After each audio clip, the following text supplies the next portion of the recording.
This is the original esport racing game. This is iRacing.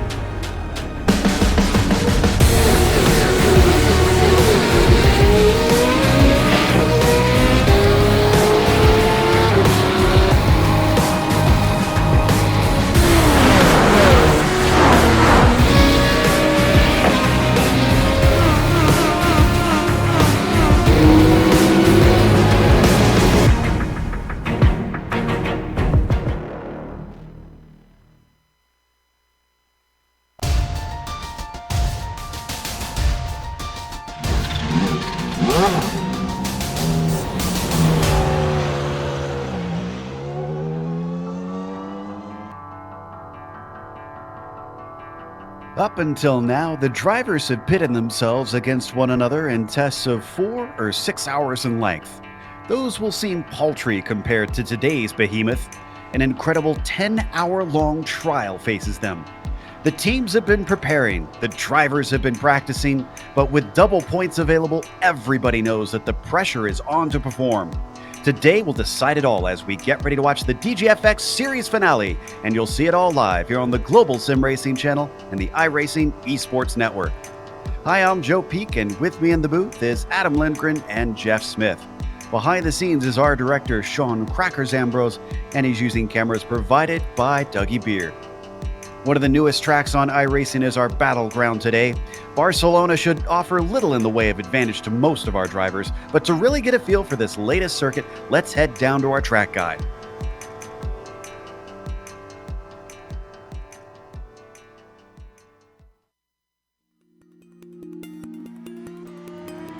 Welcome to Circuit de Barcelona. The home of the Spanish Grand Prix for nearly 30 years, it's easy to forget that this is a relatively recently built track in Europe. It's known for its long, sweeping corners and hosts the highest level of open wheel and motorcycle racing. Placing an emphasis on a good aerodynamic setup with high downforce cars, it's often overlooked that it offers plenty of overtaking for lower tier racing as well. In fact, most don't take into account that this adaptable track has 5 different layouts to choose from. These range from the nearly 3-mile-long Grand Prix version to the minuscule 1-mile club circuit. Because of the pit straight being the longest acceleration zone, Elf is the most likely spot for drivers to get a pass done. After that, your next hope might be into La Caixa, which, depending on which layout you use, could be a sharpened set of 2 turns or one long hairpin with an opening radius. In the early 2000s, a chicane was added close to the end of the lap, but the old Europe car corner can still be run. The Spanish fans have some gorgeous views from the many hills dotted along the track. And with the international fame this place has built over time, it's no wonder they're almost always full come race day.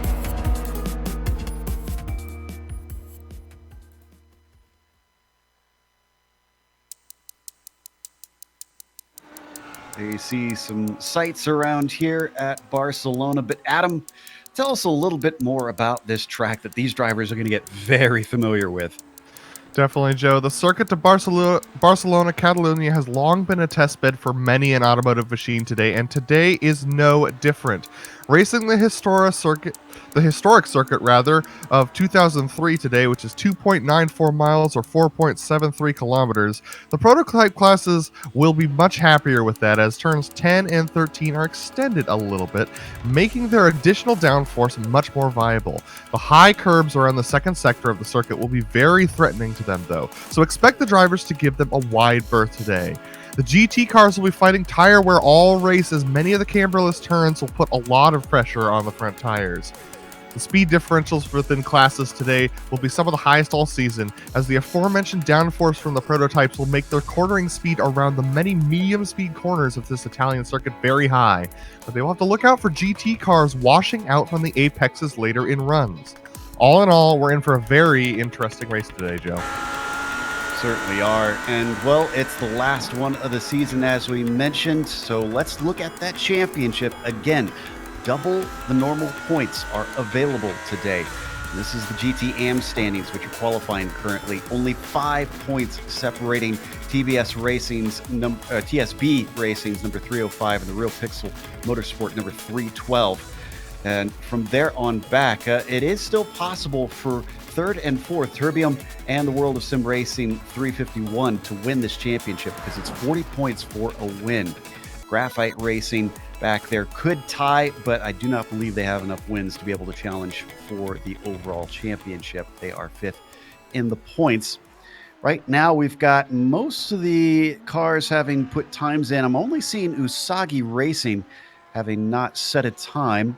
And it looks like they are in the session, so they should get out here. But, Jeff, I'm looking forward to this one. Welcome to joining us here in the booth on the roadside for tonight. But it should be fun because, I mean, man, 10 hours, that's a lot of stuff, a lot of time for stuff to happen. Yeah, Joe, it's going to be really exciting. This is my first adventure into the road, as you said. You know, I'm an oval guy, but I'm really excited to see these guys go 10 hours here. The pressure, the tire wear, it's all going to be really, really huge in how they manage it throughout that 10 hours. Certainly should be interesting to see how the drivers deal with that and the pit strategy. At least you'll have cautions in this series like you do usually over on the oval side. So that'll be something you can help us out with that pit strategy.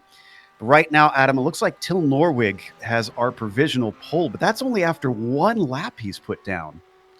Yeah, these drivers are struggling a little bit with the off tracks I'm noticing in these GT-AM cars. These cars are a little bit more difficult on these medium speed corners because they're more mechanically downforce driven. So they're not getting a lot of, well, they're more mechanically, grip driven, whereas they don't have as much downforce as the GT Pro cars. So this is going to be very difficult for them. This track, even at this low temperature, can prove to be quite a difficult track to get right, especially around these long sweeping turns. Now there you see it's about 77 degrees Fahrenheit right now, and it is actually 5 p.m. virtual standard time for this qualifying. So the sun is going down. It's only going to get cooler. A little bit of wind too there. It says about 11 miles per hour currently. So by the time we get to the prototypes, it's going to be a little bit dark out here in qualifying. They'll each get about 15 minutes, and then we will be able to go to our race, which will be on the following day and take place mostly during the day before it goes at least a little bit into the night. So we ride on board with the Team Vikings. That was the Team Vikings Midgard car there. And it looks like Usagi Racing has joined us now. They have just pulled out of the pits. So the only car from this class to not set a time yet. So that will be the full 6 cars from GTM right now. We're taking a look at Till Norwig, who sets another fastest lap, an impressive lap from him for sure. And he was about 4/100ths quicker that time across the line. But, the other thing I'm noticing here, Jeff, is I'm looking at the gap from the Ripen Move team to the World of Sim Racing Junior team, and there is 0.8 between them. This isn't a short lap, but that's a huge gap here. That's a huge gap, and 8 is just going to be, I think, just too much to try to make up in a qualifying session. That's just, I don't think that's necessarily going to be possible. So it looks like they're pretty much stuck where they're at. Yeah, I'm watching the World of Sim Racing Junior team just cross the line, and they're actually pulling over now. So they're going to try and make some tweaks, I think, and take it back into the pits, see what they can do to try and improve the pace of that car in the couple minutes that they have left.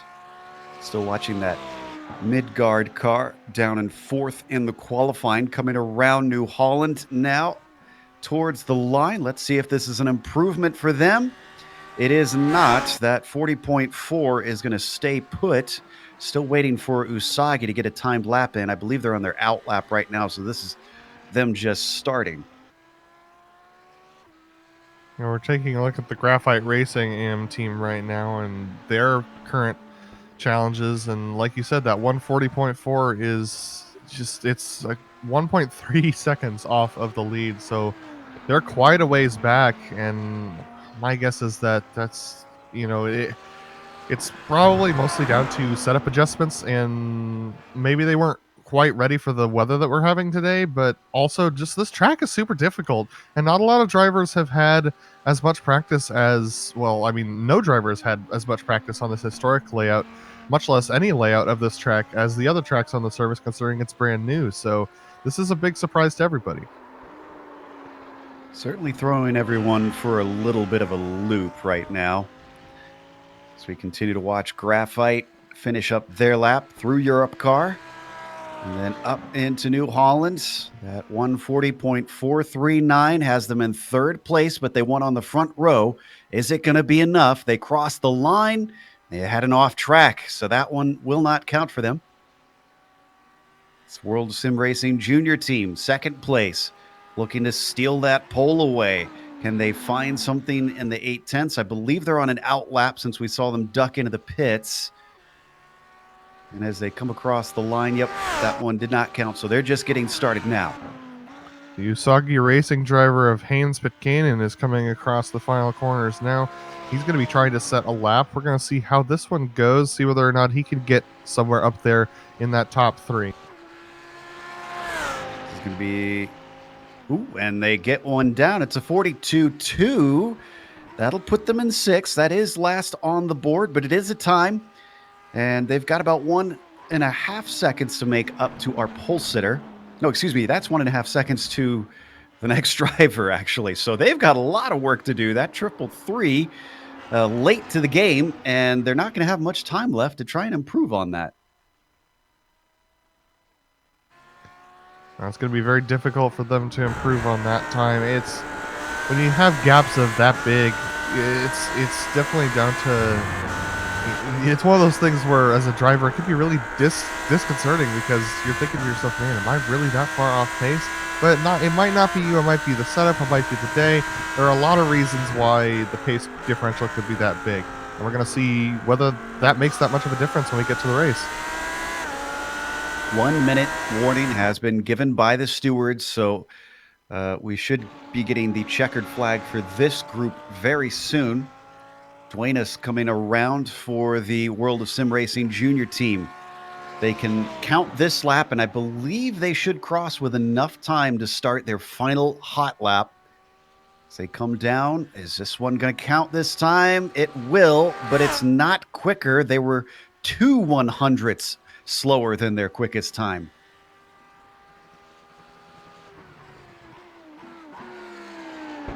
Should be getting that checkered flag pretty soon here. It looks like Usagi is gonna be able to put another lap down too. And it's a pretty good improvement. 41.5. That gets them closer, but they do not gain a position. Checkered flag just came out, so the first that is going to complete our qualifying is going to be the World of Sim Racing Team Junior. They are heading out through Seat, down into Worth, one of the more difficult corners. Wort, excuse me. Having one of our native German speakers in last time I was here, I was reminded that TH is a hard T. That was named after a German driver, I believe. Yeah, this is a decent lap for them so far. Looks like they haven't had any dramas. They've been hitting all their apexes. Here's the most challenging corner for a lot of these drivers because it's increasing camber corner, so it really tempts you to get on the throttle early. You can spin the tires like we saw there from Diego. So this is going to be a challenging lap for all these drivers in this GTN class, trying to keep the power down around these corners. All right. This is their last chance to steal that pole away. Diego takes it across the line. He's got to improve on the 39.9, and he has an off track, so it does not count. Now we look towards the Real Pixel Motorsport 3 car. The 312, he's going to abandon his final lap. He'll have to settle for that 5th place. Pitkanen in the Usagi racing car, still looking for more time to move out of that final spot in the GT AM class. What is it going to be? It looks like they had an off track there at the end also. That's going to be it for our qualifying for the GT AM class. So they're going to take a very small break out on track to get things sorted out, get the track cleared for the GT Pros. We'll see them in a moment, and that'll give us time to go over the GT Pro standings as well. So let's take a look at how that one sits. And it is a little bit farther apart. Hellraicer's 219 team has got a lot more work to do to try and catch up to Hoisingfeld, who have been relatively dominant this season. They've won 3 out of the 5 races that we've run so far this season. And it's pretty close back to Kinetic. It's only 8 more points back to that number 260 machine for the 3rd place. And then only 5 separating back to 4th for Fisher Motorsports. And then a mere 2 points back to Kinetic Racing. All of the top 5 could mathematically take the championship. And even though that 5th place BMW team won't be as likely to take the championship, they can certainly jump a lot of spots with a good finish here today. Everybody out now on track. And Adam, we were noting that it's somewhat of a small field for this series, but I get the feeling that this is going to be a bit like what we saw with the Real World Daytona 24 recently, where even though it was a smaller field, it was good racing just simply because I guess it was more clean, so we had a lot more action on track without all kinds of kerfluffles out there. Yeah, and for those of you who did watch the Daytona 24, it did not seem like it was the track was empty, even with the amount of cars that they had on track. Especially the prototypes were having a really difficult time cutting through the traffic, and there were still big mobs that they had to work through. So this track's actually kind of smaller than a lot of the other tracks that DGFX runs, and so I can expect that the track's still going to feel pretty crowded for all of these cars when it comes to the multi-class component today. Still waiting for times to go on the board as now everybody's coming across for that first timed lap. This one is multi-make, though, this time. We have a couple different types of cars outrunning the BMW M8. That's what you see there on your screen. That's a recent victory at Daytona, actually. And then, of course, the Ferrari 488, and then the Porsche RSR as well. Those are the 3 different kinds that they are allowed to choose from in this series. But they cannot switch cars throughout the season. What your team chooses is what you got to stick with. That's going to make things very interesting here with the multi-class. It's awesome to see that all three of these cars are represented in the points championship right now, with the Porsche leading it. We're taking a look at Aaron Corey of the Fisher Motorsports as he's coming around, and yeah, the Porsche's been doing quite well in this series lately. First one looks like to get a time is going to be Hafner, who is one of our BMW drivers in the Absolute Unit of Energy Racing team, which, by the way, I love that name. Well, let's see what he can get onto the board. As he comes around Europe car, tries to keep it within the bounds. We've seen that's been a talking point here today. As he comes to the line, it's going to be a 36 flat. And that's not going to be the quickest time, though, because immediately behind them in the Hexa Racing Team Purple, they go to the top spot. Looks like Virtual Motorsport not able to go quicker than them. Still holding on to it as more times tumble in.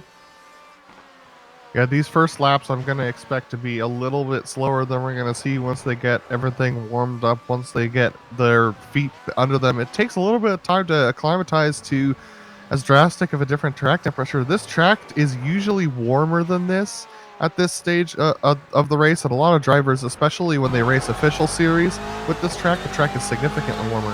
So it's going to be a time of adjustment for them, because they're not going to be able to get traction down quite as quickly coming out of the turns, but through the long sweeping bends and through the mid-speed corners, they're going to have a lot more traction than they're used to. The only team able to go faster on that first lap is the number 248. That's the Hoisingfeld team that's leading this championship. So not too great of a surprise there. You know, we talked about the off tracks. One thing that we'll have to remind our audience of is they've got the new rules with iRacing implemented in here. It used to be tracked by the stewards if they handed out penalties, but now it's all automated. They are allowed 57 incident penalties before they are given a stop and go in pit lane. And then every 10 more after that. And again, this is over all 10 hours. They get another stop and go. Now, they have no DQ limit in this series, but man, Jeff, I have to imagine if the teams are careless with that, those stop and go penalties, that could make a huge difference in this race. Yeah, it's definitely going to be a huge talking point as we get going through these 10 hours. I've noticed a lot on the exit of that final turn. It's just they have to really, really cut it down, and there's a lot of off tracks there, Joe. So I have to watch that last corner. That's New Holland that Jeff's talking about. They'll carry a lot of speed through there in this old version of the layout, the historic version. Viberg yet to set a time. He's on the Hellracers Heresy team currently. Only his team and the Samba Racing team have not set a time. Now, I see the Graphite Racing Pro team not in their car currently. And I'm trying to see if they're in the session. Yes, they are in the session. So it looks like they should be taking part. Not sure why they haven't brought it out onto the track, though. Yeah, this is not like Formula One qualifying in the sense that I think it's really a good idea to get out there on track and put in at least some time, especially with the amount of off tracks we've been seeing here today. You just want to have something in the bank so that just in case your qualifying strategy doesn't work out, you have something representative up there and you don't start at the back of this field. Well, Viberg didn't get one down that time as we watched him cross the line, so we switched over to Yarnos, also trying to get one on the board. I mean, to be fair, Jeff, and you've even seen this over on oval races as well, when it's a long race, qualifying, not as big of a deal. I mean, they do have 10 hours to make it up. Oh, yeah, absolutely. I've seen guys all over the oval side that would actually not even bother putting a time down at all just to start the back.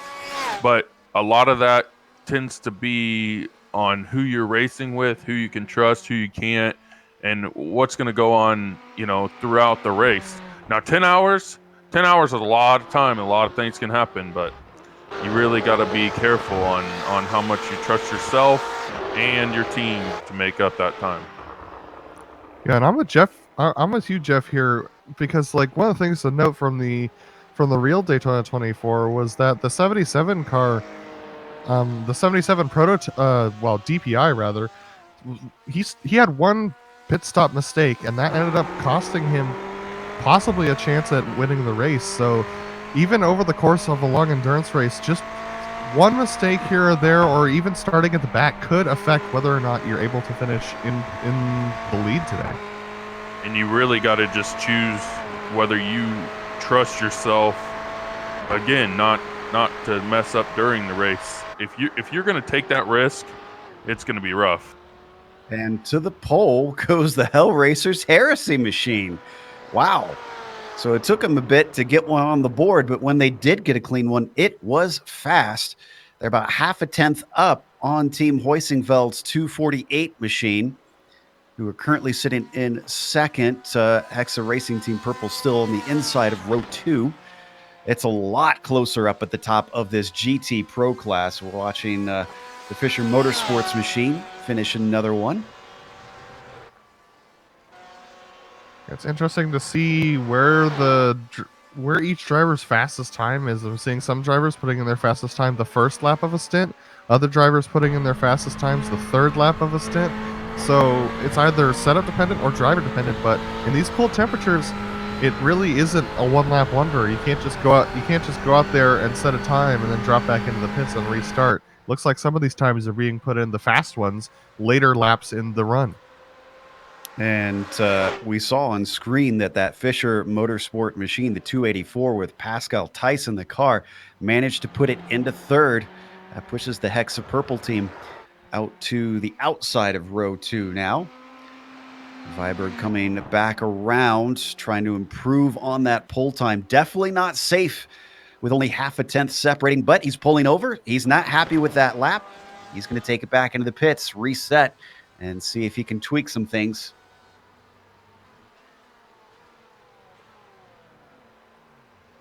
Pascal's going to pull over as well. Yeah, so a lot of these drivers are taking every opportunity to get as many fresh tires as they can. So as we see Pascal pull back out now, we're going to switch over to Stefan Overgaard.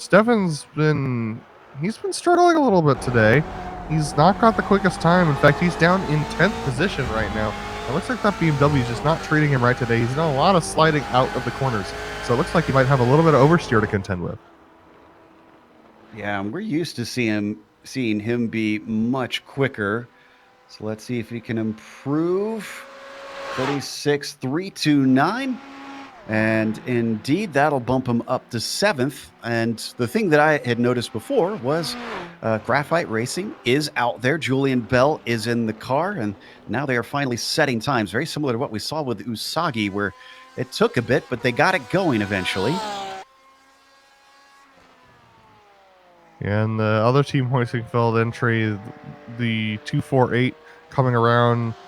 Yeah, it looks like he's doing good, up there in second place. Good qualifying for him. It's awesome to see these fast drivers out here, ringing out these cars. We're going to see probably a little bit more conservative driving when it comes to the race, but seeing them really tackle these curves, it's kind of inspiring, Joe. Yeah, and what's wild, too, is you think about that this is a 10-hour race compared to the 4 and the 6 hours from before. The timing that they do these in the real world, it allows a good variety of drivers from a lot of different areas of the globe to get in. 10 hours, though, we're going to be, it's about 8 a.m., 8:30 a.m. East Coast time right now. Here in the U.S. So a little bit early. And then by the end of the race, the European drivers, if they want to hop in the car, it's going to be pretty late at night over there on the other side of the pond. Yeah, it's definitely one of the best things about endurance motorsport is seeing the multinationality, the multi-class, the multi-car within class. It's just awesome seeing a bunch of different cars and makes and a bunch of different drivers out there. I mean, it's probably one of the greatest gatherings in motorsports is endurance racing. I always love seeing it. I love seeing the teams come together and the celebration when they do well. It is a unique feeling having taken part in it myself. Mark Torres currently in 6th, and he's actually going to let that other car by. That is Guignez in the Team Purple, the Hexa Racing Team Purple, who also is not happy with that time and is going to pull over. Seeing a lot of drivers do that, way more than what we saw with the Audis. Yeah, they're pushing a little bit harder right now, Joe, and I could see a lot of them, sliding tires on exit, climbing curves, getting off tracks. These drivers realize how important these pole position is, and there we go. We have pole from the number 248 Hoisingfeld car who pulls up above the Hellraiser's Heresy machine. Hutzfeld in that car. Matt Torg currently with the quickest time by 4/100ths of a second. And honestly, let's see, between our top 4, there is only 0.13 of a second separating them. That is how tight it is up at the top.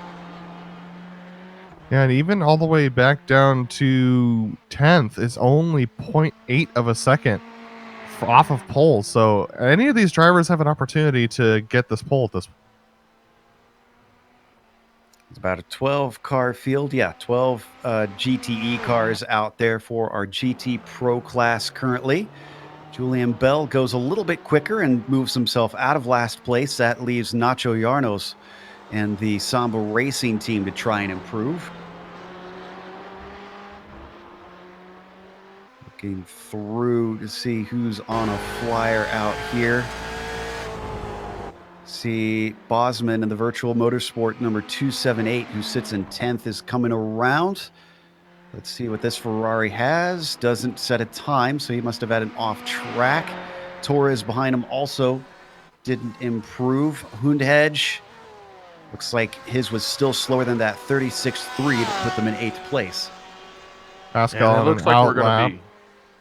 Go ahead, Jeff. It looks like we're going to be wrapping up qualifying here for the GT class as well. So we just got the 1 minute one.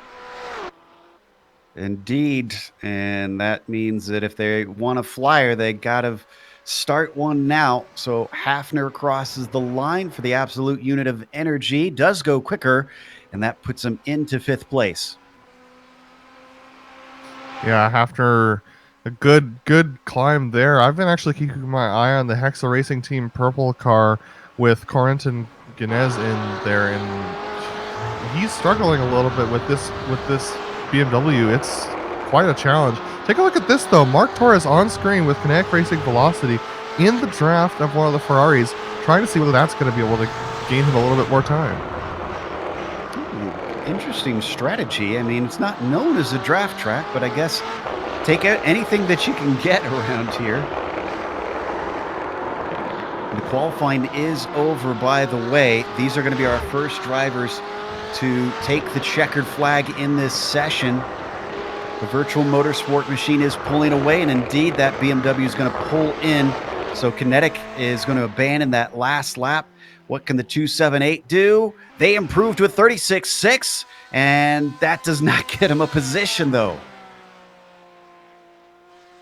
Take a look at Pascal of Fisher Motorsports. He's on quite a lap. Let's see whether or not that improves his time. Does it? Oh, yeah, just a little bit by 2/1000ths of a second. Wow. My goodness. So he doesn't gain a spot, unfortunately, but I guess that is one to hang your hat on to find some pace. Viberg, is he going to be the last one here? Nope. Got a couple more behind him, but he's going to abandon that lap. The Hell Racers Heresy car settles for second. Fisher Motorsports 285 machine also comes into the pits. That will end our qualifying for the GT Pro class. That was a thriller. Up at the top, just 4 100ths between first and second place. That bodes well for 10 hours of racing. But that means that now our focus shifts over to the HPDs. This is the LMP2 class that we are now covering. And the points for them also close. 8 between first and second. That's the CQR number 116 car and the Torque Freak Racing's number 181. And then you could see there is, even if it wasn't double points, it would still be between the top 5. 19 points from first to 5th place. So this is anybody's game. You have to really be on top of it, and you cannot give up today.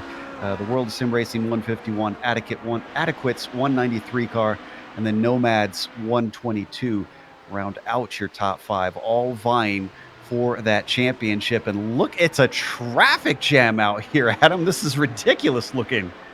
Yeah, this is quite an interesting start for them. The track, I mean, I'm not entirely sure why everybody felt the need to go out at once, considering the fact that, I mean, they might be thinking that draft is going to be a big factor here down the front straight, Joe. This is a very interesting thing here.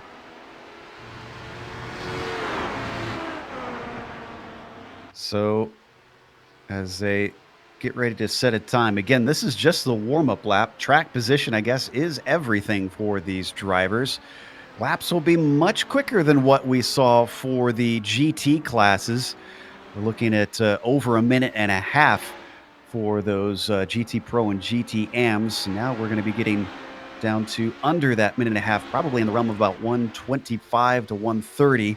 And then wait till you see the LMP1s as well get out there, especially with these long sustained corners. Those LMP1s will just look magnificent. Yeah, but these LMP2s, these are such fantastic cars, the HPDs, and they have a mind of their own. They have a very unique style of driving in order to get them to go fast, and it's going to be awesome to see them tackle this downforce heavy course. So far this season for the LMP2s, our championship leader has won the last 2 races at Laguna Seca and Silverstone, the CQR team, and the number 116. Interestingly, the second place team has yet to win this season. Same with the third place team. You have to get back down to adequate racing before you get another victory. And that was at Circuit of the Americas for the 193 machine.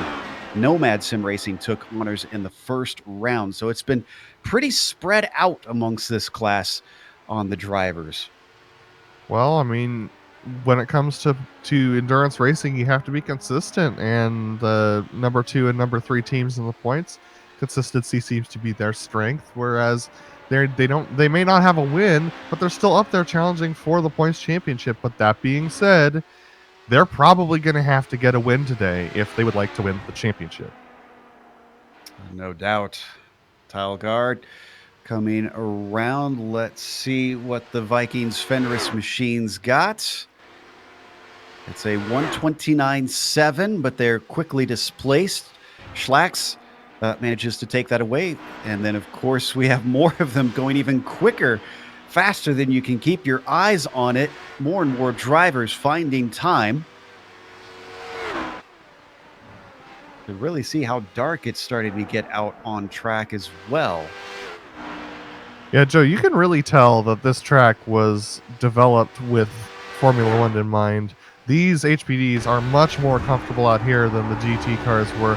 They're having a much easier time of the frankly ridiculous amount of medium speed corners here at Catalunya. They seem to be really enjoying themselves. So CQR, who leads the championship, also leads this qualifying session after the first lap. Only team that didn't manage to set a time that first time around was the Nomad team. That's the 122. Tony Baird is in that car. So he's got to try and come back around and give it one more go to figure out where they sit. This is a relatively healthy field as well, with 12 cars out there. And this time, though, we didn't have anybody sitting around. Everybody got out on track immediately to try and set a time. Yeah, it looked very reminiscent of actually a Formula One qualifying with that many cars in one place at one time. That was Martin Telegard, who just came across. We're looking at Michael Schlax, who just came across the line as well. Neither of them were able to improve their times. We're going to take a look at Tony Baird from that Nomad Sim Racing. Does he put in a time that sticks? Yes, he does. A 129.7. So that's going to put them up to, 129.3 rather. That puts them up to 7th place. So not a bad showing. The No Luck EM Sports is coming across. He doesn't manage to improve on his second lap around. Barraclaw, usually pretty quick for that Torque Freak corkscrew machine. And indeed, he improves another 10th. That gets him into the top 5. Yeah, where the HPDs are struggling around this track is going to be those slower turns coming out of the first sector through that second sector. That's where they're really struggling to try and get grip down. They're having trouble getting to the apexes of those slower turns. We're going to watch Michael Slack see whether or not he can do it. And he can take this a little bit wider here, but he has to clip that apex just before he comes into the right-hander, and he manages to do so. It looks like Schlax has the car underneath him today. His last one was his quickest at a 29 flat. That was good enough for 6th place, but he's going to abandon it. He's going to come on into the pits. So Romer behind him, the German Sim Racing 169 car. He went way wide on that exit. So looks like that lap, unfortunately, won't count for him. Yeah, the gap here between all of these cars is quite close. All the way down to 10th, it's only 0.8 of a second between all these drivers, so quite impressive times. David Baker coming off the corner now for that CQR club. Let's see whether or not he can... No, he's on his out lap, rather, so we'll see whether he can improve on this lap, rather. It's all coming thick and fast now. Robert Rattray also not able to improve on his first lap, which was his quickest, but he's still last on the field. Thought I saw some movement up at the top. Oh, and it was the Torque Freak corkscrew car up to 3rd with their last lap, and a 28.9 will do it. Still at the very top of the field, 0.5 of a second between 1st and 2nd place. It is going to be nip and tuck. This class is very, very close. right now. I mean, these drivers, it is impressive. It's only, wow, it's less than half a second back to 7th place for Nomad Sim Racing HPD, as we're taking a look at Marcus Romer starting to go around those final corners as well. And we'll see whether or not he can improve in that German Sim Racing LMP2 machine. Sits in 10th at the moment, and he doesn't go quicker. He's still got plenty of time to try and find more out there. What about the World of Sim Racing 151? Ooh, they do find some time, and that puts them ahead of that Torque Freak car. They're now in 3rd place on the inside of row 2. David Baker just coming off the corner. He also improves by 8/10. David Baker, wow. Did that one count, though? I'm seeing that one did not count for Baker. No, it didn't. That's unfortunate, but that was quite a bit quicker. Oh, look at this. Tony Baird going up to pole in the Nomad Sim Racing HPD machine. Wow. So the 122, who sits 5th in the championship, throws the marker down and says, beat this. We're going over to Fantini, who is in 3rd, having been shifted downwards.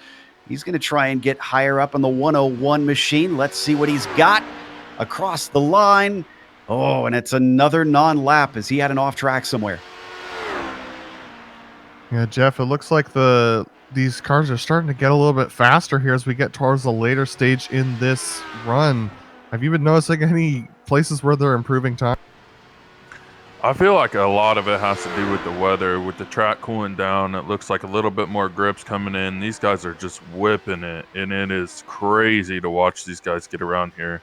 And it's going to be really interesting to see as in the race, as the weather transitions, who picks up time as they have in this qualifying session.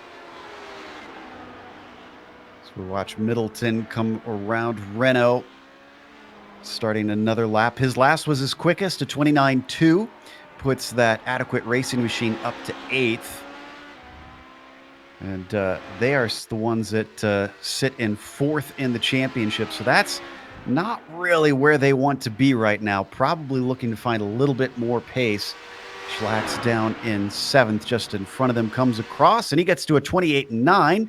So that puts him up to P5 now. Barraclaw in that Torque Free car has been slipping farther and farther downwards. He has got to hustle at this point because he was close to the front row at one point. Yeah, Barraclaw's coming across the final corners now. We'll see whether or not he can improve the times. All the times have been dropping in the last lap or so, so let's see whether or not he can improve as well. Down and across. Last one didn't count. This one does, and he goes quicker, but it's only good enough for 5th place. Clearly a little bit outmatched as the temperatures cool. Tile across the line. He does not find any more out there. The 112 comes around for another go at it. There you saw the weather up at the top of your screen. Yeah, Joe, things are definitely getting tighter up towards the front. The top 5 now only separated by 0.147 of a second in time, so these drivers really got to get going. Fantini, last one also. Fantini's only set 2 timed laps. He's pushing it, but he's pushing it a little bit too hard past the boundaries, and unfortunately, iRacing will not count the lap if you go out of bounds. It's going to make things difficult for him and his team if he can't keep getting up there. I mean, he's got a decent time and he's good enough for 3rd, but man, I'm sure his team would appreciate pole as well, considering he's put in laps that would have gotten him pole if they would have been clean. So if he could get another clean lap, and it's possible he might be up there fighting with pole as well. Ooh. David Baker last time by went quicker, but get this. It is now 1/100th of a second between himself and the Nomad team. So he was oh so close, but just not quite there. Take a look at David Barraclaw as he goes across. Tony Baird is going to be the next one to cross the line in that Nomad Sim Racing. Can he improve his time and stretch the gap more? No. So drivers still doing their best to try and get these last few moments, eking out a 10th or 2, 100th or 2 in some cases. Looking to see who's going to be the next one across the line. I see Fantini, who sits in third, coming around yet again. He finally gets a third lap down, but it doesn't go quicker. And we're taking a look at Benetti, who looks like he's lining up. He's lining up for a quick run, so he's going to get started here on his next quick lap. So interesting strategies from everybody. Some people just running around doing laps as fast as they can. Others, like Benetti, setting up for a fast lap. But man, going off track off of the last corner, that's going to slow him down for the straight by a couple miles an hour, and that might be the difference between pole and fourth where he sits. Ooh, Baker just took it back into the pit lane. I'm not sure how much time we have left, but he's really got to hurry and get out there. If we get that 1 minute warning soon, they're not going to be able to complete a lap. And it looks like the German sim racing team just moved up a couple spots to 8th now. Yeah, that's the 169. So that last one at a 129.1. Barraclaw just gained a full 10th, and that puts him into P3 now with a 128.8. So a very good time from him. Man, it is tight up here. Yeah, still half a tenth off of our leader. So Barraclaw also ducks it back in, tries to start one more time. These have just been tumbling out here. Schlax goes quicker. That moves the Falk Autotech machine up to 4th place. All right, Joe, it's go time. It's 1 minute to go now. This is your final flying lap if you've started one. Is this going to come down to who's last on track? This is incredible. Benetti's going to cross the line to start a new flyer here. And he's currently in 6th place for the World of Sim Racing. They go up to 2nd place now. 128.7. 1,000ths of a second separating the top two.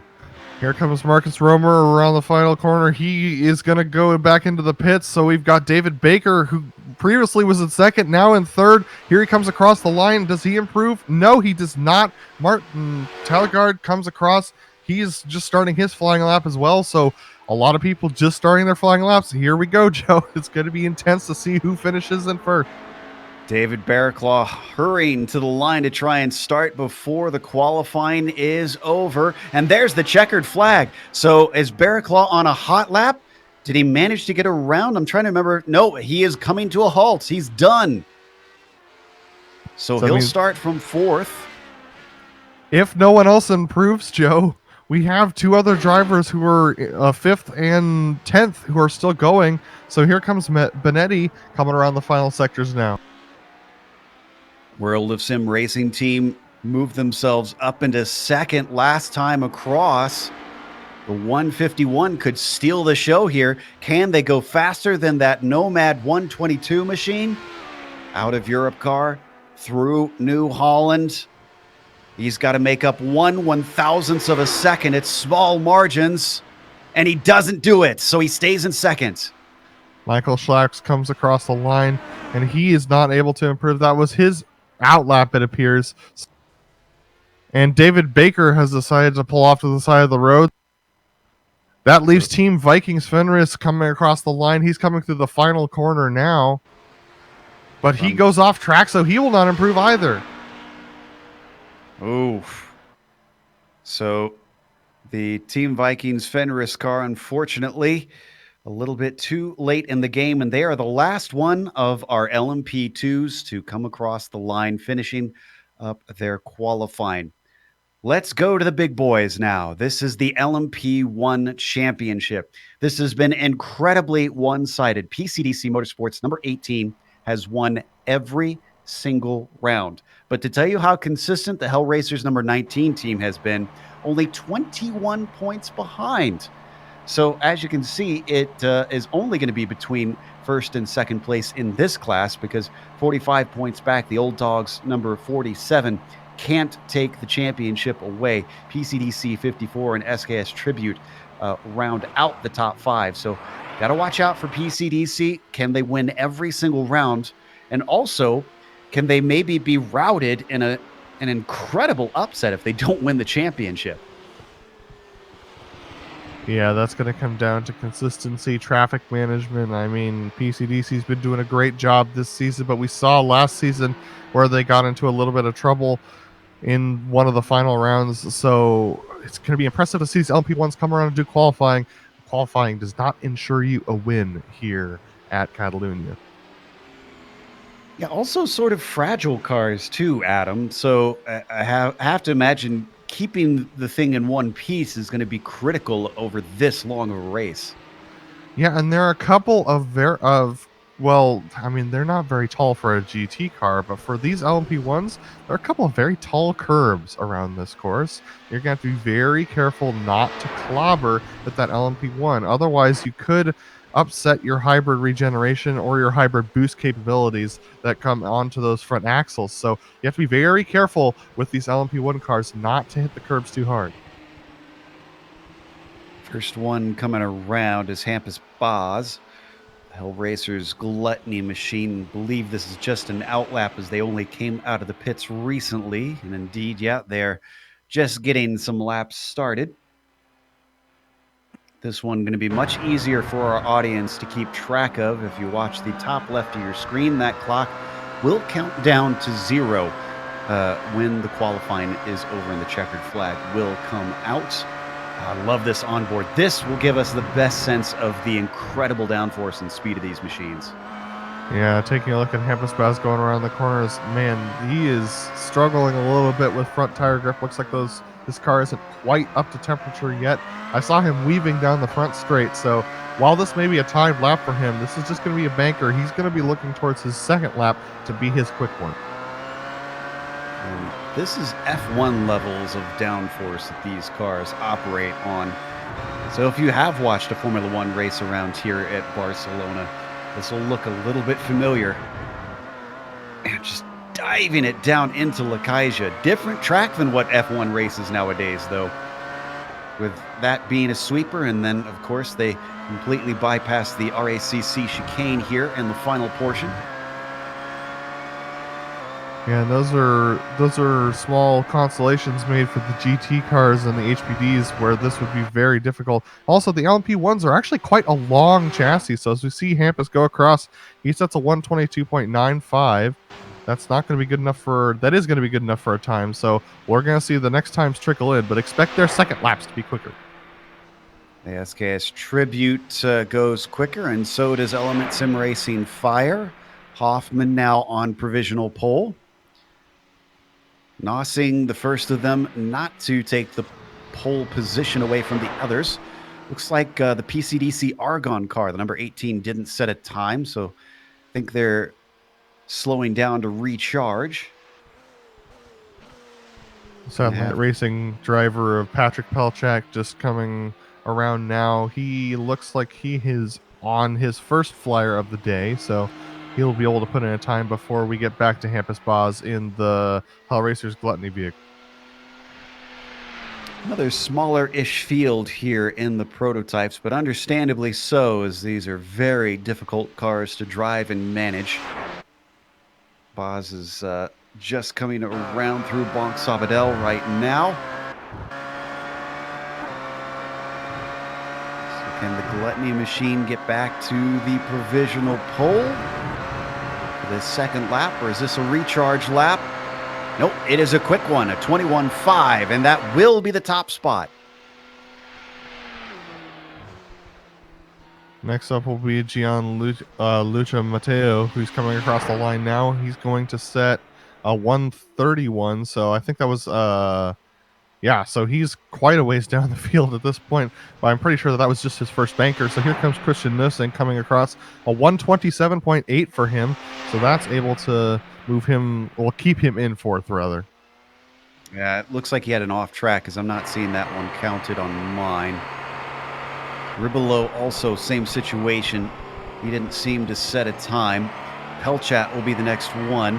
I believe the PCDC Argon car was just charging up their batteries that time through, because I thought I saw them going slow through one portion of the lap. This is another multi-make class, as they have the Porsche and the Audi that you can race here in these prototypes. Pelchat a 22 flat, and that'll actually put him in second place. Yeah, and Joe, you were mentioning how these cars are difficult to handle and manage, and that is true. But I think a lot of the barrier to getting into the LMP1 class is the complexity of the setup. Trying to manage how the hybrid system is deployed and all of the different settings that you can work on with that. It makes it very difficult to find a setup that's to your liking. And there aren't a lot of setups floating around that folks are willing to share because of how difficult it is to set up. So that keeps a lot of smaller teams and a lot of, you know, a lot of venturing teams out of this class. When the Argon team up to second with their last lap, still 2/10 off of Hellraicer's Gluttony. So they've got some work to do, but at least they are much higher up the board. The headlights have started coming on for the cars as well. That is how dark it's getting out there right now. It is 1 degree cooler on the track surface, still about 76 degrees Fahrenheit. It's only gone down maybe about 3 or 4 degrees since this qualifying started. And Jeff, you've been watching the trends over the course of this qualifying. Are you expecting the fastest times to be at the end of this qualifying session, or do you think people are going to have pretty even pace throughout? I'm watching these guys just throw it into the corner, and I think later on in the session, as it gets cooler and the track calms down a little bit, I think those throwing it in the corner there is going to really benefit you, because you're going to be able to risk it a little bit more. I really think the times are going to get a little bit quicker, and it's really awesome to see these guys and how aggressive they are. Watching Mateo and that Argon machine. They are on an out lap right now as they parked it and brought it back in after their quick lap. So don't believe this is going to be a timed one as they come across, just waiting to confirm. Indeed, that was no time set. So let's see who else is close to finishing up. I see SKS Tribute as well. They're one of the Audis. In fact, we've only got one Porsche now that I'm looking at it. Everybody else is in the Audi R18. Yeah, it's interesting to see how the tides have turned, because, I mean, just about a year ago, it would have been the other way around. It was believed that the Porsche was faster, so it's fascinating to see everyone jump onto the Audi bandwagon, as it were. It's the only one Porsche out here, because the tables were flipped just a season ago. Well, that lone Porsche is currently leading the times. Hoffman, though, goes up to third in the Element Sim Racing Fire Car. Nicely done by the 71. Here goes Pelchat once again. Across the line. That must have been a recharge lap, because that was a bit slow on him. One thing I love about these cars, too, is with those hybrid systems, and they've modeled this so beautifully here in iRacing, there are all kinds of interesting noises that come out of the engines. I know a lot of people sort of love the loud sounds of the V10s, the V12s, the very powerful engines out there, the V8s, but something that sounds so futuristic about these things as we ride on board with the SKS Tribute right now. Yeah, hearing the whine of the ooh, wow, oh goodness, that is a tough one. Oh, that's difficult. But as you were saying, great example though there of, we haven't really seen anybody bin it yet here today, and these you talked about it, Adam, that these cars are right on edge. That I worry about that during the race. If a driver's pushing to try and catch someone, that could be race changing right there, an incident like that. Yeah, but the difference between a race and qualifying is out here during qualifying, these drivers have as many spare cars as they would like. So taking that risk out here in qualifying is not going to end your 10-hour attempt. And so they're willing to take those big risks right now as Hampus Baz crosses the line again and improves actually 2/10. Wow. He's really starting to gap the field, Joe. Yeah, it's half a second now to the PCDC Argon car. Again, it's double points. So Obviously, the Argonne team doesn't want to finish too far back, but even if they did finish in second place, granted, we're just talking qualifying here. Oh, and they improved to a 1:21.5, so they cut it back down to 2.5 tenths of a second. They're keeping them in check, making sure that the Gluttony car can't run away with things. But again, they only have to keep that number 19 within sight. They don't have to beat them necessarily. And we're under 5 minutes to go now, so these cars are going to get 2, maybe 3 laps in more after this point. So here comes Rubelo coming across in the SKS Tribute vehicle. He's on a recharge lap, so he's just starting his flying lap right now. And Hampus Baz, an impressive drive from him right now, and that lone Porsche doing a great job setting some fast times here in qualifying. And from what I understand, too, Adam, don't the Audi and the Porsche harness their energy in different ways too, don't they? I want to say, because I wonder if that is giving the Porsche a bit of an advantage. It is. The Porsche harnesses energy on the straights quite a bit more than the Audi, which harnesses it more effectively in the turns. And there are a couple of long straights around here where the Porsche is harnessing a lot of energy. But the reason why I think a lot of these drivers are taking the Audi is because the Audi gets better fuel mileage during the race. And so over a 10-hour period, if that can save you one pit stop, that is worth it. That's a fair point. I wonder if things will play out a little bit differently for the number 19. Matteo, coming around Europe car, still has those 2 tenths to make up. Last one was a flyer. Is this going to be a slow lap? Yeah, it is a slow lap. So they backed up to recharge and go at it again. Rubelo coming across the line. Oh my goodness, a 22 flat for Rubelo. So that improves him quite significantly. Sadly, or did that one... That didn't count. Did it? I've seen it count on mine. The problem is just it wasn't quicker than anybody else, unfortunately. He was about half a tenth off of Satellite Racing. So he's gotten within the pace of everybody else. It's just, unfortunately, he's dealing with an incredibly quick field today. And Ribolo, we've seen in the past, is not slow. That SKS car has been up in the podium in previous races. So I'm not sure what's going on with the SKS team right now. Hampus Baz sets another fastest lap, a 21.2, so that improves him to 3 tenths now over the PCDC Motorsports vehicle driven by Gianluca Matteo right now. Patrick Pelchat coming across the line. Let's see whether or not he's not going to improve, so that must have been a battery recharge lap as well. Yeah, it looked a little bit slow out there.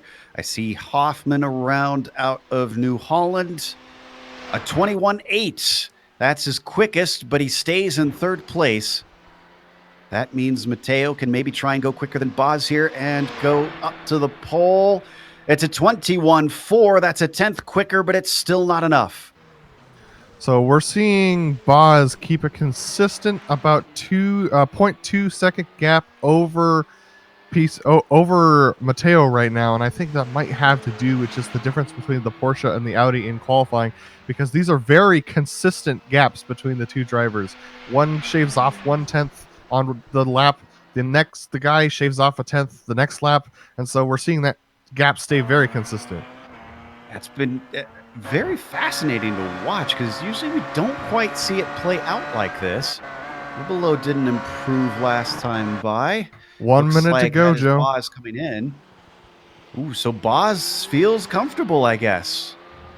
Ooh. They had enough time to start another flyer if they wanted, but they elected not to. Patrick Pelchat still 5th in his class. A 21.6. Oh, make that 3rd place for the 64 team. And he jumps over Hoffman, who just came into the pit, so Hoffman drops down to 4th off of that, and he can't contest it either. What about Nosing? Looks like he's going to have to go one more time around, as that lap did not count for him. Who do we still have running then? Pelchat, Matteo, and Nosing are still going. The PCDC 18 car didn't go quicker, but they've got enough time to do this one last flyer. Oh, looks like actually no, Pelchat is not out there, so it's down to 2 cars still running on track, and they are able to finish this hot lap, even though the checkered flag has fallen, but nobody else can go from here. That was a little bit wide for nosing there through that corner. A little bit wider than usual. The LMP ones take a wide line through there, but he looks like he's struggling a little bit with grip on this lap. We're going to see whether or not he can improve anyway, using the boost utilization to try and make up that time. The Xenon car, it's both PCDC cars out running right now, by the way, interestingly. So the Argon car and the Xenon car going to try and get themselves one last shot. Is the Xenon even going to stay on the track, though? Yes, they are. They're going to stick with it, so they seem to think it's clean enough. And it is not quicker, though. Wow, it's hundredths off of their quickest time. It was almost there. The Argon car does go faster. It's a 21.4, but it's not good enough for pole. They're going to stay in second place. What a qualifying that was for all four classes. This is going to set us up for the race itself. So let's go through your starting grid. With that LMP1 class, Hell Racers Gluttony is on the pole. PCDC, the championship leader, the Argon car, is going to have to start from second place, but it was tight between themselves and the number 19.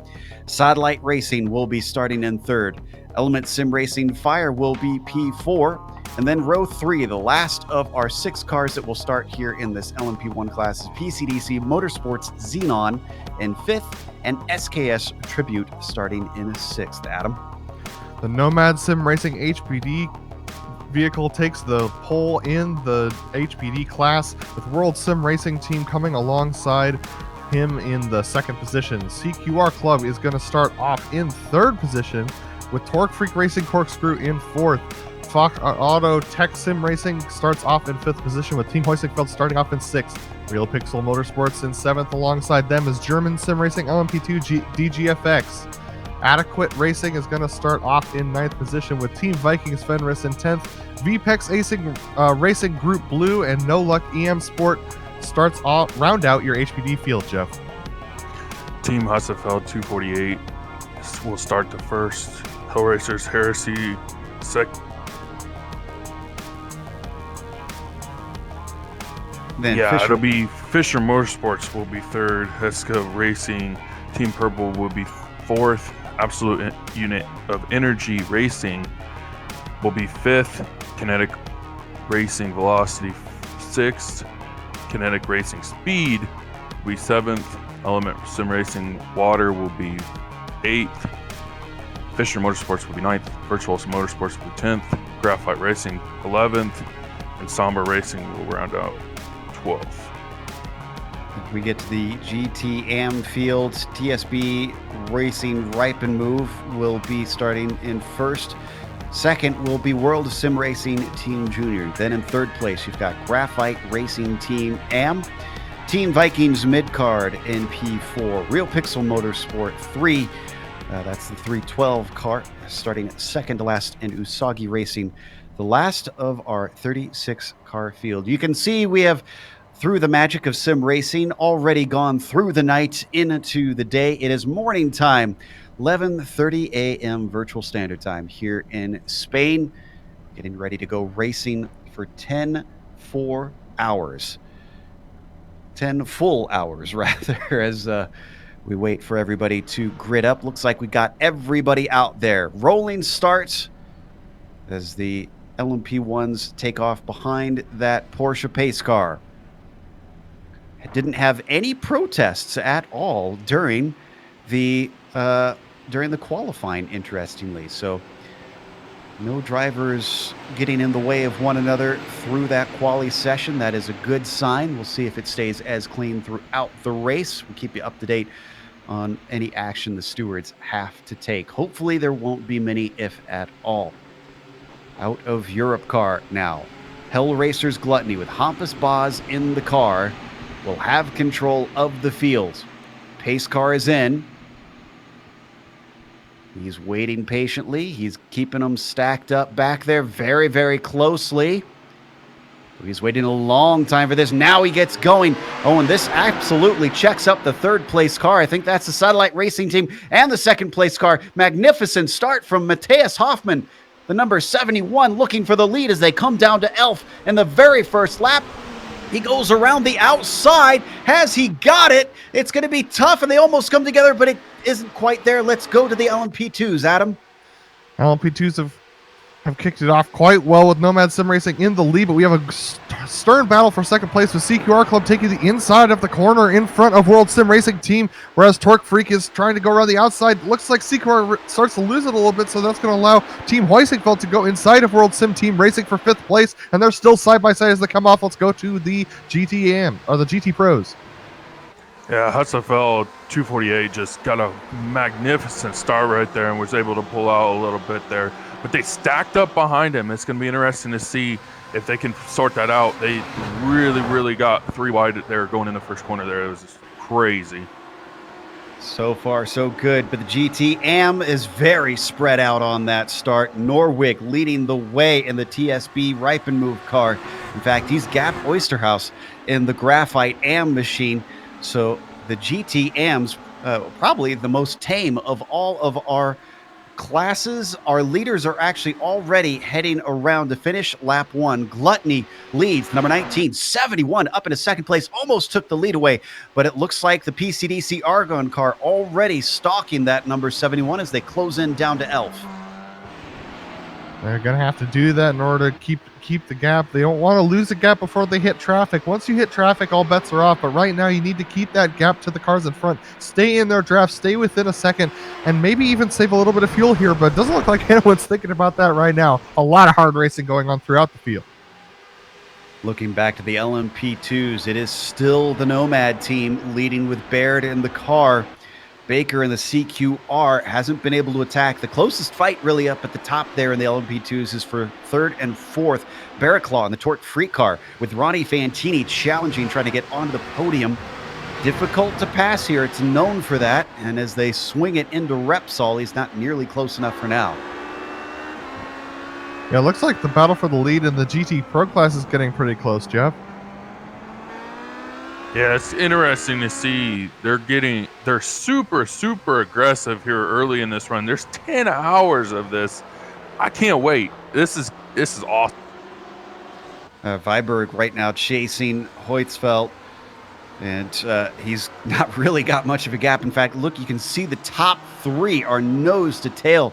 That's Hexa Racing Team Purple with Guignez in there as they come down into Vert, and looks like even though he was close, he's not willing to make that risky move quite yet. But you can see that purple BMW is all over the back of the 219. They're very close, and look at the Team Purple, just diving to the inside. They're trying to get Viberg really upset there, but unable to do so. Viberg just taking his line, but look at that defensive line into the next corner. So Viberg is definitely thinking about his mirrors right now, and that might allow Holtzfeld to get out ahead. It looks like he's pulling a little bit of a gap. As they come around New Holland, this is one of those prime places to try and set up an overtake with a slipstream. This is a great exit from the 266. As they come down the front stretch, he is definitely going to have a good draft. Any sort of defense from the 219? No, he's just going to let him have the inside. It's early in the race. He's not going to fight it. Well, now he is as they stay side by side. It switches back to the left, but now to the inside through Renault. It looks like the 266 is going to have the advantage. Still making him work for it. Viberg, wheel to wheel. They're coming up to Repsol. It's another right-hander, so that Hexa Purple car should have the advantage once again. Can he finally seal the deal? Still no, and they're losing all kinds of time to our leader, Jeff. Oh no! And a spin from Viberg, and he gets hit.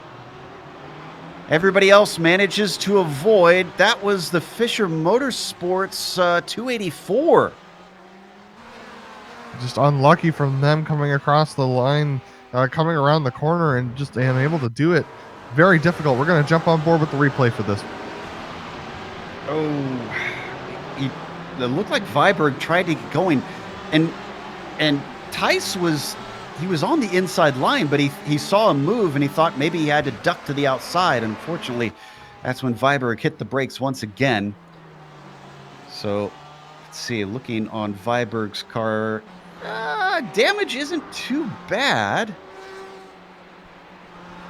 Yeah, he's going to have some significant left rear damage, and that's going to affect him on the straight line speed, and especially it might affect him in other places as well. But we need to go back up to the LMP1s because the battle for fourth place for them is quite intense. Third, actually, because they just cut through the Audi field. So this has condensed the field a little bit for them after the first couple laps. Well, it's condensed from third on back, but Hoffman and the Sim Racing Fire car is off like a shot from the Argon machine. There you can see the distance. Mateo, I would have thought, would have been all over him considering his pace in qualifying. Right now it's Pelchat in the satellite team, still trying to get onto the podium. He's about 0.8 of a second back from that number 18. He's not within striking distance, but as we ride on board with Patrick now, you can see he's still got him within range. And through all the craziness with the LMP1s and the 2s, the Audi class is back here, and Ripenmove is just taken off. He has absolutely gapped the Graphite Racing team. Yeah, that's a good point. It's wow, they really have. You aren't kidding. It's almost 4 seconds back there. So the 305 is taking advantage of this traffic and really just running away with things early. That could wind up being critical later in the race. Yeah, it'll be interesting to see if he burn up his stuff early in the run, trying to extend that gap, or whether it was just excellent racing. He looks like he is being just smooth and methodical, and it looks great to me.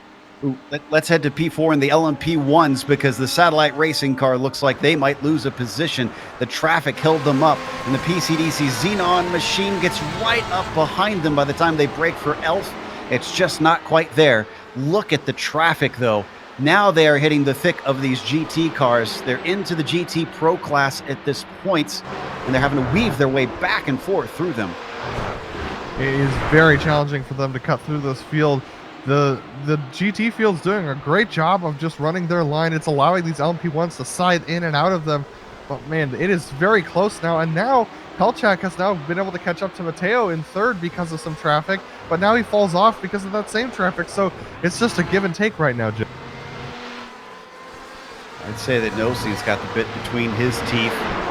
The way he's keeping him in check, definitely making sure that he makes the move whenever he sees that 64 make the move. He goes through a corner, he's going through with him. And they just passed the battle for the lead, actually, between Hosfeld and Guinness in the GT Pro class, which is now cut down to just under a second. So they're nose to tail as well. So a lot of battles going on in these pro classes now. Take a look at this one on screen. Yeah, let's stick with this fight because, again, as you said, this is for the lead. Are they going to get split up here? That is Ribolo, I think, coming through. SKS Tribute puts them all over him. Guinness has now got a great run, and he's going to look to the inside. Just behind them, don't count out Mark Torres. He's third, and he could take advantage if they tangle down here into Elf. It's going to be a game of chicken on the brakes, but I'd say that Guinness has one out. He takes the lead away. Lead change up in the GT Pro. Whoa, and down to the inside. Look at that, second place. Torres is going to try and take advantage of the situation. From first to third, Hoitzfeld is absolutely dropping here at the first 10 minutes of this race. Yeah, the Kinetic Racing Velocity driver Mark Torres took an amazing opportunity there to dive down to the inside. There was room there for sure, and the Hoisingfeld car did not cover off the inside well enough. I don't think he thought Torres was going to go, but Torres diving down to the inside, a very, very professional move from Torres. Was our information correct? Is this a 10-hour race? Because that does not look like 10-hour racing right there. Fantastic stuff from our leaders here in the GT Pros.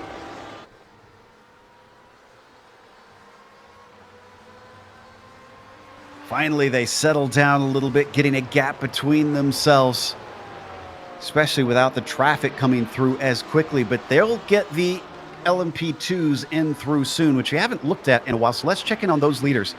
The 122 still up ahead with Tony Baird leading by a little bit under a second over David Baker in the CQR machine. We ride on board with the leader.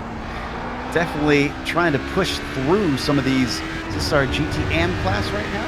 Yes, I believe so. Yes, it is. The GTMs will be scything through, and that's separated the GTM field even more significantly to a 6.5 second gap lead for the TSB racing vehicle, TSB Reitman move. But man, it's very close. Oh, do we just have a change for fourth? Yes, we do. They're side by side, 3 wide going through the corners now. In fourth place, we had change for fourth in the LMP1s, but the LMP2's fourth place is side by side now as well. Yeah, Contact! Oh, wow. That was Fantini to the inside and Benetti to the outside.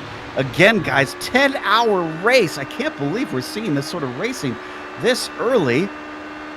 The 151 going defensive to the inside as they come down the front stretch. But as they break for the corner, it looks like he is going to hold on to that fourth place. Yeah, I'm glad that you mentioned the LMP1s, Adam, because that's initially what I was looking at, but you caught the action as it was happening here in the LMP2s. So have to have eyes in the back of our heads right now. Yeah, and the CQR Club vehicle in the second place of LMP2 is now struggling a little bit too. Torque Freak Racing is right behind. We saw that Torque Freak was looking a little bit faster than this in qualifying. So as Barraclaw in third, continuing to challenge David Baker up through Campsa. They've got Norwig, who is our leader in the GTM, up ahead, so they should be clear of this first set of GT traffic, at least in a moment. CQR car manages to clear him, but Barraclaw's Torque Freak car does not. That separates them a little bit more. In fact, that brings in, that is Benetti back there. You know, the World of Sim Racing team driver Benetti following in the footsteps of Barraclaw. These LMP2s, it may look like a bigger gap on screen, but when you have this traffic to deal with, these cars are not separated by very much at all on track. Speaking of not separated on track, the lead for the LMP1s looks like it's closed a bit too. Ooh, yeah. Hoffman has cut this down to less than a second since we last looked. There you can see on screen, Hampus Baz in the Gluttony machine is ahead of him. But they're dealing with yet more of this traffic. And in fact, it is now the LMP2 traffic. So the pace of the cars that they're lapping is much closer now. That can sometimes make it awkward, just like you saw there. Talgard had, he basically just kept his car where it needed to be on the racing line, but it still proved difficult for Baz to try and work by.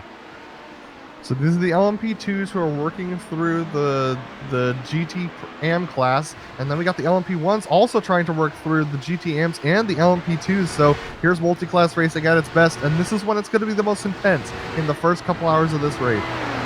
Yeah, all 36 cars still out there running right now, so maximum traffic. But it looks like Baz is dealing with it well. He's keeping it at about that 1 second gap back to the second place car. He's getting held up a little bit by Romer, the German sim racing machine. Oh, and now he's getting held up a lot. In fact, this is going to cut it down significantly. The yellow number 71 now sees the number 19 much bigger in his windscreen. He's going to dive through. Oh, but he drifts out a little bit wide. That compromises his exit. He wanted to hold on, but in his urgency, he unfortunately made a little bit of an error. Yeah, but I totally understand Hoffman doing that. The LMP2 that was ahead of him, Marcus Romer, was being quite aggressive with Baz, and Hoffman didn't want to give him the opportunity to block him coming onto the front straight, which is where they gained the most speed. So I think that's why Hoffman made that move. Jeff, I'm looking down at the GT Pros, and the lead is not separated by much. The Hexa Racing Purple team may have gotten that away from Kinetic, but they're keeping them in check. Yeah, and it looks like Torres is just bearing down. He's ready to go. Any mistake that the Hexa Racing team makes, he's going to jump, and it's going to be great. And behind them, you can see as we ride on the gearbox, it's still close as well. For third place, Hoytsfeld, he lost the lead, and now he might even lose the podium because Hafner is already threatening him too. We're riding on board with Torres right now, coming down the front stretch. Now we duck back to look at the battle for third as well.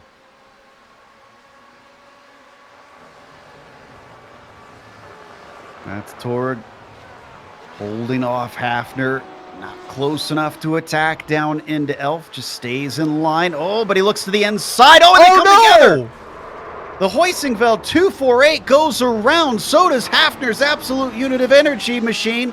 The BMW gets going after Hoytsfeld does. And that's going to hand third over to Overgaard.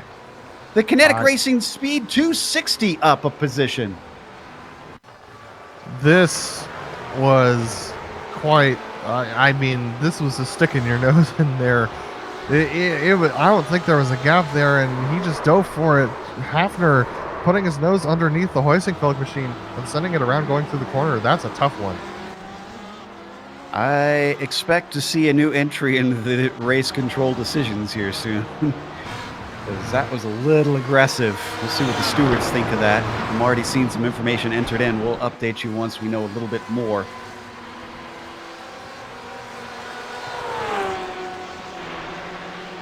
Of course, the Fisher Motorsport machine out there in a nice little fight. That's Aaron Corey in the car with Joel Hafner once he got back out on track, but they're going to be interrupted because that is Hoffman's Element Sim Racing 71 sneaking by. Just an update on that battle. The traffic has separated that significantly to 4 seconds, but as quickly as that time has been given to Hellraiser's Gluttony in the LMP1 car, it can be taken away, so don't expect them to be separated for long. Wow, look behind them. There's a whole slew of cars, and that actually includes our battle for the lead and the LMP2s. I know we're jumping around a bit here, but David Baker has cut down on Tony Baird, and they're literally tiptoeing their way past all of these cars as they've got the LMP1s blasting by them.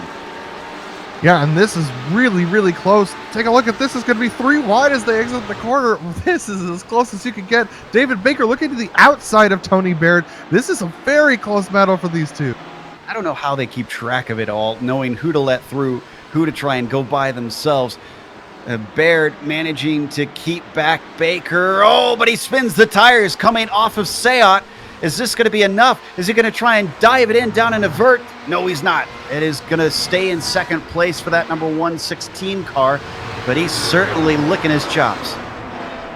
Every F1 driver and F2 driver will tell you it is tempting to try and dive it down to the inside of that corner, but you compromise your exit onto this middle straight. And by doing that, you're going to lose more time over the course of the lap. So unless you are right behind a guy and can get alongside him before the corner, it often isn't advantageous to make that move. A little bit of traffic going to split them up. That is Bossman and the 278 machine. The GT Pro car going to let them through and honestly gives some breathing space there to Baird.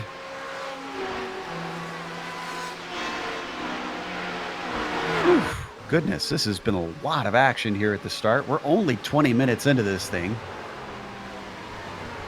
Speaking of action, 7th place in LMP2 is quite tight between Marcus Romer, Carson Thiel, and Neil Milton. These three have been duking it out, and they're still duking it out with all the GT Pro cars. It has been back and forth about 3 times this lap between all 3 of these drivers. Is there a 4th one in there as well? Yeah, Tileguard is in there. That's the Team Vikings Fenris machine. Sure, he'd love to get all 3 spots in one if they tangle, especially amongst this traffic. There was a little peek to the inside there from Middleton on Tile. Nothing doing at this point. They're all going to stay in position, continuing to work their way past GT Pro cars. Middleton getting held up by Nacho Yarnaz there through the corner. That was very close. Jeff, you mentioned this before, but this is a 10-hour race, right? It's hard to believe it with the way these guys are going at it. These guys are just going for it. And I've been watching the Ripe and Move team and the Graphite Racing team, and it looks like Ripe and Move is still continuing to gap this and this Graphite Racing team. And it's going to be interesting to see if that pays off later in the race, because are you burning your stuff up? Like, that's scary. Meanwhile, looks like Barraclaw having a little tussle on his hands for third place. He's been bumped up into the podium, but the World of Sim Racing team with Benetti behind the wheel is less than half a second behind as we ride on the gearbox of David. Looking back at Carlos, I can report that that incident we saw in the GT Pro class between the 269 and the 248 is being investigated. We don't have a decision yet.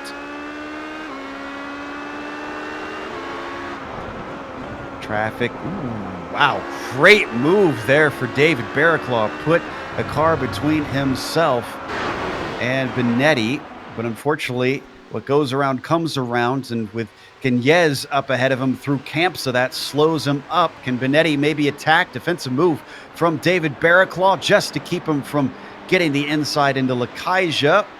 Still, he's awful close, almost side by side by the exit of the corner. Look at the downforce that Benetti's car has got. Doesn't quite hold it out, but my goodness, he is looking strong. Yeah, and those two cars they just passed, that was the battle for the lead in GTM between Guinness and Mark Torres. They're still nose to tail. So, man, these classes still, each of the battles for the lead are still fairly close, except for that lead in the GTM, as Jeff was just mentioning, between TSB Racing, Ripe and Move, and Graphite Racing Amp. And that's the lead for GT Pro that we're watching between Guignez and Torres.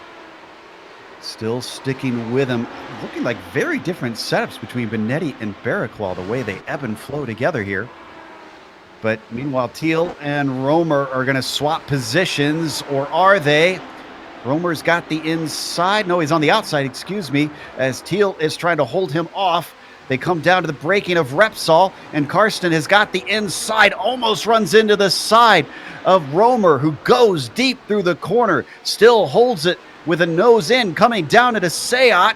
They've got no traffic for the moment, so they can settle it out amongst themselves, but it's going to be settled in favor of Marcus, who takes that 7th place away. Man, these battles right now are intense from the beginning of a race. And it's crazy because it's all about track position right now, but while you're battling side by side, you're losing time, and so these guys are losing time to the cars ahead of the German Sim Racing. Romer is losing time to Fock Auto Tech Sim Racing 111 ahead of him in 6th place. They're about 3 seconds behind now. And we haven't had a caution yet either. So just as a reminder, that can also take place if you're not used to watching the DGFX series. They have live stewards who will throw a caution if they see an incident that merits it. And that can change everything. Norwig, who's probably had the most calm race of everybody so far, especially for any of the leaders, is still up in front. It's a whole 11 seconds back to Oysterhouse.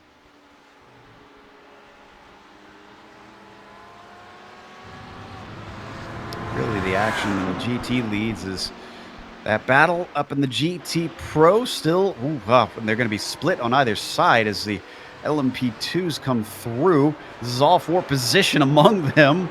This is where you start sweating in the cockpit a little bit. This is where you're just praying that everyone around you is keeping you in mind, keep taking consideration. But Guinness is actually going to compromise off the corner here. This is going to give an opportunity to Mark Torres, but this is the corner that I was talking about, Joe. And Guinness is going to block off that corner. I don't think he really needs to. Torres wouldn't have had an opportunity to dive to the inside anyway without losing significant time. So these two, it looks like Torres has just been kind of just keeping the mark on Guinness, wouldn't you say, Jeff? And that's been the interesting part about this, is these guys are battling on track, but they're also battling the other classes. And I think that's really what all that is keeping Torres at bay right now, is every time he seems to be able to get a good run, Guinness catches another class and he has to give and take. And the amount of give and take that these guys are giving is a little bit different. Guinness seems to be a little bit more aggressive on when he's going to give. I think it's strategy on when he's going to give way to the other classes. And Torres is a little bit more conservative. He seems to be able to give away a little bit quicker. I have to remember that the Torres racing for the Kinetic 280 machine is currently sitting in 5th in points, the last of the cars that are able to take the championship away from Poisson-Cup. So they have to rely on everybody else having a bad day, and they have to win and take max points. So they can't risk throwing away the car, but they have to be quick today. Meanwhile, do we have a side-by-side battle for 6th in GT Pro? We do. Hafner alongside Bossman, as they actually get split by an LMP1 of Hampus Boz, our leader there, but it looks like Hafner's going to be able to take away that 6th place.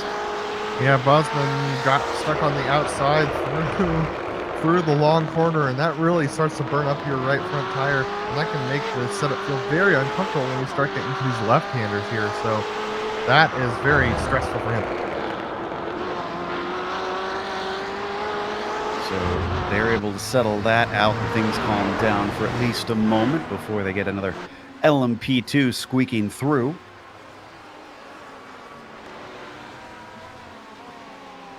Just about half an hour in to the final round here at Barcelona of the DGFX series. Let's look at the LMP1s, where we got a battle for 4th unfolding. The Xenon car has suddenly found itself challenged by Pelchat in the satellite number 64, and they've got a lot of GT cars that are slowing them up right now. They go by Julian Bell, and Julian's unfortunately going to play the pick here that holds up Patrick Pelchat and pulls him away by quite a distance. Yeah, that was unfortunate for Pelchat, so he's going to use up a little bit more of his boost to be able to stay on the back of Nosing, and it's working well. He's managing his boost quite effectively in the draft of Christian, but take a look at that. Christian really struggling with the traffic here. Let's see how this is going to work as they go around a slower LMP2 of Andy Banfield, and then Andy's going to try and go around Joel as well, so Patrick doing a good job of pacing the field right now. Yep, Banfield currently working his way around for the first half hour, the first driver to hop into the car. And that's something we haven't talked about either, is that this is a team sport out here, and they're going to have multiple drivers in. They have to if they want to score points. Oof, as that was a close moment there through Campsa. And it sounds like something's going on with our LMP2 leader. Yeah, Tony Baird in the Nomad Sim Racing HPD has been leading this race for its entirety, but the CQR Club driver of David Baker, David E. Baker's been climbing ever closer over the last couple laps. It looks like on race pace in clean air, David Baker has the measure of Tony Baird. But considering that this is a multi-class race, he's not going to be able to have that free air for long, so he's going to have to get up there and make that pass sooner than later if he wants to get that lead. Either that, or he's just pacing Tony and is trying to save a little bit of fuel right now.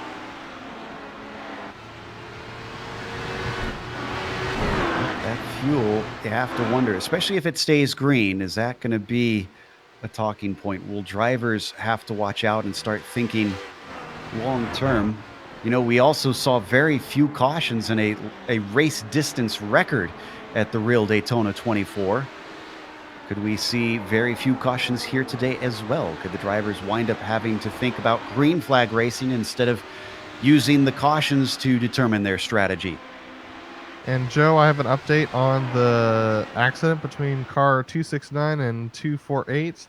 Car 269 has been, that is going to be the that's going to be the absolute unit of energy racing vehicle, has been assessed a 20-second stop and hold for causing a collision.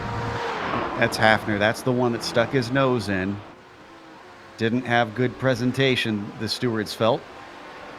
And his race is going to be compromised, especially, you know, talking about those cautions. Until they get a caution, he is going to find himself close to a lap down because of this. 20 seconds is a long time. That is That's going to be very stressful. Battle for fourth is not ended. Pelchat still on the back of Nosing. Xenon car very deep down into the first corner as they swing around the outside. Oh, way too far around the outside, and Pelchat's got it now. Pelchat up to P4 with those couple of mistakes from the 54. I can report that the absolute unit of energy car has decided to take a stop and hold now. I think that's a good strategy, try and lose as little time as possible, but that was a fantastic pass and a good opportunity to take an advantage, and it looks like he might be trying to go back. LMP2 lead looks like it's closed up as well.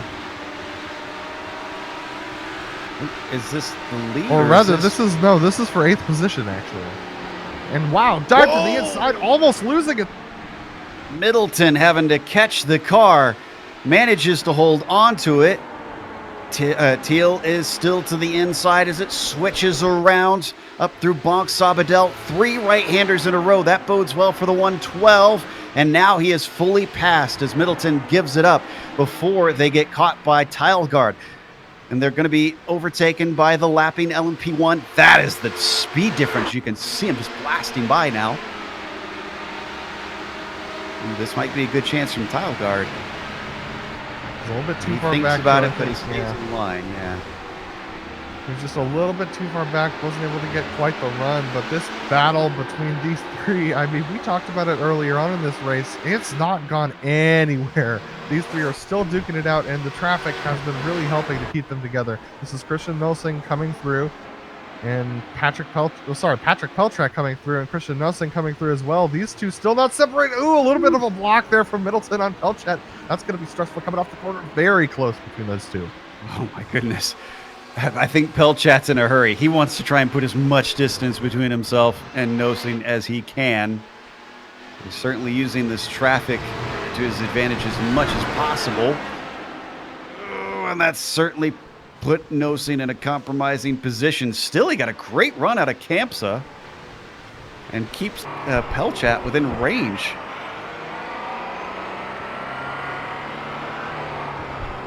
Wild stuff here with the LMP1s. The way they continue to use that traffic.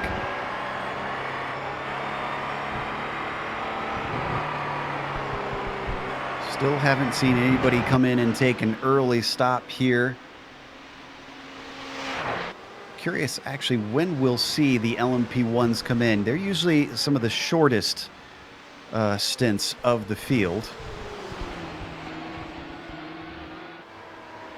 Yeah, it's going to be interesting to see when they come in and how that affects their strategy. Who takes what kind of fuel? You know, some teams are going to be measuring it out over the course of the race and trying to take less fuel every pit stop. Other teams are going to be taking full tanks every time and trying to take a shorter stop towards the end. It's going to be interesting to see, because when we start to hit pit stops, we'll start to see these classes separate. The class gaps between the cars in the class separate a little bit as everyone starts to get on their own strategies. Back down to the GTMs, because we haven't really shown much in the way of battles. Well, there hasn't been, Jeff, unfortunately. But it looks like the Midgard team is trying to hold on to this podium because they're being challenged by what looks like the 312.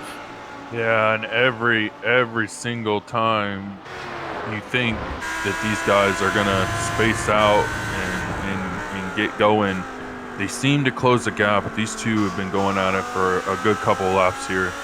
And it's going to be interesting to see how aggressive they're going to be here early in the race. It's Wild an Hour on screen that we ride on board with. GTM is single make. These are all the Audi GT3 cars they run. Wild and Hour definitely keeping them in check. They've got Stefan Overgaard in the GT Pro starting to close in. And unfortunately, the GT3s and the GTEs do not have much pace difference, so this could get frustrating for the 260 as he tries to get by this battle.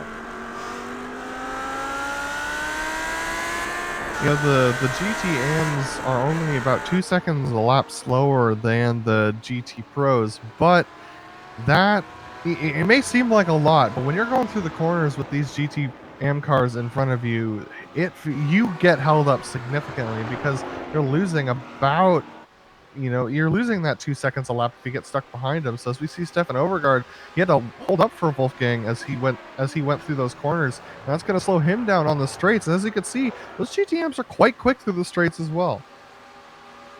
Yeah, he's barely got a nose ahead down into the braking, and Wildenauer is going to have to actually let him through just to make sure they don't lose more time staying side by side through here. But while he may have lost a little bit of time there, Overgaard probably going to cause the same sort of headache for Kjellin in the Midgard team. Especially in this portion. This is one of the more technical parts where it's hard for him to get out of the way. And in fact, he's going slightly defensive on him. He doesn't want him through right now. As they come down into Vert. Yeah, he is of no interest here, Jeff, of letting him through. He doesn't want to lose any time with the fight that he's got for third on his hands. But while he's battling, I would be interested to see how much time he's actually losing by holding up that guy. That just doesn't seem like the smart choice. You could see he locked up his brakes. He was trying to send it in deep. Stefan managed to get through, and that did manage him to get by. But it looks like Kjellin, still in third, has lost the ground back to Wildenauer now. They're going to have some more LMP2s sliding through. No, excuse me, this is LMP1s. This is Hoffman.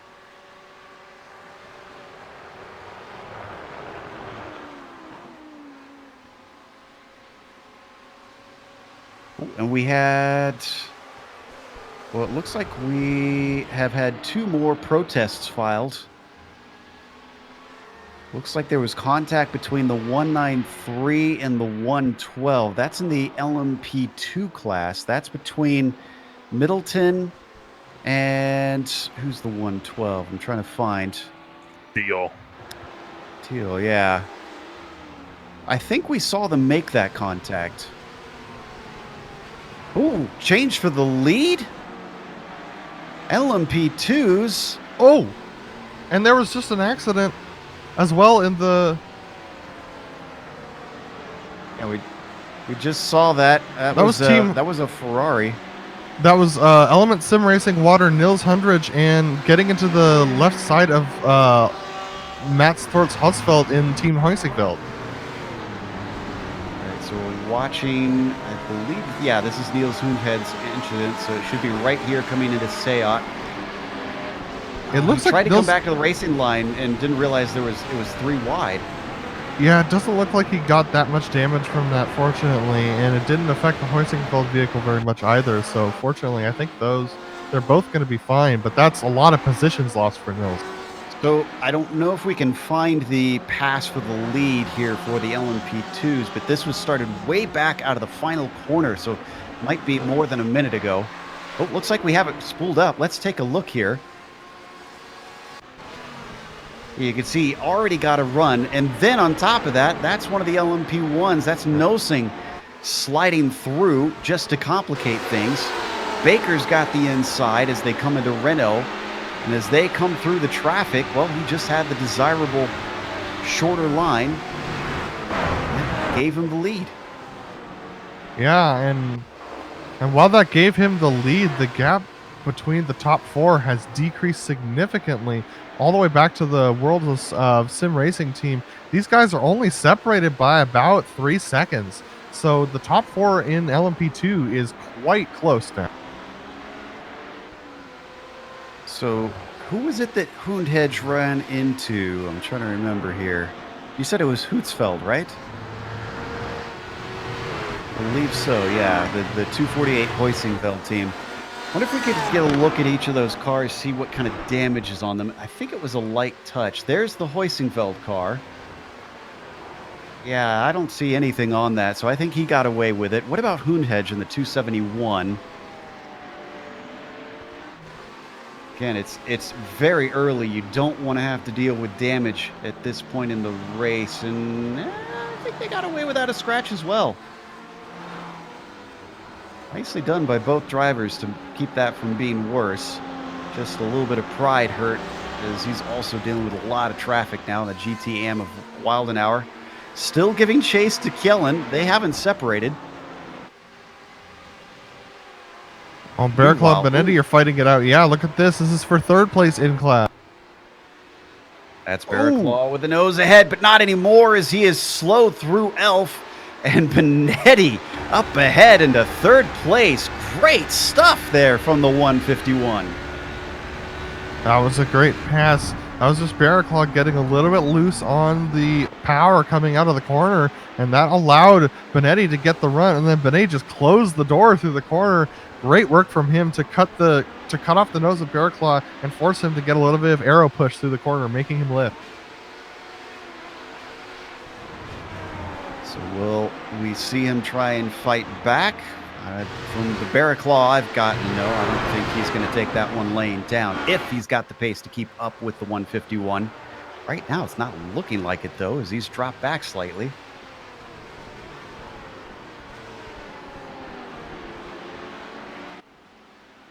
And looks like our LMP1 drivers are now starting pit stops. Hampus Boz pits. Hoffman stays out for the Element Fire team. Satellite also still out on track. Nosing pits. Is Ribolo going to join? Yes. So 2 stay out, 4 come in. Yeah, that's interesting to see that for sure. And it's definitely interesting to note that some of these Audis are going longer than the Porsches. I think these ones who are pitting with him might be just having to have fought harder through the pack. So it's going to be fascinating to see how that strategy plays out over the course of this 10-hour race. 40-second stop for Boz. Ooh, here's interesting development. The PCDC Argon, 24 seconds. Much quicker. So I'm guessing no tires on that one for the 18? Yeah, that'd be my guess too. And that's an interesting strategy considering that this is going to be the hottest point of the race. And he decided to not take tires. So we're going to see how that pans out as far as his pace is concerned. I'll be keeping an eye on that as they continue this. Yeah, 81 degrees Fahrenheit. So it's gone up since qualifying yesterday. And Hoffman's in from the lead, yes. Ooh, Pelchat stays out. So going a lap longer than anybody else out there.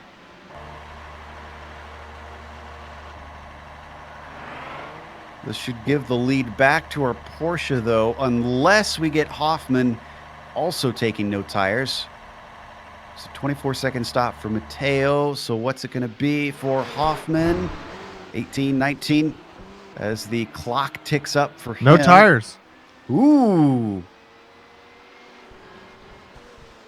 Boz is coming around New Holland now as Hoffman is back out on track. Your new leader is the number 71, looking for track position on some old rubber. Well, currently your leader is Patrick Pelchat, but he's just coming around. Surely he's going to be coming into the pits this time. Yeah, I would certainly think so. And he's actually coming around through Bonk-Sabadell as he goes by Joel Hafner, our poor driver, only driver who's gotten a penalty thus far this race. That's how clean it's been in this first 40 minutes. Pelchat is in. And now one thing that's interesting you could see there, Adam, is that they have to really attack the pit entry with the cones being way far down there.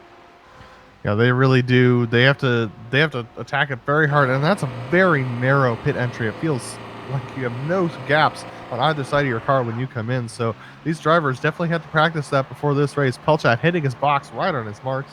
Let's see how short his stop is. And as that was happening, we have an accident. Tony Baird is around. In the Nomad Sim Racing HPD, he was in second place. This is in Bonk-Sabadell, and this was a self-spin. Wow, driver error. Let's take a look at the replay. Here it is right here. The rear just comes around on him. Yeah, and he was very very fortunate not to get any damage off of that. He managed to pull it off in a place that was off track, but that's a huge loss for him and his team. They were up in second place before that. We've also had the 193 in pit lane, and it looks like a scheduled stop. It was only 31 seconds. This seems a bit early, though. Odd. Not sure why we had Adequate Racing call their car in. Now, I did see they were one of the ones being investigated, but we're getting information that no further action is being taken from the contact. I'm noticing that in the submission for the protest, they marked that they had damage, so it's possible they came in a little bit early to get that damage fixed, or they were losing more fuel mileage than they were expecting with the damage attack. That's a good point. Yeah, that would definitely be a reason to call the car in early. Come in, get the damage fixed, make sure you don't lose any more lap time out there. Certainly puts them a bit out of order. Go ahead, sorry. Jeff, you've noticed something fascinating about the GTM lead. What have you been noticing down there? Yeah, it looks like Ripe and Move just is handling the traffic so much better than the Graphite Racing team. He's stretched his lead to 18 seconds. That is insane. Either the Graphite Racing team is being super conservative, or they just can't get through traffic. And I've been taking a check on the lap times, and for example, Ripe and Move's fastest lap this race is a 140.239.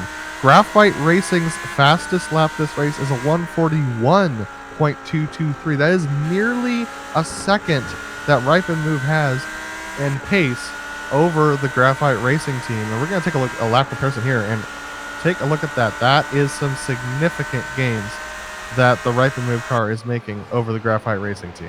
Remember, wasn't it 0.8 of a second, the gap at one point? I think it went down to about half a second in qualifying between Norwig and the rest of the field. So that seems to bear out the pace that we saw from this team that has figured out the Audi a little bit better than all those around them.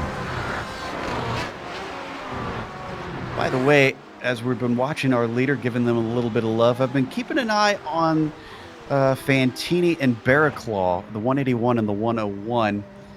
Looks like we've got one of our LMP2s also in the pits. That's Banfield. The Apex Blue car taking their service. I'm trying to think where Blue was sitting before they brought the car in here. Again, a little bit early because these HPDs can usually go about an hour, and this is only about 50 minutes in currently.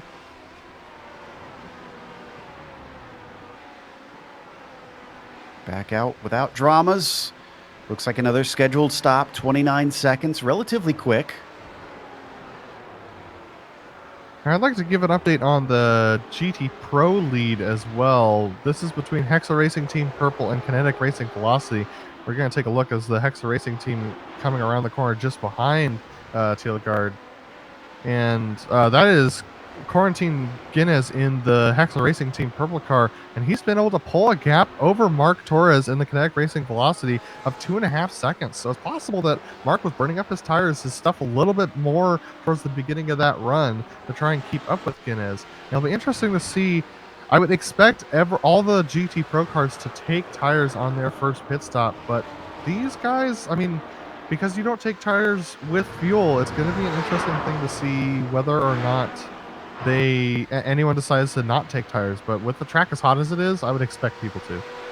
And as we were watching that a little bit earlier, you saw Torres having a little bit harder time getting through traffic. So I'm wondering if that isn't where he burnt his stuff up a little bit more, whereas Guinness was not having any trouble just getting by, and he was being a lot more aggressive is the weird part. He was being a lot more aggressive about letting guys by. So I'm wondering how he was able to save his stuff that much more.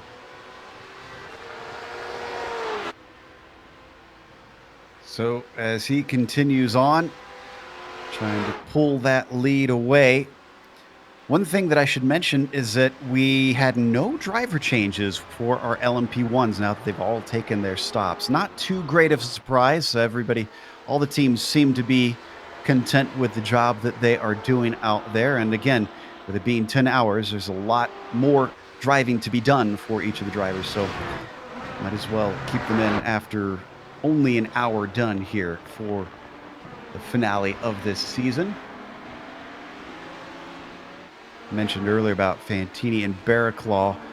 Barraclaw actually pulling a little bit of a gap. It was down to about half a second between the 181 and the 101, but the Hoisingveld car has stretched backwards to about 0.8 of a second. Sounds like there's some action happening down from 9th and GT Pro here, Jeff. Yeah, and this is a battle that I've been watching here for just a few laps. It's interesting to see this, how they're handling getting through here, and it looks like maybe Samba might just be a little bit more aggressive later on in the run.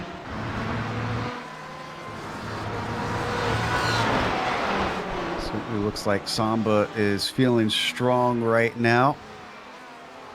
They let one of our... Oh, and that was LMP1 off in the grass. That was actually Mateo, our third place driver. Can we get a replay on board the number 18 with that? That was... he did not expect those GT cars to get across. Yeah, I don't think they noticed him coming, and the pace difference between the GT Pros and the LMP1s is quite significant. So watch this as he's coming across. He comes across here, and he's just going to drive down the right side. Didn't expect the DW to cross across, and he has to go into the grass. Amazing that he saved it, but that's racking up incident points, Joe.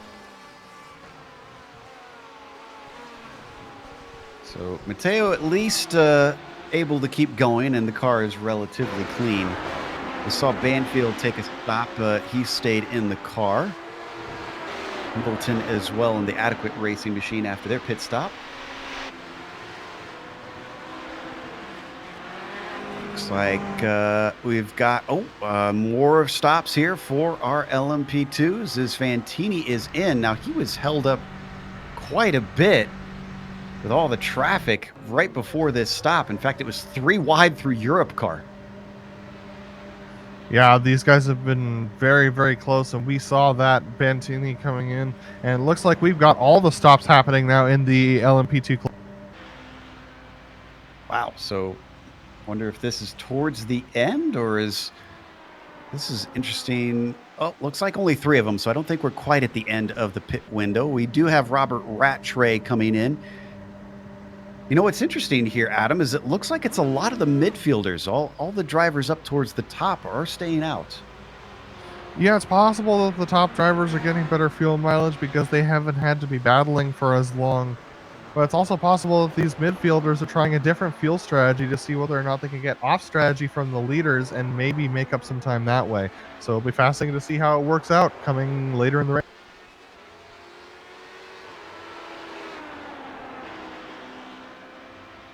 All right, so Baker continues on in the lead.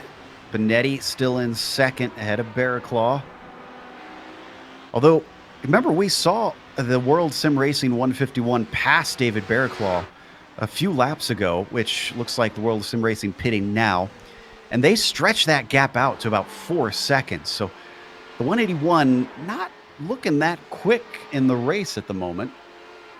No, and the CQR Club of David E. Baker had about a second on World of Sim Racing team when World of Sim Racing came in from second position. So I think this is going to be the rest of the LMP1 field except for the CQR Club cars. And it looks like Team Vikings Fenris of Martin Tilgard is going to stay out as well. So that leaves only 2 of our HPDs that need to stop still. Oh, and it looks like our leader in the GT AM class has come into the pits as well. Yeah, that's Joel Hafner bringing the absolute unit of energy racing. Or, no, excuse me. I clicked on the wrong thing there. Till Norwig, rather. And the Ripen Move car is in and out.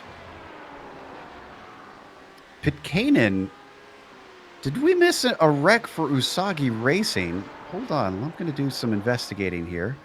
They've been in the pits for 3 whole minutes.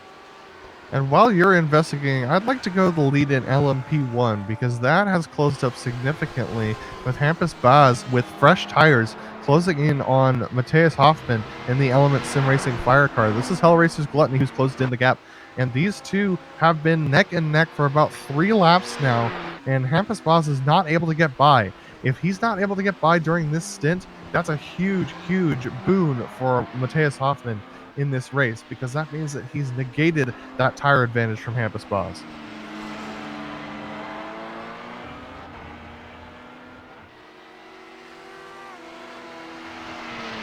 So I did figure out what happened to Usagi Racing, and it looks like they had contact from behind. I think it was an LMP1 that ran into them, and they got shoved into the wall. Oh, Baz for the lead. Here we go. Hell Racers Gluttony pulling ahead in the draft with the hybrid power, going right by Hampus Baz. A powerful move coming off the final corner, and Matthias Hoffman had nothing for him. This is the tires coming into play now. Not too surprised at that, as it looks like Tileguard finally pits and Baker has been in and out. So with that pass taking place and with things now settling out for our LMP2s on pit stops, I think we got a ways to go since the GTEs. Oh, no, maybe we don't have a ways to go on the GTEs. Looks like pit stops are starting with them because Overgaard is in, Hutzfeld is in. This is everybody except for the Hexa Racing Team Purple leaders. And it looks like Element Sim Racing Water's going to stay out and Samba Racing Team's going to stay out. Everybody else in the GT Pros are in. GT AMs also having taken their stops pretty much, because it looks like the last of them are leaving their pit stalls. Looks like we're waiting on Wildenauer to pit. He's the last of our GT pros. He's coming in now. Yarnos, Hundhedge, and Guignez are the ones that stayed out. Guignez being our leader. So he's going to try and stretch it long despite having very good pace.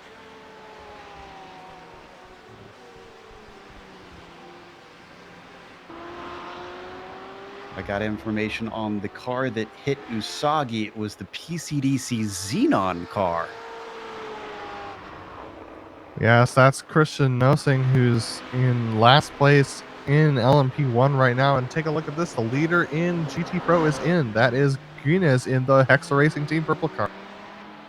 I want to watch to see until the Team Purple comes out, because remember, Torres was relatively close. So this could be important to see how their pit stops play out between them with, let's see, Joe, about 1 lap difference, it looks like. Joe, the Hexa Racing Team Purple car missed his box. That's going to cause him to spend a lot more time in the pits. This is going to be costly.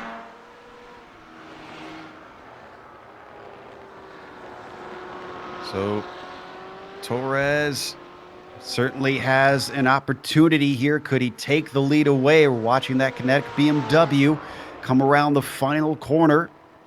Guignez is just rolling now, just finished his stop, but he's got to get to the end of the pit lane, and Torres is on the front stretch. He's got the speed. Guignez is just getting past the cones.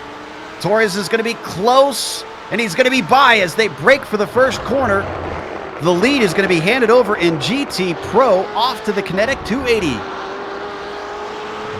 This smells reminiscent of the Daytona 24-hour with the 77 DPI having a similar issue. This could spell a big issue for them, but Guinness is only 1 second behind and is going to have fresher tires, so we'll see how that affects it through this run. So that will take us to a quick break here on the Global Sim Racing channel with all pit stops done for the first round. We'll come back with 9 more hours of racing here at Barcelona, so stick around.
Welcome back to Barcelona. We've got 9 more hours to go in this race, and we've had a few developments over the break here. But first, let's run you down the top 5 of each of the classes just to get you up to speed. Hampus Baz is your leader in the LMP1s. He took tires, but the driver in second place did not. Matthew Hoffman took the lead temporarily after the first set of stops. He had to hand it back with the pace just not being there for the number 71. Third place, last to the podium there in the LMP1s, is the PCDC Argon car, Mateo. Back there, just kind of running his own race at this moment. Pelchat has had some excitement, who is in 4th currently. And then SKS Tribute, Ribolo has gone from 6th to 5th here in this race, up 1 position, so not a bad showing. Adam, what's the LMP2s look like? David Baker is currently leading in the CQR Club vehicle, and he got that position over the Nomad Sim Racing HPD Tony Baird in the pit stops, but Tony is not in second because he had a spin, so that put Team Hoisingfeld 101 Roni Fantini ahead of him in second place. A very consistent drive from him has allowed him to get into second. Tony Baird, we just spoke about, is in third place after having that spin, so he's had some trouble and has been able to recover, and that puts him in third position. And then we have the Torque Freak Racing corkscrew driver of David Barraclaw in the 4th position. He's been able to have a consistent race, as well as the Falk Autotech Sim Racing 111 of Michael Schlacks. All of you who've been watching this might be wondering, because when we went to break, where the World of Sim Racing team Carlos Alvarez Beniti went, and he came in for a second stop, so he's down in 10th position. All right, Joe? Then, of course, in the GT Pros, it is Mark Torres leading right now with Corentin Guiñez behind. They swap positions, if you were watching just before the break, through the pit stops. Guiñez missing his pit stall. Going to be kicking himself for that. Hutzfeldt, who's managed to stop the bleeding. Remember, he was off the podium at one point, is back onto it now. He's in 3rd place, but he is nowhere near Guiñez. A whole 16 seconds up to him. Niels Hundhedge is currently riding in 4th place. And then in the top 5, very close behind Hundhedge, is Julian Bell. We'll have to keep an eye on this. There's only a second separating those 2 Ferraris. Let's go down to the GTM as well. Jeff, how the top 5 look there? The TSB Racing Till Norwig is just on a rail. He's just gone. He's checked out. I think last time we looked, he was up to a 24-second lead. He has just set it down today. There's no catching this guy. Graphite Racing League has managed to stay in second. Real Pixel in 3rd. Team Vikings in 4th. That's been where the battle has been, between 4th and 5th there with Midgard and World Sim Racing Team Junior. That's where the battle's been this whole race, and it looks like maybe he's starting to kick. Diego Vasquez, has been able to keep pace with him, and he's finally starting to catch up here, and this is going to be where the battle's going to be for the rest of the race, I believe. Something's got to be wrong with Benetti, because he's been in again. We also had a big moment for one of our LMP1s, Nosing, coming down into Vert. Had to really get on the binders. Wonder if we can get a replay of this on board. He was looking to try and lap one of the LMP2s. This is maybe about 60 seconds ago at this point. Let's see. Looks like we're trying to pull up the replay here. So we want to back up maybe about 40 more seconds on this one. Had a little weave there. Yeah, now we're going to see it. If we watch on board, this will be coming out of Sayat. Again, you can see he's giving chase. That's Ribolo right in front of him. That's for position. He's got to be aggressive here. And they're going to come up on one of these LMP2 cars. Look like they might be in a battle as well. Ooh, that was a big slide from Nosing coming through Repsol. And he's got to stick with it. He thinks he's got an open gap here. Oh, that one. Whoa. Oh. That's a change of pants moment. It definitely is, and that's a very stressful moment to have. And we've been having... Oh, and it looks like we have someone around. Jeff?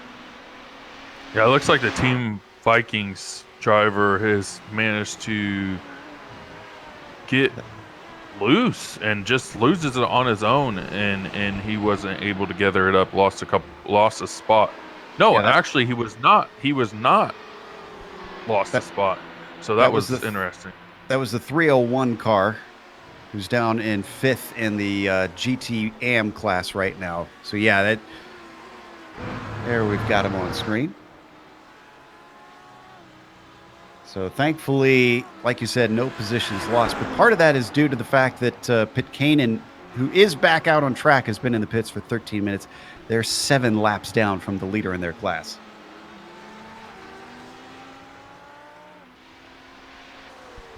Yeah, we actually just had an incident with Julian Ribolo and Christian Nosing in the LMP1 class for 6th place. This is the SKS Tribute vehicle. The Tribute vehicle just went off the corner. This is a pretty significant off. And I think this was due to driver error. He's battling with Christian Nosing, as you can see on screen, and just outbrakes himself into the next corner.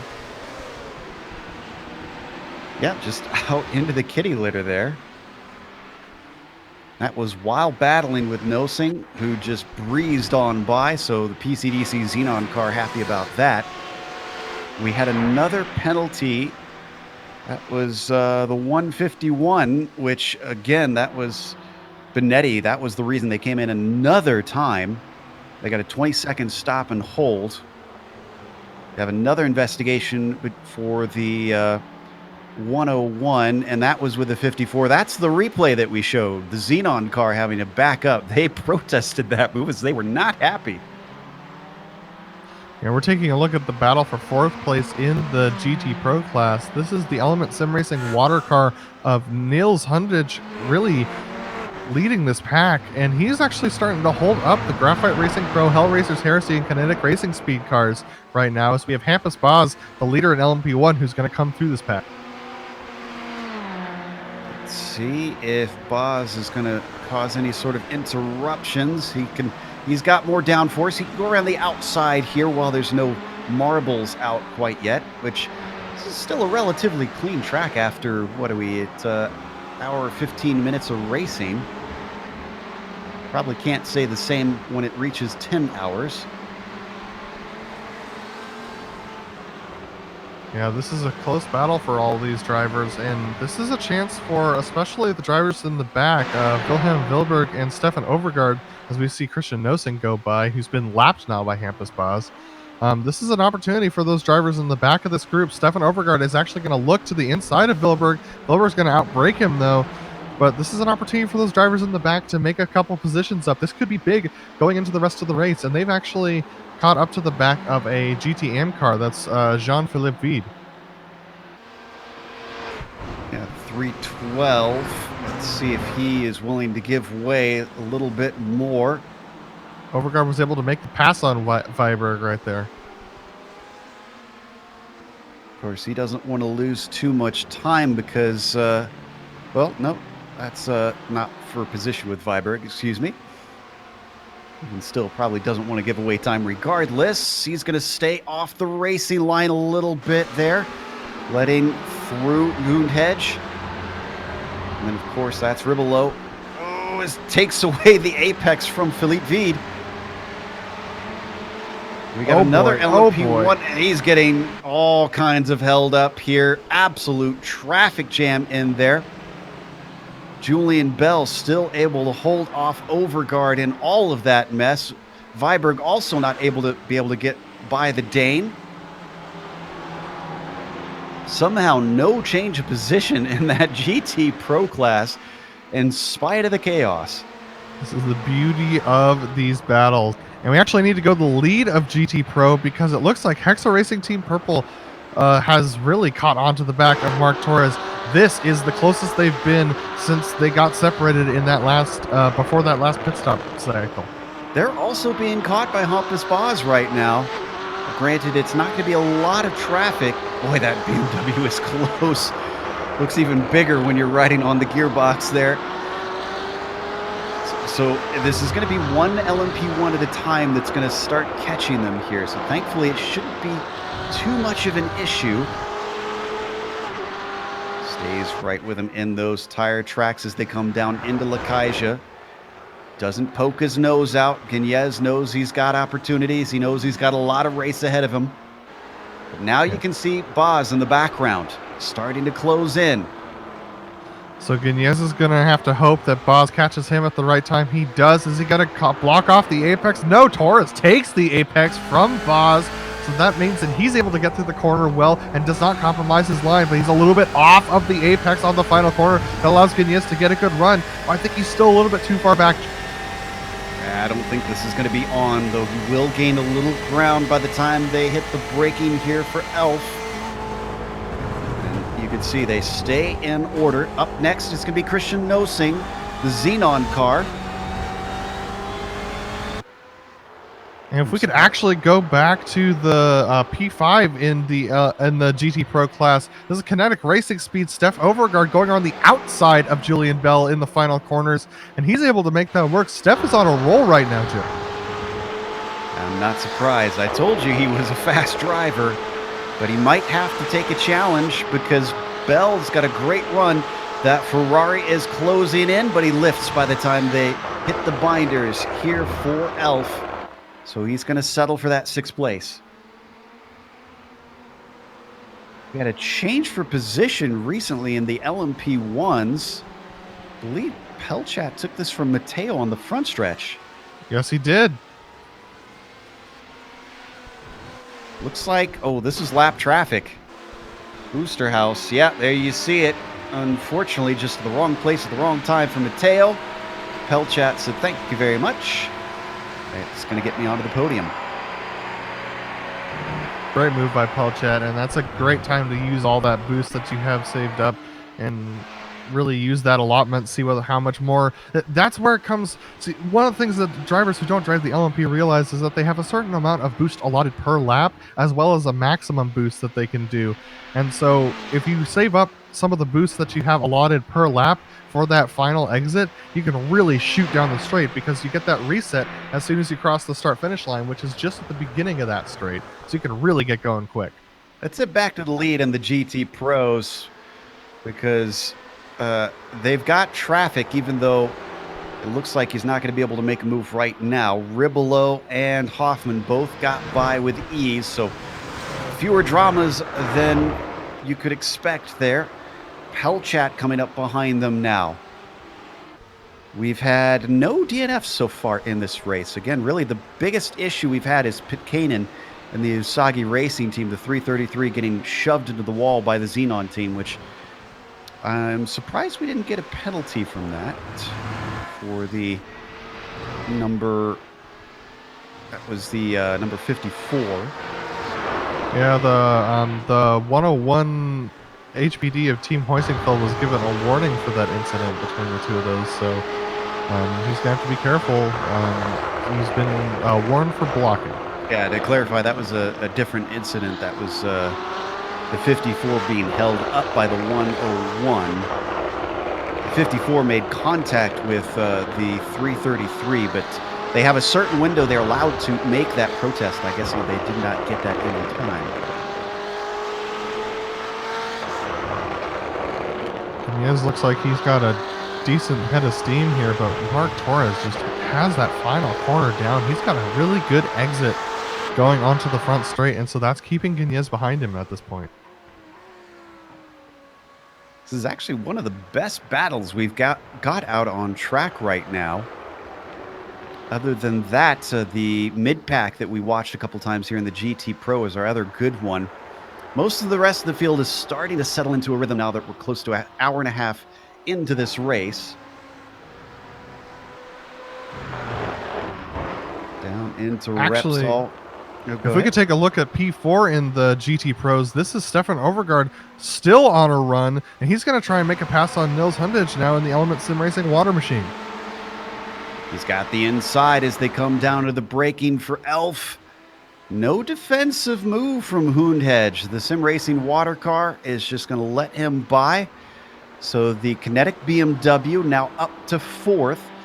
But here's where his progress is going to get a little bit harder. 16 seconds to get up to Hutzfeldt, who is the last car on the podium right now in this GT Pro class. And also remember that out of all of these cars that he just passed, he's the only one who took tires. So while he's gaining positions, and he misses that apex just a little bit there, while he's gaining positions, he's still making up time from the time when he did not, when he took tires and the other cars did not. But at the same time, these cars behind him are going to have to take tires next pit stop, otherwise they risk blowing out a tire, and that could cause problems too. I do believe we should be getting pit stops for the LMP2s, or LMP1s rather, pretty soon here. As I'm looking at them, and they're on 28 to 26 laps, depending on who you look at. Boz right now actually on 28 laps. He was one of the earlier pitters in that Hellraiser's Gluttony machine.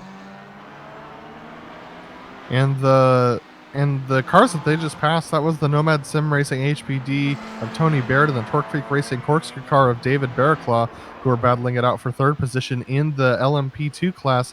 And look at that.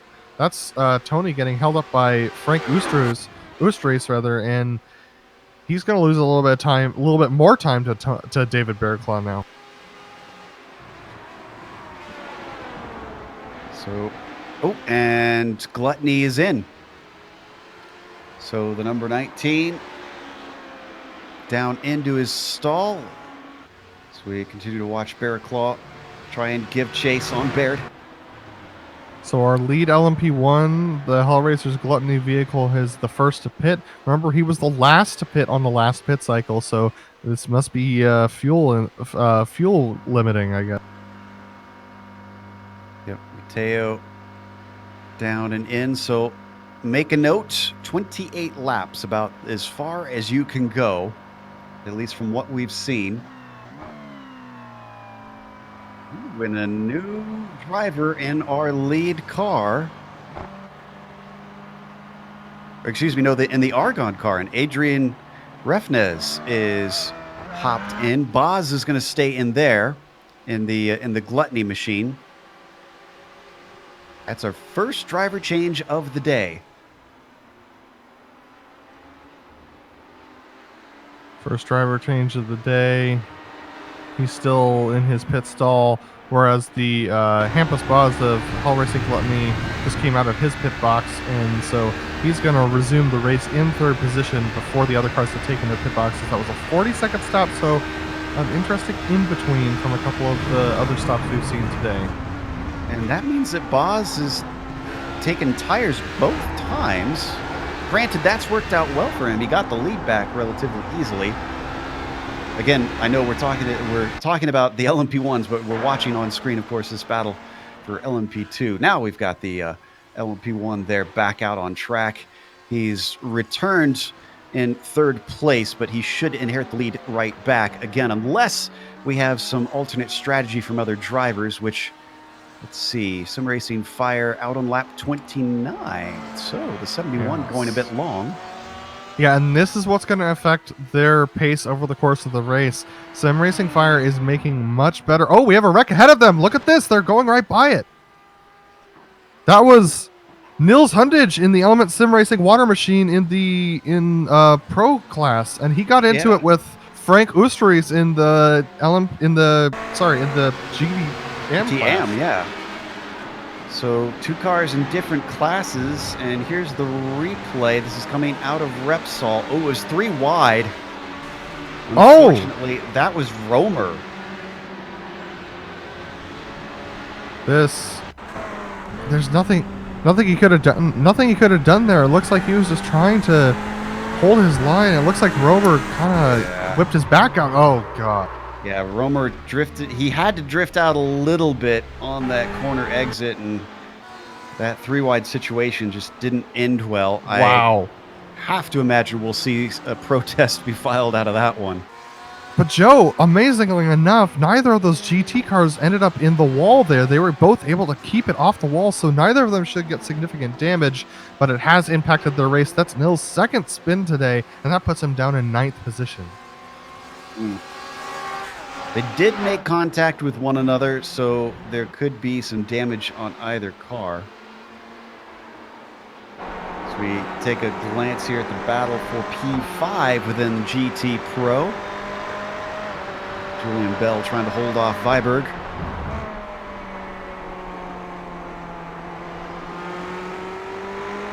Again, this mid-pack here in the GT Pro has given us some great stuff so far today. Wow, he is right on top of him. That Ho Racers Heresy machine is eager to try and crack into the top 5. Ooh, a little bit of a missed apex from Julian Bell. This gives an opportunity to Viberg, but it's too early. He's going to have to back off a little bit and try and get a good run down the straight. But look at that, Bell pulling away. Yeah, well, let's stay with this, but I could report that Bearclaw, who was very close to Baird for a moment, managed to pull away from him with some help from the traffic. Oh, we got a 392 is around. Ooh, that's Oosterhuis. Oh, he was just in an incident before. We were just talking about that, and that's Hoondhedge again. The two same cars. Hoondhedge looks like he clipped the apex, and Hoondhedge has some significant damage. He's still trying to recover. I wonder if this will be a caution if he can't get it going again. Well, these two are not going to be very happy with one another once they hop out of the car. And boy, Hoondhedge almost backed into Philippe Vide when he got back on track. Yeah, so this happens in the next set of corners here. You're going to see Hoondhedge get to the inside of Oosterhuis, and he's going to try and hold it on the inside, and it's not going to work. He's going to clip the apex of that turn and then end up pushing wide into Frank. So the 312, watch this here, is he backs up. Oh.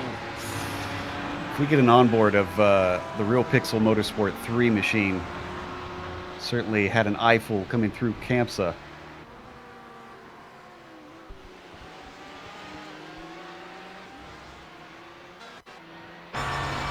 Looking for the 312 machine as we have hopped on board one of our LMP1s. Number 312 is down in GT AM. So it looks like we won't be able to get it.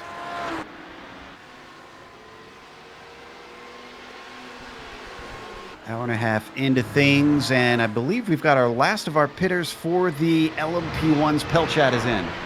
And it's a driver change. That's Pierre-Benoit Lemire coming into the car for Satellite Racing. All right, so another driver change. Only two. No, we've had 3 driver changes. 4 of them. Arndt Pfeiffer. The Element Sim Racing Fire has come in for Hoffman, and Emmanuel Galinier has hopped in for Ribelot. Meanwhile, back in the GT Pro class, that mid-pack once again giving us a lot of stuff to look at. Julian Bell just ahead of Marcel Bossman now. Yes, and that's because Wilhelm Viberg just got through on him. Man, Bossman, that is as close as you can get to the back. Man, and we've got Boss Rovinko behind them as well as Julian Bell goes deep into the corner. That allows Bossman to get through. Bossman almost comes out wide into Julian Bell, making him take evasive action. And here comes Rovinko inside. Bossman's going to try and block it off, but look at this. It's very close between all of them. Oh, great move there by Boss to just take advantage of the situation. That'll gift him 7th place, and Julian Bell down to 8th. And while we're watching this battle, the battle for 2nd place in the LMP1s is also cracking off between Satellite Racing and PCDC Motorsports Argon. And Satellite, when did Satellite get into 2nd, actually? Did they have a short stop? No, it was a regular stop. Ooh. Yeah, that was tight there. And actually, that's also for position with Pfeiffer behind them. The Element Sim Racing Fire Machine. So Refsnevs just went around Pfeiffer, and Pierre Benoit came out just on this lap. So these are all fresh drivers.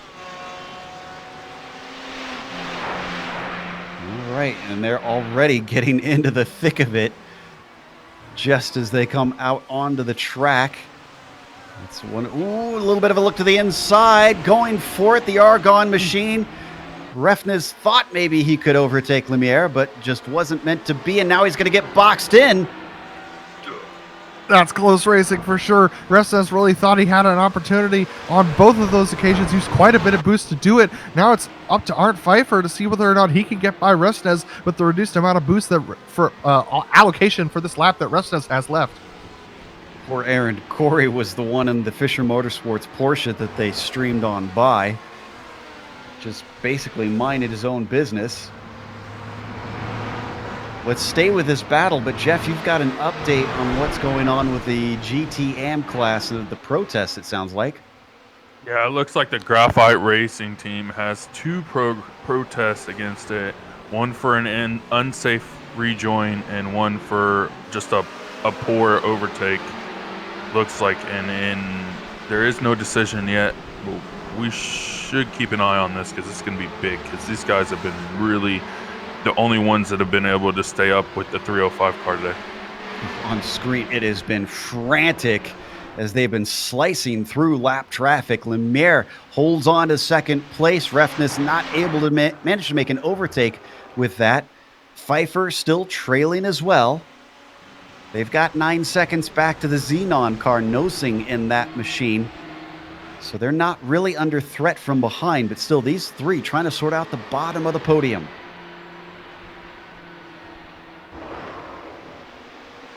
You get a short breather from the traffic. They're going to come up to Stefan Overgaard. I wonder if he has any idea what's coming, because a 3-car fight for the fastest class is certainly going to be a hell of a time here for the Dane. What's also interesting is Stefan Overgaard, after making his way past Nils and Viberg, he's got a 10-second gap over Viberg at this point. So Stefan really on a charge on this stint. Yeah, that's a good point. And actually, he's cut down the gap to third place by about 4 seconds since we last looked. Wow. And he gets at least the somewhat better end of the stick as they all passed him on the straightaway down into Lakaja. This is going to be interesting to see in the LMP1 battle for that third position. They are all made it past the traffic once again back onto the straight. And Arndt Pfeiffer still has a decent run on Refnes, but I'd expect Refnes to defend strongly considering how aggressive he was being early on, just in the last 2 laps.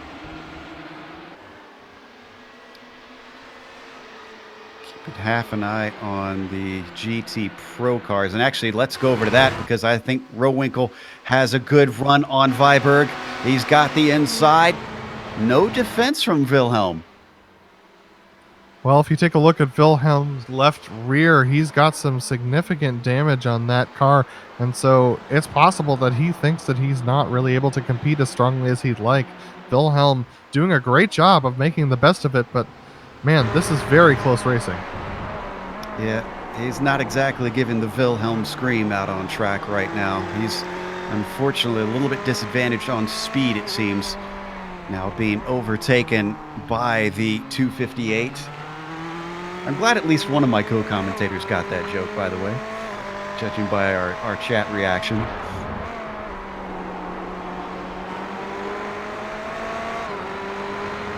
Hour and a half into this thing. Still a ways away from the next set of pit stops. We should be getting, maybe within the next 15 minutes or so, our LMP2s in.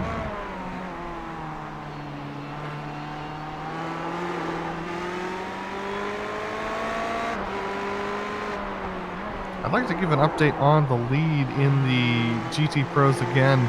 Mark Torres and Corentin Guinnez have not separated. These two still nose to tail, and this has been the story of the entire race. Granted, the positions were swapped for the last pit stop, but yeah, the Kinetic Racing Velocity car and the Haxa Racing Team Purple seem to be attached with magnets right now, because they just cannot get enough of each other. I'm trying to figure out too if they're pushing hard, because they've managed to stretch away from Hutzfeldt by a long ways in the Hoisingveld car. So that seems to imply that they're pushing, but we haven't really seen them attacking each other all that much. This looks like a very patient race from each of them, maybe just kind of waiting before they endanger the car. Yeah, with the amount of traffic that they're dealing with, especially take a look at this. That's the battle for third that we saw before, and man, they're really having to navigate this. Here comes, oh my goodness. Yeah, so with the amount of traffic that they're having to navigate, I think they've got bigger problems than just each other. But look at this. Guinness has a pretty good run on Torres, but he's just content to stay right there in the tire tracks, it looks like. Yeah, he's lifting. See that? Yep. See, that's what tells me that they're thinking long term. They know that there's a long race to go. They got plenty of gap to the cars behind. It's just these two fighting for it. So really, they don't have to worry about, a third or a fourth car getting into the mix at this point. And we haven't had a caution yet. That'll bring them in third place anyways. As it looks like Nosing having another stop. Now, when was his last stop here? This is out of order, I'm pretty sure. Yeah, this is a little early, I believe, for him. So checking to see when was his last stop here. We're getting reports that it was about. So it was a 29 lap stint, so that's fine. So that was right because he had the penalty earlier on. So he's off cycle. That explains it.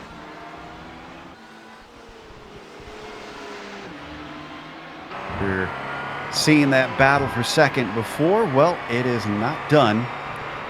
We're still trying to hold on to P2. Credit to the satellite team getting up there. They started this thing in third, and they're now in second, and they are making sure that Refnes is having to fight for this thing. As they go on by Tilgard. Oh! And lap traffic is going to hand it over. Lemire getting on the brakes big time, trying not to slam into Duenas. Man, great job not wrecking the car, but that cost him a position. Oh, there's a car off in the background. That's Adequate Racing's Jonathan Dance. Yeah, that's the one that that's the World of Sim Racing. Avoid. Yeah, that's Duenas.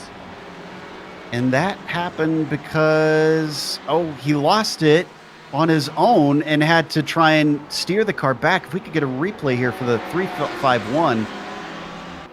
He overcorrected trying to keep it from running into traffic and just slammed it in the outside wall.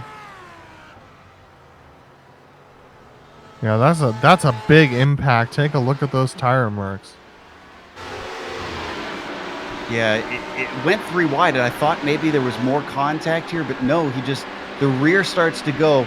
I mean, great job for him to keep it from running into the other cars, but he sacrificed himself for the good of the others, it seems.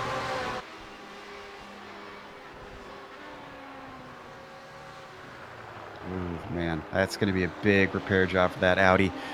I feel like we've seen more damage issues for the Audis than any other class. Joe, we got to go up to P2 and LMP2. They're side by side right now for second place in traffic with Wilhelm Weiberg, rather.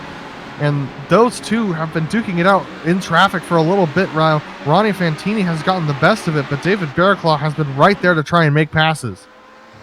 Yeah, he saw an opportunity with the traffic, and he stuck his nose in. Looks like it's settled down a bit. Oh, maybe not, because Fantini's going to get held up here out of camps. Yeah, I don't think he's going to be able to go. Let's see if we can pull up a replay of that. It was about 60 seconds ago into Repsol that they just got plugged up behind a whole slew of cars, and Barraclaw tried to get his nose in.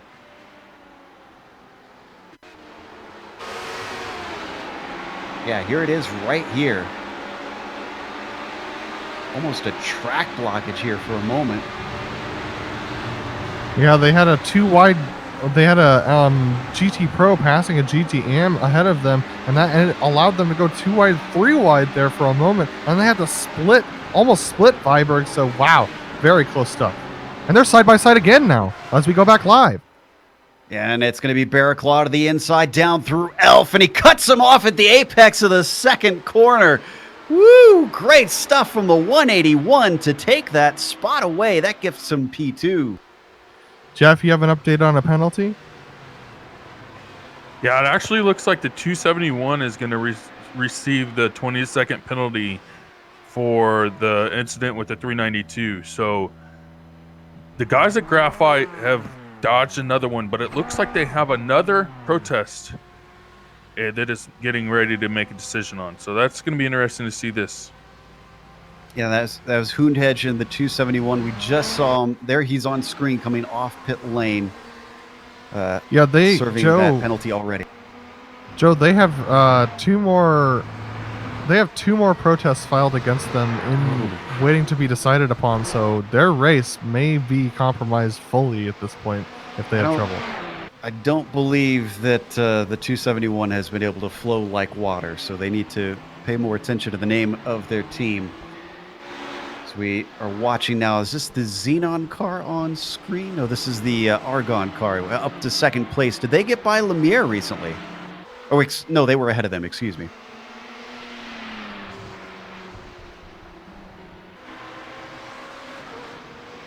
Back onto the front stretch. Worth pointing out, you can see in the background hints here and there of Pfeiffer. The 71 has fallen back, so even though he was in the mix for a moment for that second place battle, he has gone away. Actually... Oh no, we had a wreck in the... I'm trying to see which car it was. It was one of the LMP2s that just spun out just behind Quarantine Guinness coming through the corner. Trying to find it here. Oh, that was Benetti. Oh, that was Benetti in the 151. One of our major players before.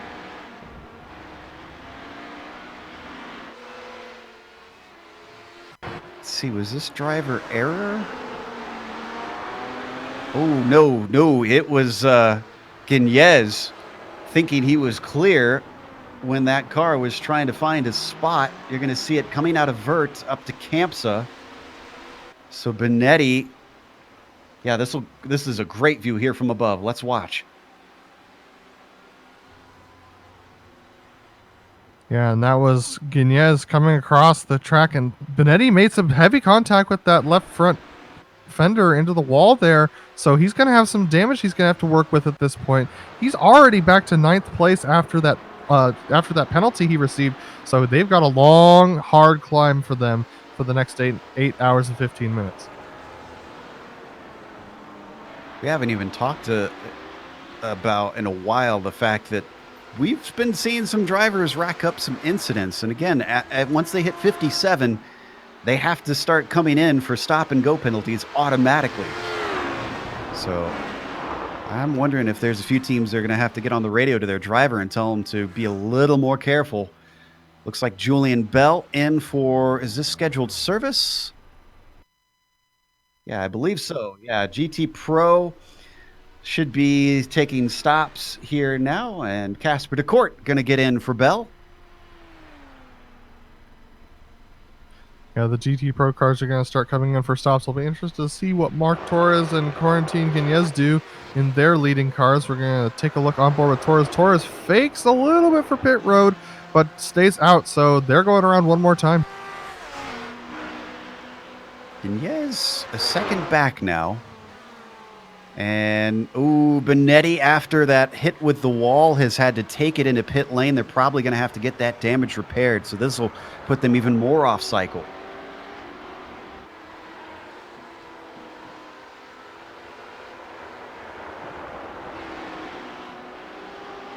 I see Ronnie Fantini also pitting. Actually, I wonder if this will put Benetti back on cycle, if anything. If this is when we're seeing some other HPDs come down pit lane. And that's a driver change, I believe, for the Team Heusingfeld car. So that's Gunnar Meeson coming in for Team Heusingfeld 101. And so he's going to jump out there for his first stint of the day. All right. So Heusingfeld going to get some fresh blood in there. Waiting to see when we get some of our other drivers hopping in.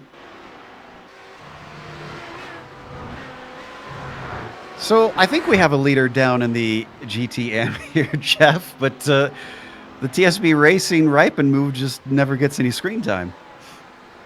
Yeah, he just checked out since the beginning of the race, and it doesn't look like there's going to be any change here anytime soon. What has he got it stretched out to now? At one point, it was 35 seconds, so that is crazy to think.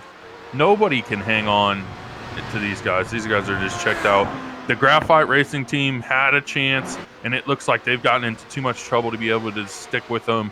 So it's going to be interesting. Real Pixel maybe has a chance, but they got a lot of time to make up.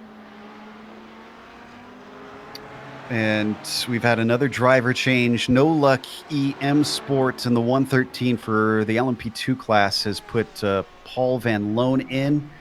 So Robert Rattray is now going to get a little break after the first nearly 2 hours. They're back out and moving now.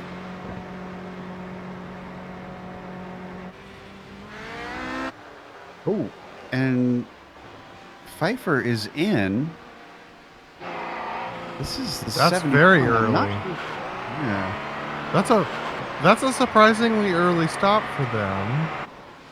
They were out there battling for that second place. That we were watching them battle for second place for quite a while, so maybe they took a short fuel stop before, but they only took 16 seconds this last time, and a lot. So very interesting strategy there. Oh, and Barrett is pitting as we are on board here. Back out. So Baker now holds the lead. Bearclaw into second with that pit stop. Starting to see a bit more variety as the race goes through and the differing strategies diverge. Yep, TSB Racing is in from the lead of GTM, and driver change has happened. We have Florian Hohen in now for that car. He will be pulling out for the next. And they have nothing to worry about. 46 seconds was the lead, and that is crazy to think that you could pull out to that far, and it's got to come down to just being able to handle the traffic around you and manage the aggressiveness of the car and how much you put forth going forward. The driver change shouldn't make a difference, but we'll see. Another quick driver hopping in for Torque Freak Corkscrew. Ryan Walker taking over for David Bearclaw. Looks like Michael Schlacks is in pit lane, but they are not swapping drivers. He's going to stay in.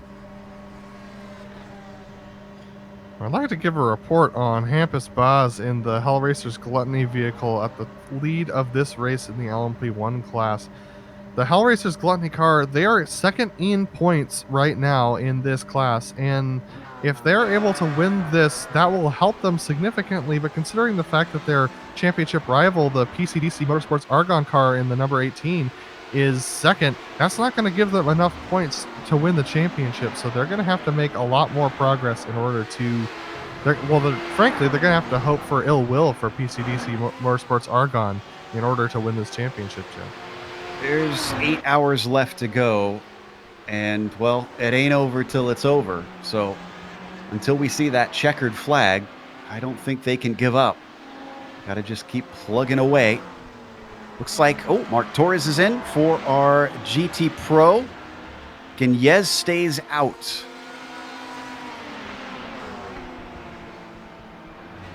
So this should be a scheduled stop. And a driver change. Matthias Magnussen's coming into the car now. Another quick shoe. Kinetic certainly has a number of them on their team. They are stacked deep with talent here, and literally from all around the world. See Romer also coming down to his stall. It's going to hand second over to Tileguard, who's still continuing on, needs his stop, having been out for about 35 laps.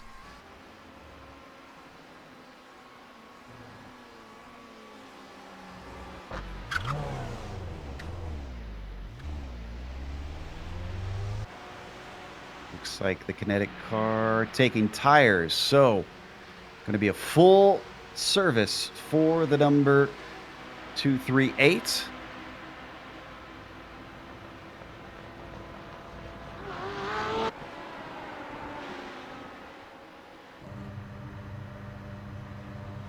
Yep, so that's Julian Forte Jr. coming into the car now for the 169 car for the German sim racing LMP2 DGFX team.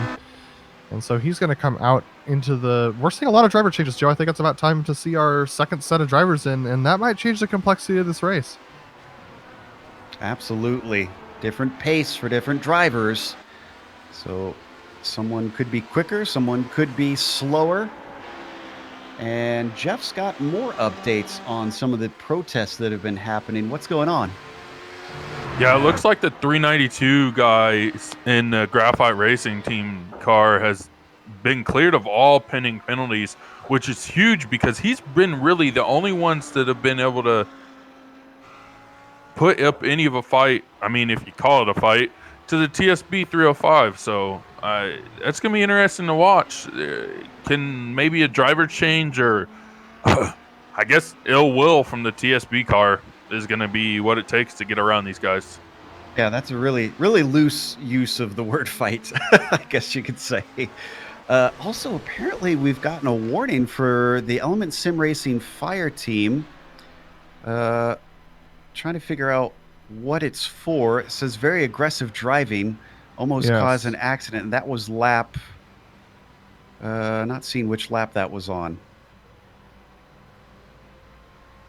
They pitted recently, too. This was the yellow car, the 71, that was in about 3 laps ago. And Baker has come in, handing the lead back to the to Nomad Sim Racing, I believe, here. It's possible, but also they have replaced their driver with Christian Rose, so Team Viking Fenris just coming in as well, replacing their driver with Erling Bomer, so not to be mistaken with Earl Bamber. And so we have all new drivers in the LMP2 class at this stage. Okay, Bomer. Meanwhile, let's see, is Baird going to get that back? I don't think the 122 is going to get out in time. Rose will re-inherit the lead. Yes, indeed. The CQR Club is going to have plenty of gap to the Nomad team. About similar stops, so no real variation in pit stops for them. And we're starting to get our second pit stops for the GT Pros as well. We have Kinetic Racing Speed in and Virtual Motorsport in. Kinetic Racing Speed is going to take on the new driver of Gabriel Ruse, and Virtual Motorsport into the pits now. I believe they're going to take a new driver as well. That's Dennis Garrison. Ah, Dennis getting in the car. That should be a fun time. Virtual Motorsport driver, usually incredibly quick out on the track.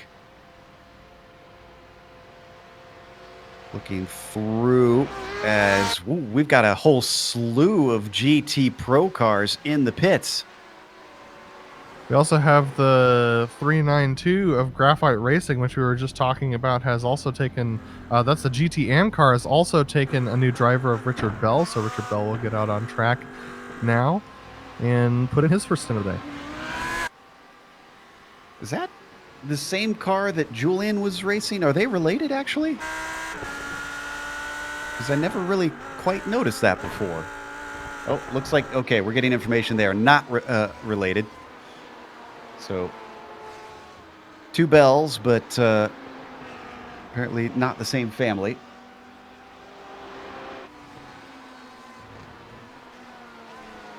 Almost to that 2-hour mark.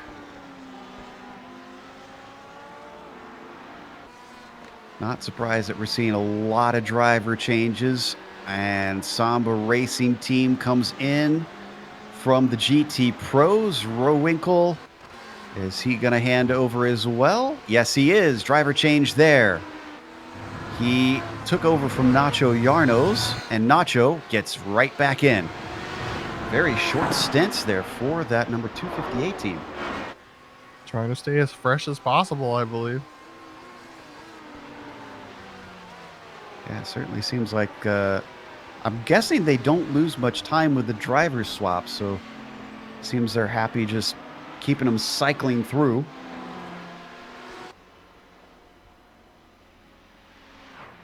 So Yarno's taking tires. Full service for the BMW. Samba Racing team waiting for the car to get down off the jacks, and then they can sashay their way out of there.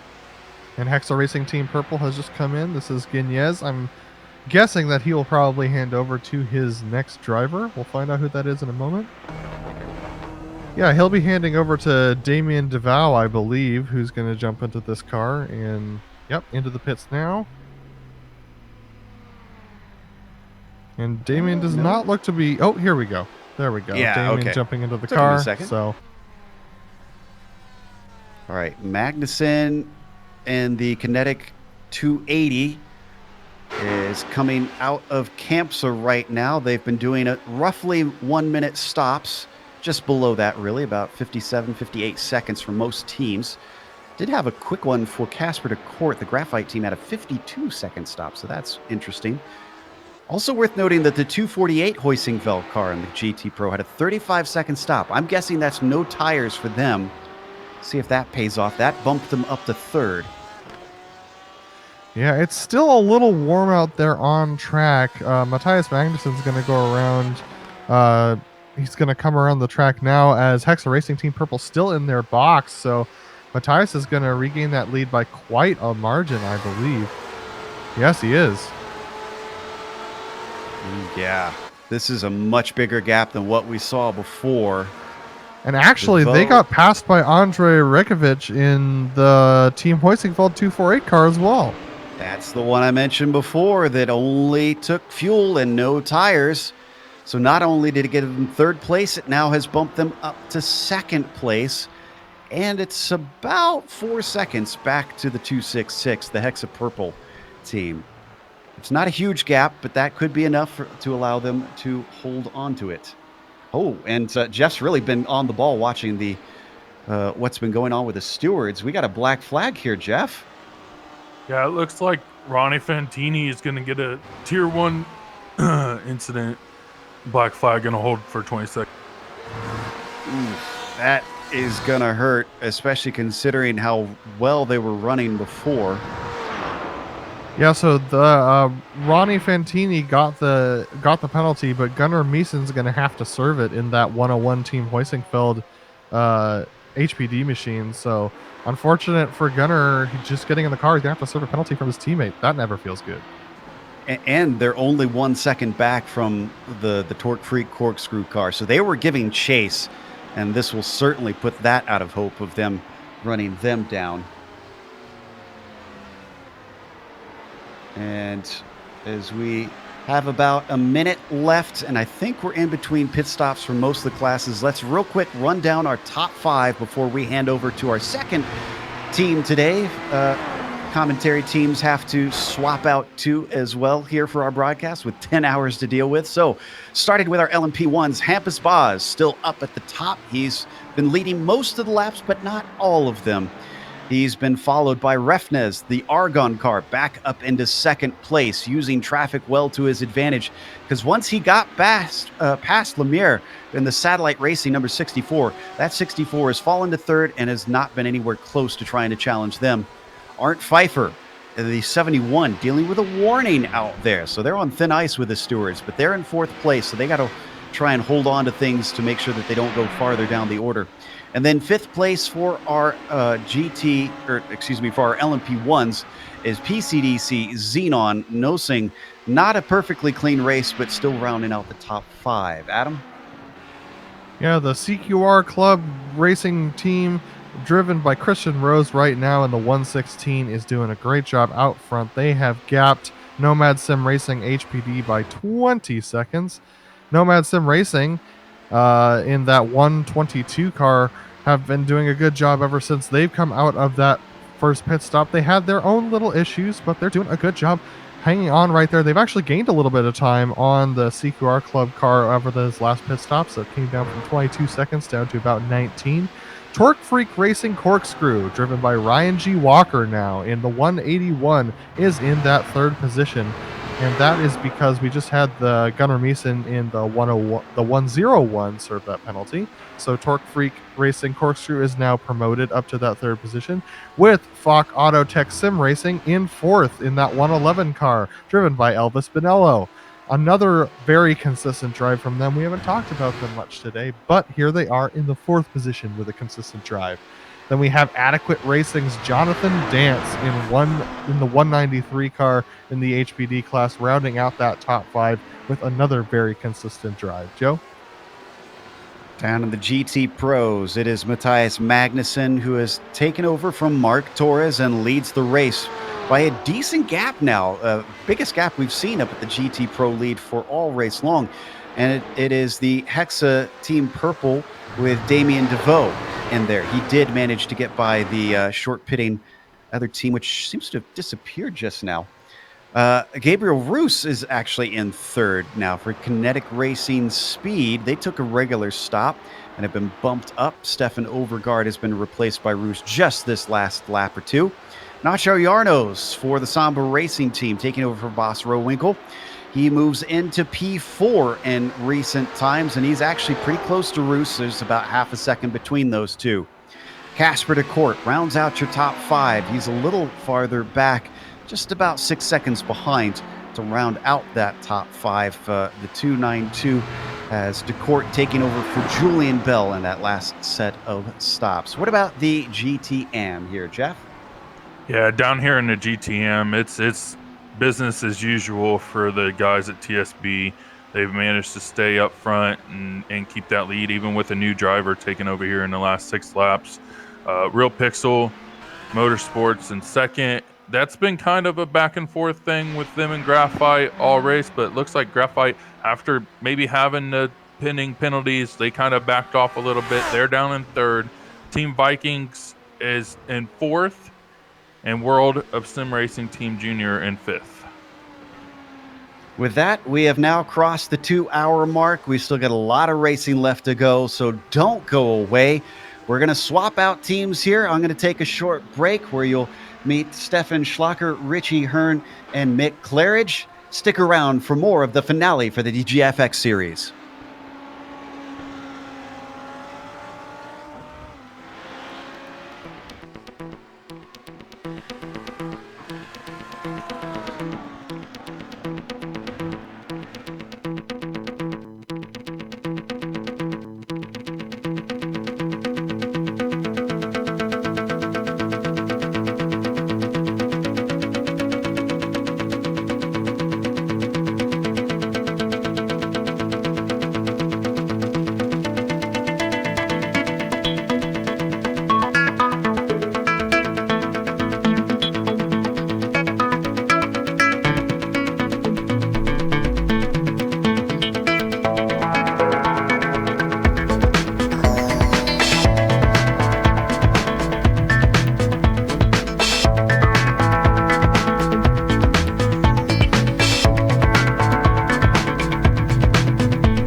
welcome you all back to the DGFX season finale here from Circuit de Barcelona-Catalunya, live here on the iRacing Esports Network. We are still here very hotly now, 2 hours into this race. Speaking to you is Stefan Schlacher alongside the legendary IndyCar driver of Richie Hearn and Mick Claridge, who is having some issues himself, so he's not joining us right now, but he will be hopefully later on in this race. Still, your director is the very awesome Sean Ambrose, using cameras provided by Dougie Beard. And Richie, 2 hours in, we're getting down into the nitty-gritty part of this race, and it's all about strategy going from here on out.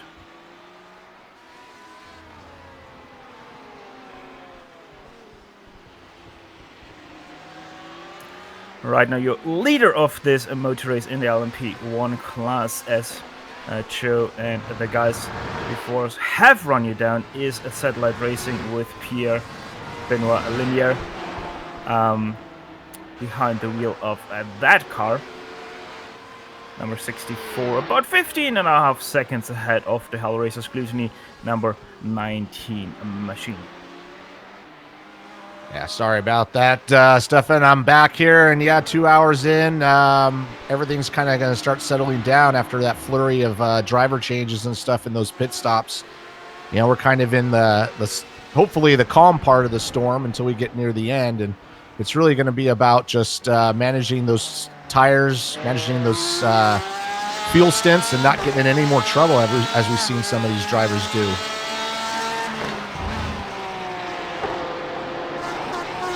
One of the closest battles we have right now in this race is actually the battle for P7 in the GT Pros. That's the Team Hoist number 248 versus Hell Racers Heresy. That's Porsche versus Ferrari. Something we have seen quite often also in real life. Right now the Porsche leading the Ferrari of Jonas Bonner. However, it does seem like that Andrej Rajkovic right now in this part of his stint, being about 5 laps in, with a younger tires, he's able to drive a little bit away from Jonas Bonner in the corners. Yeah, I definitely see a battle of two different marks there. Like you said, kind of a classic battle of Porsche versus Ferrari. As one of our LMP1 drivers is in, that's Arne Pfeiffer of the Element Sim Racing Fire car. The 71 sitting in 4th place in that class. They are serving no penalty, so this is apparently a scheduled stop for them. And it looks like Pfeiffer's going to stay in the car as well. However, yeah, no, this is a scheduled stop. The last one was on lap 75, so they are taking also tires with that. So a full scheduled pit stop for that machine there. Right now sitting in 5th place in that class.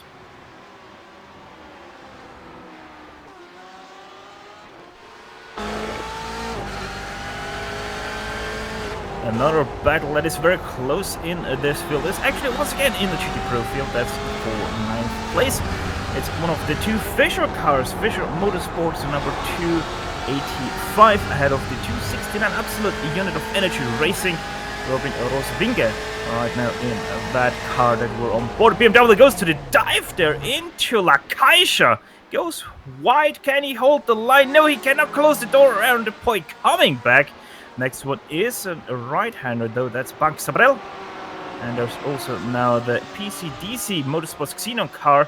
Right behind them, lapping them and now through Europe car. And Robin Rosvinge able to take away that 9th position. Yeah, that was definitely a nice pass there. Just who's that on the outside? Oh, they're still battling hard as they come down the front straightaway as someone's off the track right in front of them.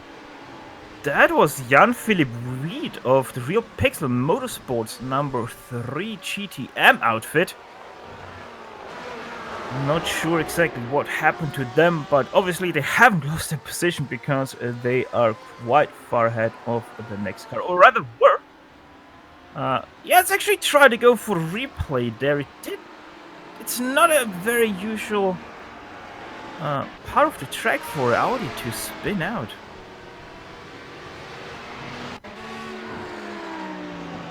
There it is. That's Europe car. It's gonna be in the next one, New Holland, and interesting, just on the brink. Yeah, it looks like he might have gotten tapped from behind there as they had an LMP car coming around the inside, so a little bit tight coming through that last corner. It looks like he might get, well, I don't know, might have been just a little bit of a code there, but definitely lost it. Was able to keep going though. It does look weird. I don't know if it was netcode or maybe he just got scared by the car behind him, thinking that GTE might go to the inside. Either way, he is still in his designated second place. Now 1 minute and 8 seconds behind first place TSB Racing, and just 2.7 seconds ahead of Graphite Racing M. Richard Bell in that car now as we jump you up to third place battle in the LMP2s. That's P4. That is between Fach Autotech Sim Racing number 111 and the Jonathan Dance car of Adequate Racing. These guys have really tightened up to each other for that fourth place, but you can see they're trying to go through traffic as well, and that's the beauty of these multi-class racing is there's definitely a technique to getting through the traffic without losing positions of your own.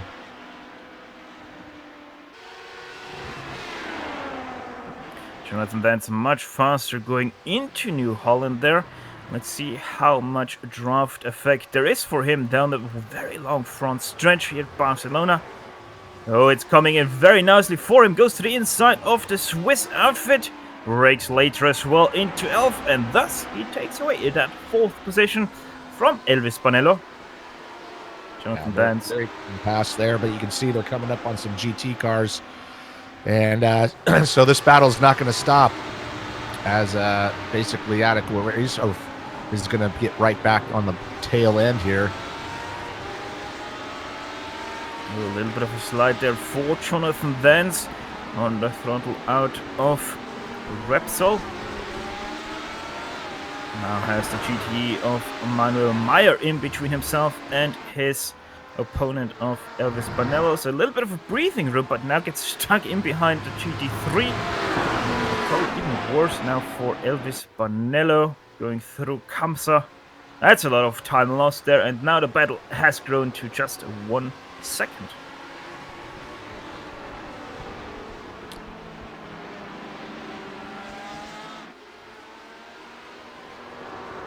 Coming through who is the SKS Tribute LMP1 car now, trying to get in between those guys. Those LMP1 cars, they just have so much power and use that boost when they can. It doesn't take long for them to get by as he goes by right now. Even compared to LMP2s, those LMP1 speeds are just incredible what they can generate out of that extremely small engine. That ahead of the Satellite Racing third place, Pierre-Benoit Lemieux is, as you said, Richie. The SKS Tribute, Emmanuel Galinier, he's in sixth place, about a lap down on third place. So LMP1s, it just shows how difficult those cars are to drive, as only the top 4 or nearly only the top 3 are still within the lead lap. Yeah, they're very complicated, and then just understanding how to manage the boost, that's really the key, is when to use it, when to save it. You know, if you run out of boost, all of a sudden that thing doesn't really have much power, and so understanding that is, and I've driven the cars a few times, it's really complicated. You're not just turning left and right and stop and go. You got a lot more going on in the car than that.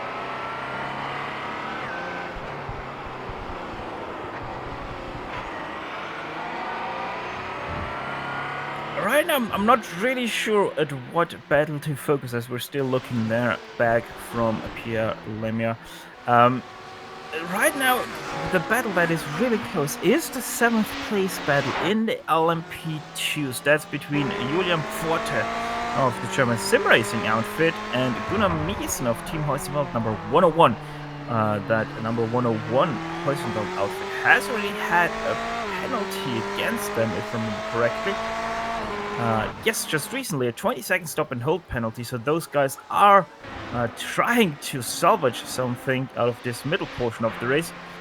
Right now, sitting obviously in 8th place, trying to get away with that 7th place of the German sim racing.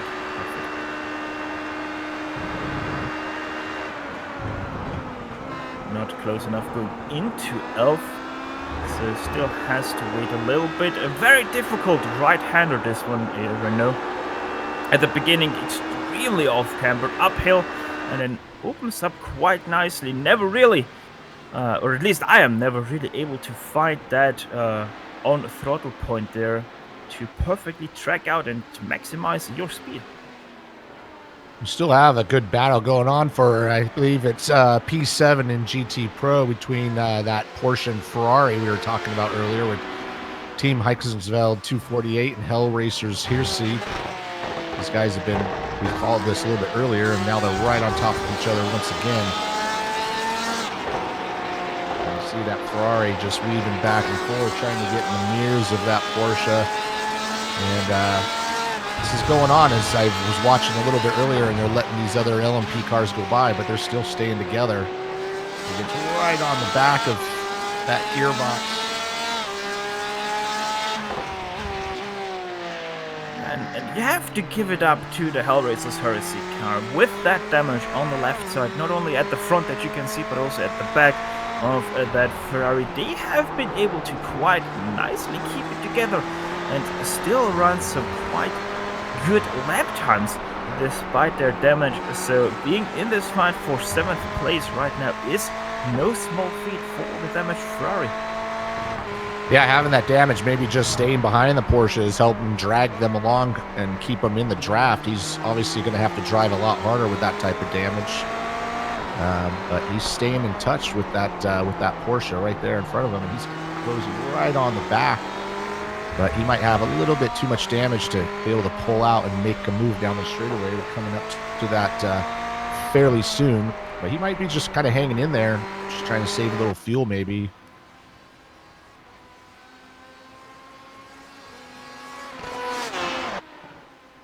Let's see, draft effect not really there whatsoever for Jonas, but I'm probably down to the damage that he has. Similar top speed for both cars despite being in the draft for the Ferrari, but look at how much that Ferrari can gain through the turns, and that might just be where he has to attack the Porsche up ahead of him of Andrei Rajkovic. Now going very close to the inside there, Rajkovic tries to defend the side's better of it. That leaves the door open for Jonas, but now goes to the inside. The next one is a left-hander though, so he has to finish the job by the exit of Repsol, not able to do that. So he still has the Porsche to his inside. Around Seat they go, and a little bit of a slide seals the deal for Jonas, but then once again he has to settle for 8th place. Yeah, I really thought he had that pass done, but you can see as those guys were running side by side, they had a bunch of LMP cars, LMP1s, and here comes Torque Freak LMP2 right between them, and it kind of created a little bit of a log jam. And now with that, the Ferrari has kind of lost a little bit of touch with the Porsche, but I really thought he had that pass done.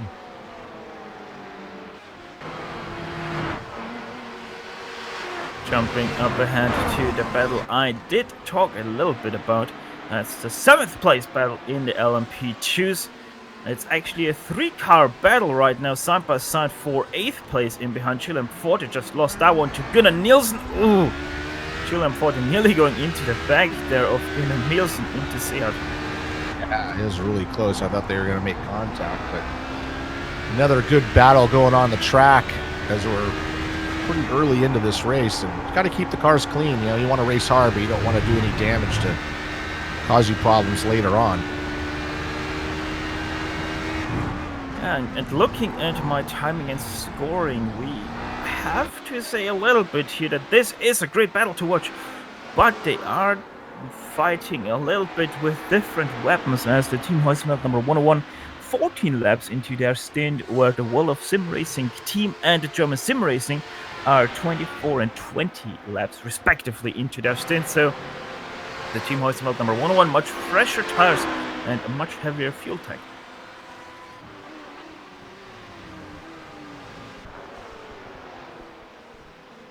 Kasper Rekord and Nacho Llanos, also a battle that we have going on. That's 4th place in the GT Pros with Nacho Llanos ahead in the Samba Racing team. Makes a little bit of a mistake there through La Caixa, but not enough for Kasper Rekord to trump on that occasion.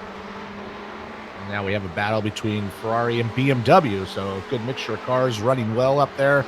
Doesn't look like one's faster than the other. Everybody doing a good job with the car they've chosen. He's going to get the slipstream here. As you can see, he's coming up. He's going to get the move. I think he's going to be able to outbrake him. Those Ferraris are really good on the brakes into the corners. And he's going to get that position. Nicely done, nice and clean. Kasper Rekord moving into 4th place, and with that, the top 4 leading BMWs are now just the top 3 leading BMWs, with the Ferrari now being in 4th place. If Kasper Rekord is able to get away from Nacho Llanos, the next BMW of Gabriel Ru's Kinetic Racing Speed is actually only 5 seconds ahead of him. As we have an LMP2 in the pit lane, that's Andy Banfield of the V Apex Racing Group Blue.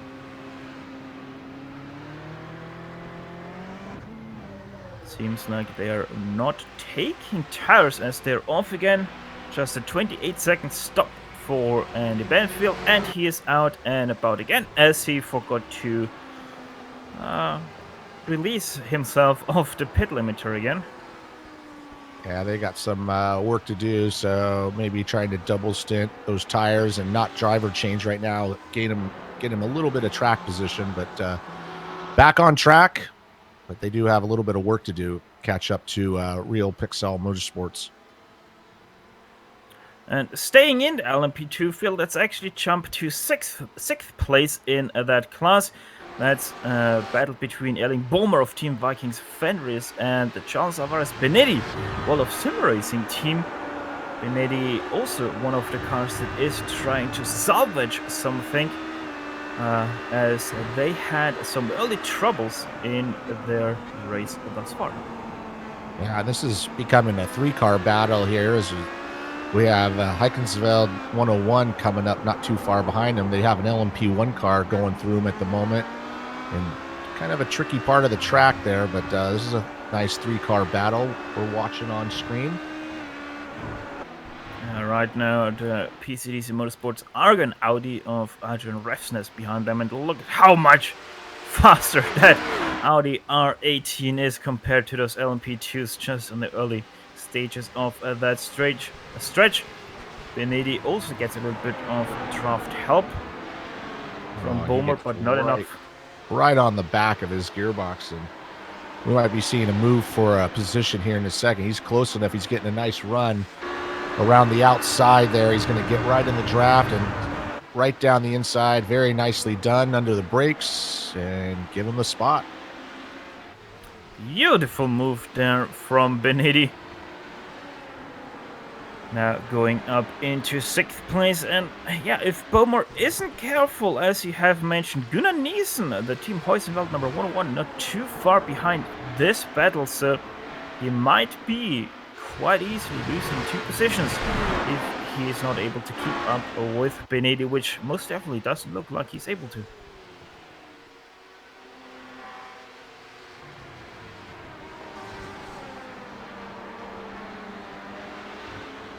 Now going through La Caixa, the old La Caixa that is. Obviously a much faster turn than it now is. With that new chicane built in here at the last portion that we're just driving around like modern age MotoGP also does. Much better flow in this last section like this. Jumping up, down rather, to Samba Racing team. That's 5th place battle between themselves and Dennis Geresen of Virtual Motorsports. Yeah, another Ferrari coming up to attack another BMW.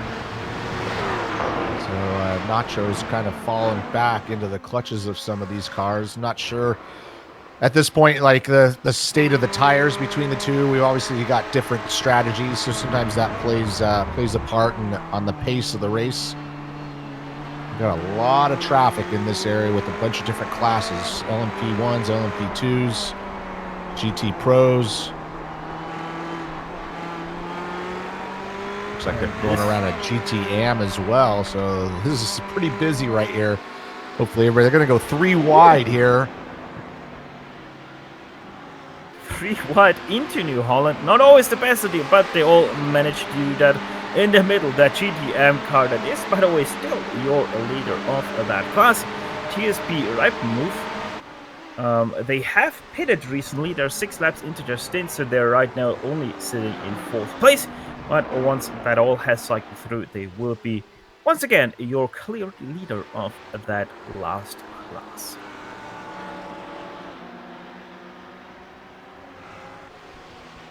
The interesting thing in this battle here that we're watching with Nagianos is that Kasper Kort, the car that recently overtook him for the 3rd place in the GT Pro class, most definitely has been able, either through speed or traffic, to get a little bit away from Janos. So maybe Kasper Kort is able to catch that 3rd place BMW, being just 6.5 seconds ahead of him.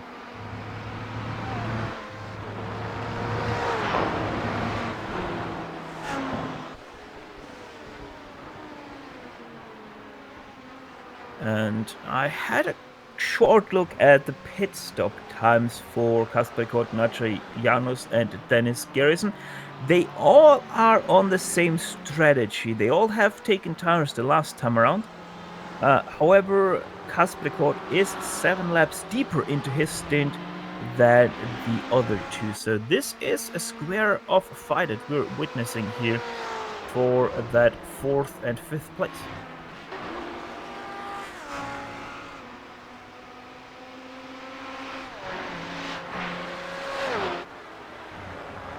We have 3 cars there: Graphite Pro, Samba Racing, and Virtual Motorsports, all really close together for that 4th spot. So we got a Ferrari, a BMW, and then another Ferrari trying to grab that top 4 position. Let's actually jump back a little bit on the straight to 7th place in the LMP2s, because that has just changed positions between Erling Bomer and Gunnar Nielsen. Gunnar Nielsen just passed him down the front stretch into 11th. Gonna show you that one on the replay there. Just Gunnar Nielsen with a much better exit out of New Holland and facilitates the pass. Doesn't even need to outbrake the Erling Bomer of Team Vikings. And Team Heikensveld not too far behind World of Sim Racing.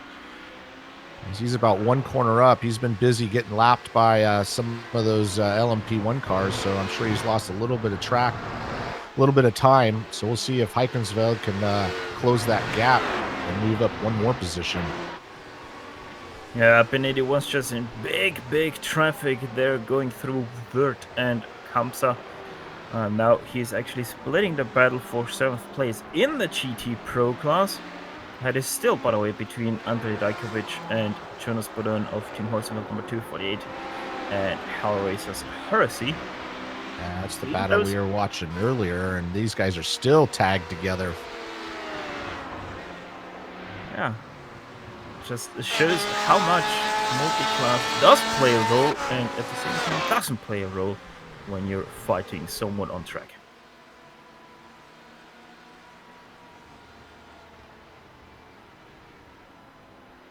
And even on that battle, we were just kind of watching there with Heikensveld and Hellraisers. Not too far behind them is Absolute Unit of Energy Racing. So with all this traffic, it might tighten this group up a little bit, and then we'll have a 3-car battle.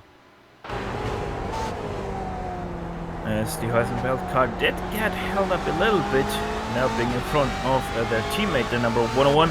And actually, interestingly, the number 101 does wait for the exit. Oh, that's Benoit Spon on the inside. Pierre Benoit Lemieux, the satellite racing. Oh, that's a bad rejoin forcing the German Sim Racing LMP2 off track. Third place. Satellite Racing there spun themselves out of Seat.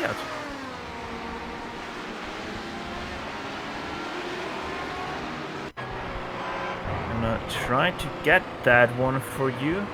There we go, now going into Seat, they're on board with Lemieux. And actually, he did get help there by Dennis Garrison, but I would actually say, Richie, he was not very innocent in that crash. No, he just looks like he got on the gas and kind of dove it in there and then got on the gas and got clipped. Oh, there we go, right there. And then, like you said, it's a little bit of a blind corner, so a little bit of a risky rejoin.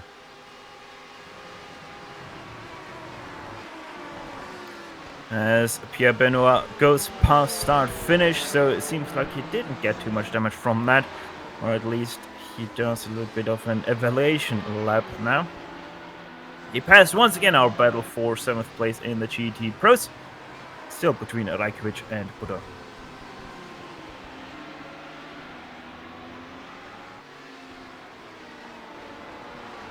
Yeah, to me that LMP1 seems to be driving all right through those fast turns, and that is really where you feel that damage the most if you have some. Yeah, it doesn't look like he has any damage on there, so he should be good to go. Jumping you a little bit down the order now to the LMP2 battle for P8. That is between Paul van Loon and Julian Forte.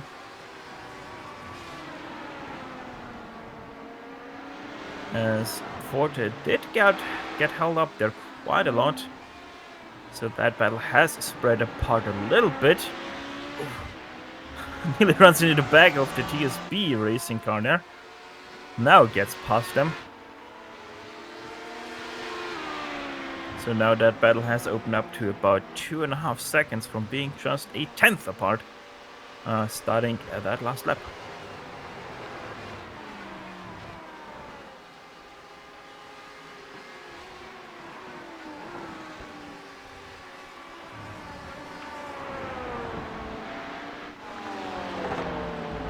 Going back again to our battle in the GT Pros, that P7 battle between Bodin and Rajkovic. Rajkovic still, once again, under pressure there from Bodin.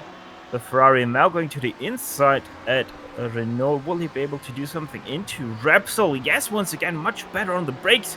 Has to once again make it before the turn ends. Get a bit of contact there between the two. And once again, Seat comes up, which is a left hand, which leaves Jonas Bodin on the outside in the very filthy marbles, and thus once again not able to keep the traction and loses out in that battle. Yeah, it's a couple times we've seen that happen where Ferrari's really good on the brakes but can't quite get the position in the next corner. He's on the outside, so he's still battling on. This has been going on since I've jumped on board, so those guys probably getting tired of seeing each other. And I'm honestly not sure if Jonas can do something else than try every single time into Repsol, because Elf is where he's making up so much time that he just always is right in position going into Repsol, and just nowhere else actually has the speed on the Porsche ahead of him to make a move happen. And because they're battling so hard, right behind them is that BMW of Absolute Unit of Energy Racing closing in on them. So this is going to be a 3-car battle fairly soon. It's got heavy traffic going into turn 1. And right there you can see in our shot that BMW on the outside closing in. That's two LMP2s. Oh, and they're now side by side, the Ferrari and the Porsche. Rajkovic on the outside. That's very good dive there from Jonas Bodin. Oh, an LMP2 on the outside loses it right in front of them. No trouble for them. Jonas Bodin finally able to get ahead of Andrej Rajkovic and make that pass happen for 7th place in your GT Pros. Yeah, then right after that, that LMP1 went split them as well. So they had a lot going on. Here comes the replay. And I think he's just on the outside here and just kind of gets in the dirty track. And Christian Rose, that was the CQR Club car. That was your first place in that LMP2 class. Christian Rose just tracking out ever so slightly too much, gets on that artificial turf, spins out, and then we saw what happens to him. What a race-changing battle that was, and still is under Raikovic. Now the pressure from Robin Rosevinge. He is on the inside of Raikovic. Next one is Banks Barel, so Raikovic on the inside, still are side by side. Raikovic through Europcar has the inside, which is not really the line you want to be at, but he's able to keep up the momentum. And Tony Baird on the inside, that's Nomad Sim Racing. He goes into pit lane.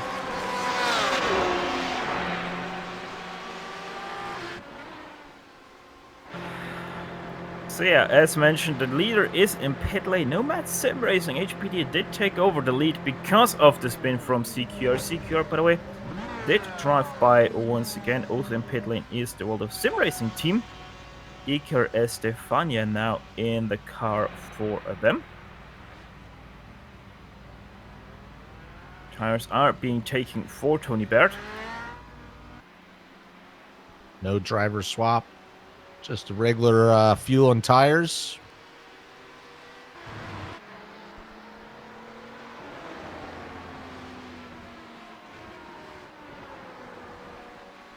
We're looking at Andy Banfield for a short moment as Tony Baird is once again of the limiter and once again racing at full speed. Dropped down all the way to 4th place because of that stop that he just did.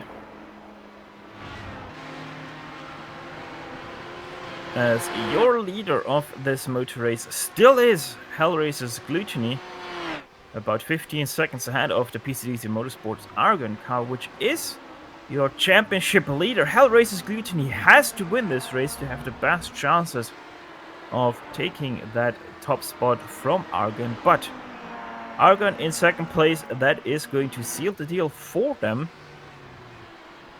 So unless something happens to the PCDC Motorsports Argon Audi, they are going to be your champion of this DGFX season. Yeah, and he has a huge gap to Satellite Racing, who's the last car in the lead lap, and we saw that spin earlier by them, so they've dropped down. They're a full minute behind the leader. So, as you were saying, if that Argon team, if they just stay where they're at, they'll be they'll clinch the deal.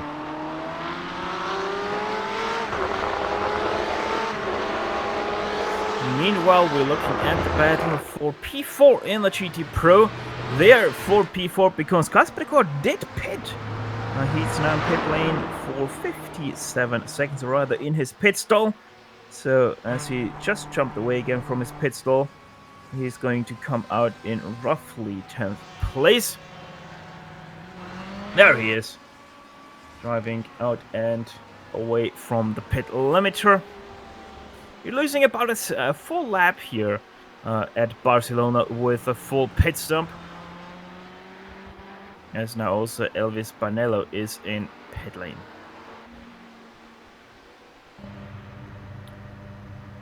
That gives 1 place back to the Nomad Sim Racing HPD, as they have just pitted 2 laps earlier. Going back to that battle for P4 though in the GT Pros, it looks like Dennis Garrison wants to seal the deal over Nacho Yarnos sooner rather than later. Yeah, this battle is tightening up, and now they're right behind Audi of GTM, and you can see how all of a sudden that Ferrari is right on the back of the BMW. This is going to give them an opportunity to maybe make a move. Here comes an LMP1 going around all 4 of them. And that was a quick high-bye for that LMP1 car. That was Emmanuel Galinier of the SKS Tribute. Dennis Garrison, much better steered for him, but just doesn't get a good enough run on Yarnos into Vert, so he has to stay behind him yet again. Though he is extremely close, maybe able to do something into Lakaisha if he gets a good Kamsa, which I would say really was the case there for him. Oh, and also has to give up the position there to Christian Rose, the CQR club, leading LMP2.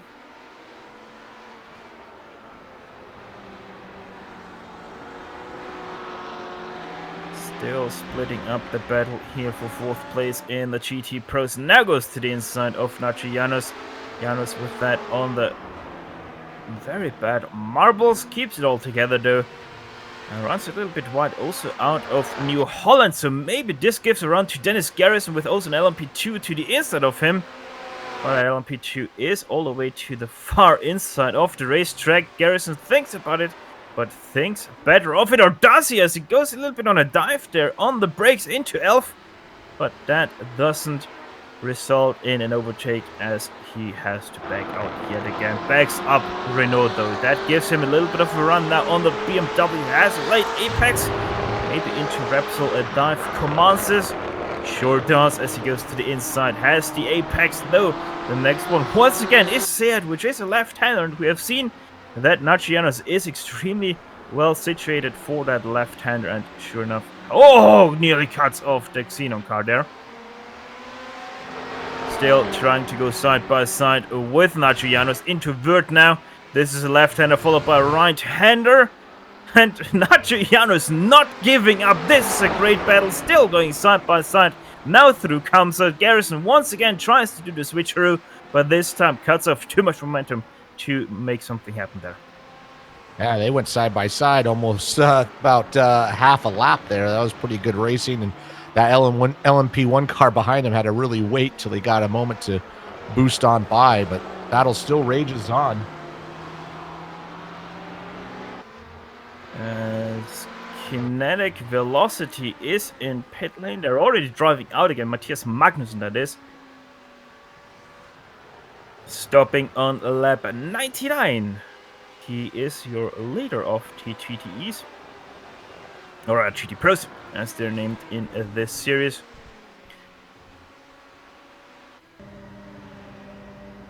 Nacho Llanos still has to defend his third place over Dennis Garrison. Yeah, that was a really quick stop for kinetic velocity. It was only, looks like it was only about 18 seconds, so in and out really quickly. And with no tires for Magnussen, so they are right now on a double stint.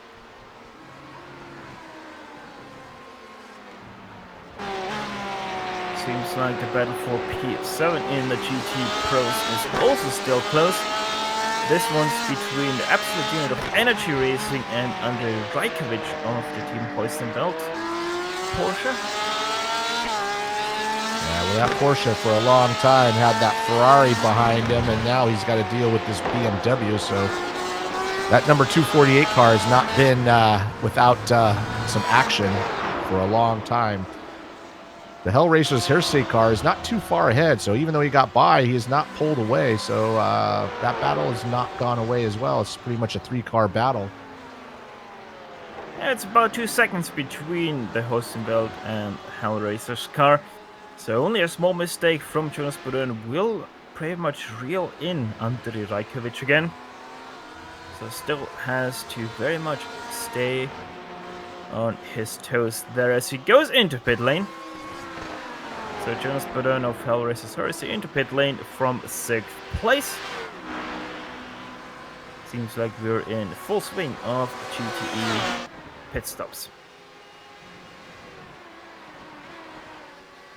There's an LMP2 coming out of pit lane. That's Team Vikings Venris, though quite clearly out ahead before our 6th place battle in the GT Pros. And we have a problem for one of our LMP1 racers. That's Hellraiser's Gluttony. That's your LMP1 leader. What happened there? Yeah, that was our overall leader. He had a good 14-second lead, so we'll see what happens as we bring up the replay. He's still sitting there. Hasn't moved, but he's all by himself as well. He has no help. Oh. Yep, here he comes, and he just... Oh, no. Oh. Looks like I know what happened there. They ran out of fuel. Oh, Hellraiser's Gluttony well in the lead, 20 seconds ahead. We have our first caution as Hellraiser's Gluttony have run out of fuel. wow. They had a healthy lead. There wasn't really any reason. Probably just wasn't paying attention, but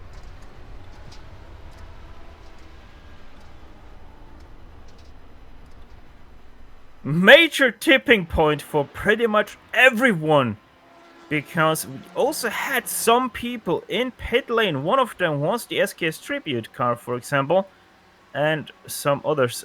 Also the CQR Club car, they were in pit lane as that caution came out. So a lot of good luck for a few cars up and down the field. yeah, this is going to really change the complexion of this race, as we were kind of right in the middle, like you mentioned, in pit stops. So some are going to get gain on this, and some are going to lose. So we'll see how this shakes out. But interesting to see how that Hellraiser's Gluttony, they're handily in the lead and made a really bad mistake there, running out of gas.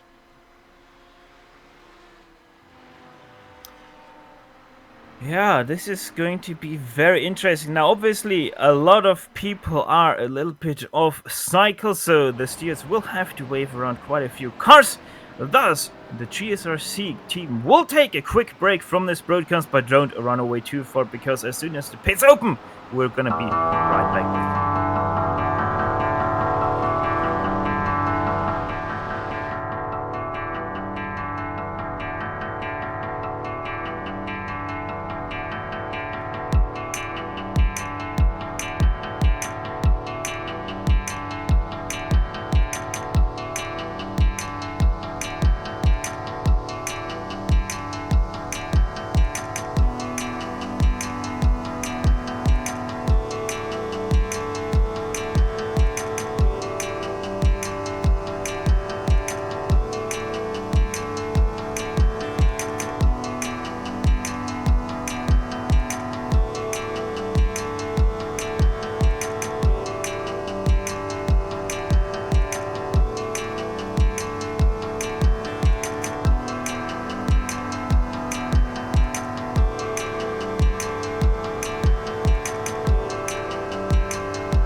We welcome you all back to the DGFX season finale here live from Barcelona-Catalunya.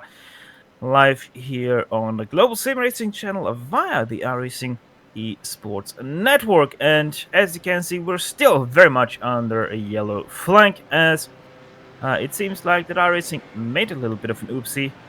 And with that, we had a little bit of an extended caution, as the stewards needed to figure out who is where, and especially when are they where.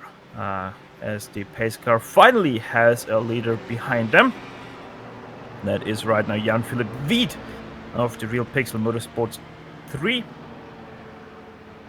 They are leading the GTM class. As you can see, a lot of cars are still being waved by because of that error. So pit lane still isn't open.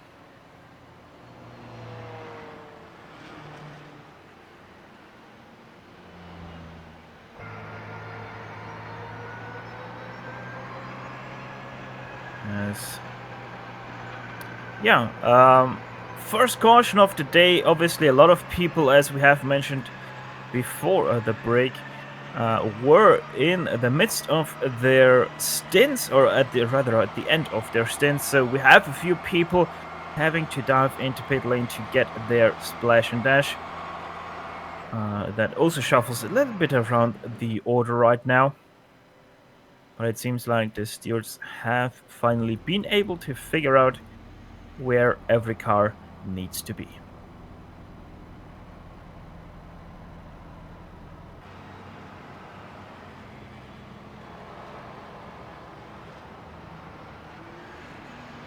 Hopefully we can open the pit lane this time around and get through with the cars that need to pit to finally start pitting. One of the cars that did get a little bit lost in the mix was the satellite racing team of Pierre-Benoit Lemieux.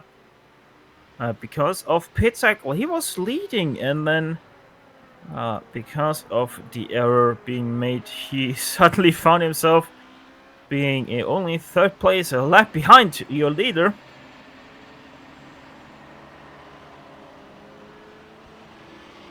As the pace car makes its way through the Repsol right-hander.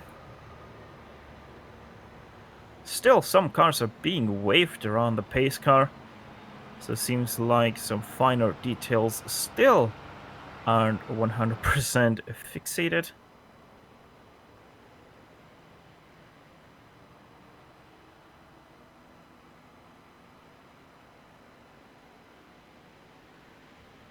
And Richie, one thing we can say for sure is that this caution, especially down in the GTM class where the TSB Racing Reipenmove was leading by over a minute ahead of second place, it for sure has changed the complexity for good in this race. Oh yeah, definitely. This has changed everything. It's kind of like the race restarting. I'm sure there's some people that are happy about it, and obviously there's some that aren't. It's just the way it goes, but it's going to heat a lot of this stuff up. We had some good battles going on. Now we're going to have good battles everywhere. It also looks like we just got tightened up that LMP1 class as well. So we're going to have some good racing once we go green. Yeah, let's actually see who still has to pit. The PCDC Motorsports are going in first place right now. They have pitted 6 laps ago. Element Sim Racing Fire second place in the LMP1 class. They're on lap 32 of their stint. They have to pit. Satellite Racing third place, 30 laps into their stint. They most definitely have to pit. Same with the PCDC Motorsports Xenon car sitting in fourth place. They also will have to pit. The rest of the LMP1 field probably won't pit with 6 and 5 laps respectively into their stint. It's going to be a little bit interesting for the LMP2's car. We have a few cars into the double digits of their stints. However, they were all already done with their pit stops. So might be interesting to see what those cars decide that are already into the double digits of their stints, if they come in or not.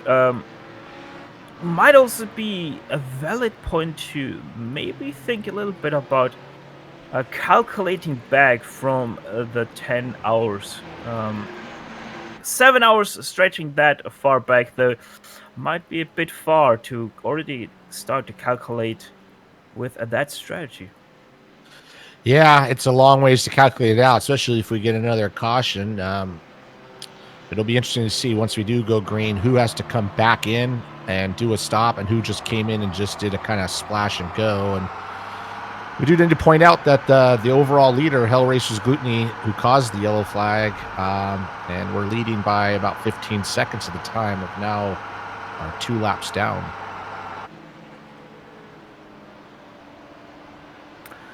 To continue with this little bit of a mind game that we're playing here, the Hexa Racing Team Purple, 38 laps into their stint, they probably will look at going into pit lane as well. Same for the Samba Racing Team, and also for a few other GTEs that have pitted for a splash and dash during this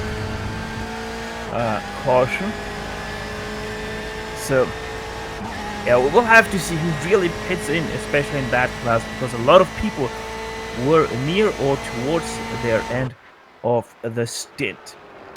Also in the GTM class, to finalize that little bit of thinking, first place, Jan-Philipp Wied of Real Pixel Motorsport, has most definitely to pit 36 laps into his stint. Probably the TSB Racing Ripe Move will also think about pitting as they're 24 laps into their stint. And last place, Usagi Racing of Markus Leitinen, 33 laps into their stint, 5 laps down on the leader. They probably will also decide to drive into pit lane. So as you can see, pit lane most definitely will be quite packed once it is open. Still seems like we're getting some cars waved around at the moment, so still a little bit longer before we go green. The car behind the pace car is the GTM class leader, Real Pixel Motorsports 3.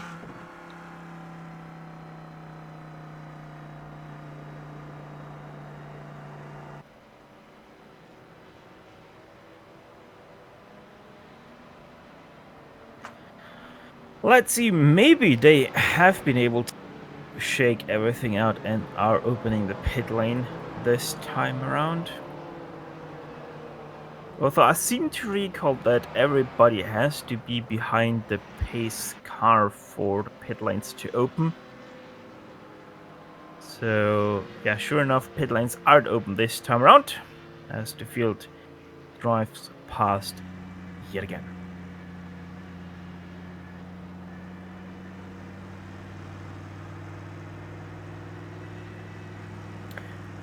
The TSB Ripe Move car, although not being named in any way, they are though part of the German sim racing team that is also racing in LMP2s, and they also had a car in LMP1, if I remember correctly, which didn't attend this time around.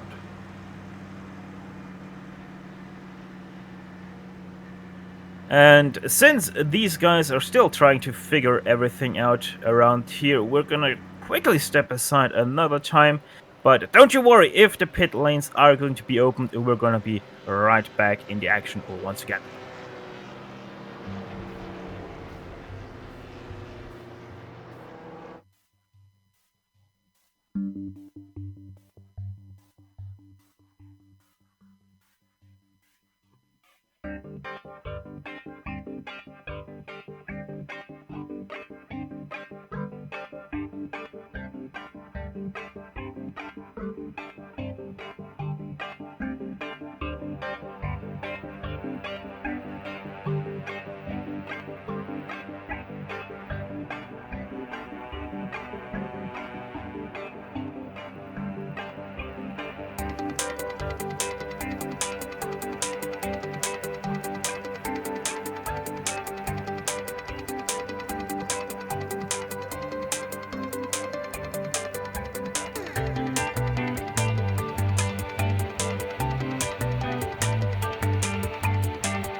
Once again, we are back for the 10 hours of Barcelona here in the DGFX finale, live on the iRacing Esports Network. And as you can see, pit lane is finally open. We have a lot of cars pitting, especially from the GTE and GT3 side of the field.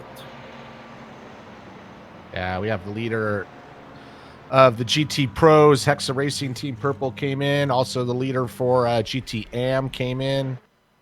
So this will sort everything out, and then hopefully, you can see all those cars in pit lane taking advantage of this time. A lot of LMP1 cars as well, and LMP2 as well coming in. Everybody taking advantage.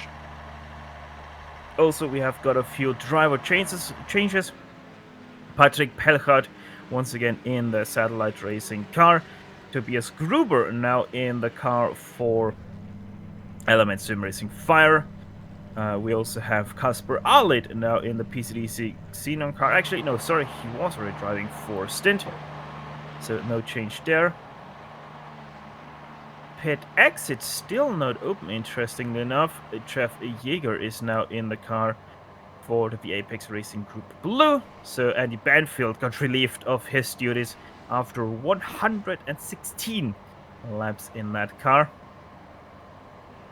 Mats Thorge Hutzfeld now in a car for the Team Heusemelt number 248 after Andrei Rajkovic took over the wheel from him.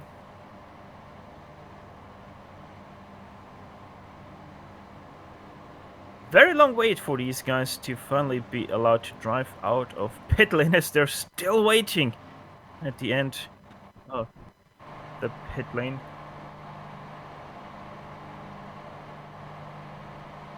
Interesting enough, top 6 guys in LMP2 are still on the track, so one of those guys pitting. Yeah, in the LMP1s, PCDC Motorsports Argon and the SKS Tribute alongside Hellraiser's Gluttony didn't pit, so 3 out of 6 cars did pit. For the LMP2s, only 2 cars did pit. That was No Luck M Sport and the Apex Racing Blue. Then in the GT Pros, we had seen in pit lane the Hexa Racing Team Purple, Team Heusemelt number 248, Kinetic Racing Speed was not in pit lane, but the Hellraiser's Heresy were in pit lane alongside Fisher Motorsport. Then in the GTM class, all of the top 3 were in pit lane. That means Graphite Racing M, Real Pixel Motorsport, and TSB Racing did come into pit lane. Interestingly enough, Usagi Racing didn't pit, even though they're already on lap 36 of their stint. Meanwhile, all of the cars that were in pit lane also got released, so they are now chasing after the back end of the field, which is going into New Holland just now.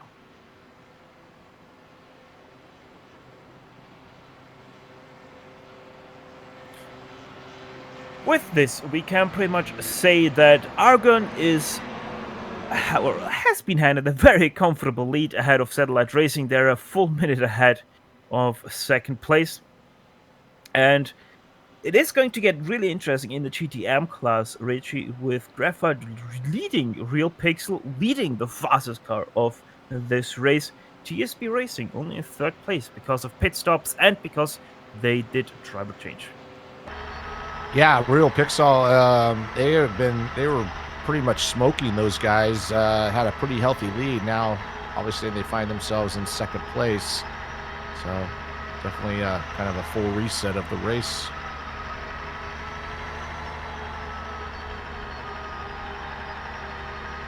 So hopefully this should be the last lap of this pace car. Actually, no, the lights are still on, so probably the next lap is going to be our last caution lap. As the Porsche 911 safety car still circling around now, going through Repsol. Markus Leitinen finally in pit lane as well. Usagi Racing, they obviously had to make that pit stop as they were running towards the very end of their stint. We're going to see some good battles right out of the box here, especially in GTLM Pro. Those guys, top four, are all kind of right next to each other. Same thing with LMP2. A bunch of cars right on top of each other. It's going to give a little bit of a break to CKR Club, who spun out of the lead earlier on, and it's going to allow them to get back into the fight.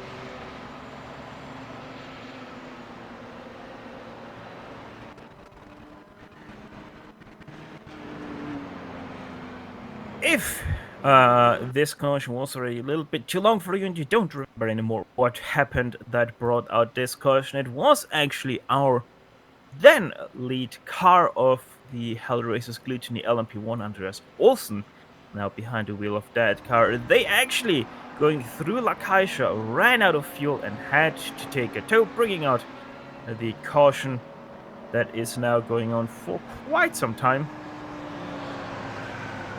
So hopefully we are gonna go back to racing without any more issues along the way. Though we still have to manage one more lap of pace car speed. Obviously, not only is this going to be a major game changer for pretty much every strategy that these guys had planned for themselves, but also it is going to be a game changer in terms of traffic, as our LMP1 cars, we have first place all the way at the top of that line. Then we have third place, which is a full lap down, obviously. But second place LMP1 car of Satellite Racing, they are pretty much at the very back of this field. So for Patrick Pelchat, it is going to be quite a challenge coming up to the top of this field yet again.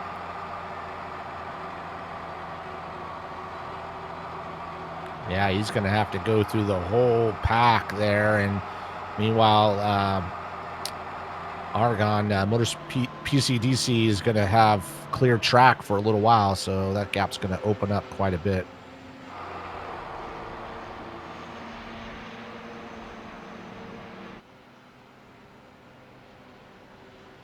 As it seems we're still on a caution because Markus Leitinen still needs to circle back around. Although he's only about half the front stretch away from the end of the line.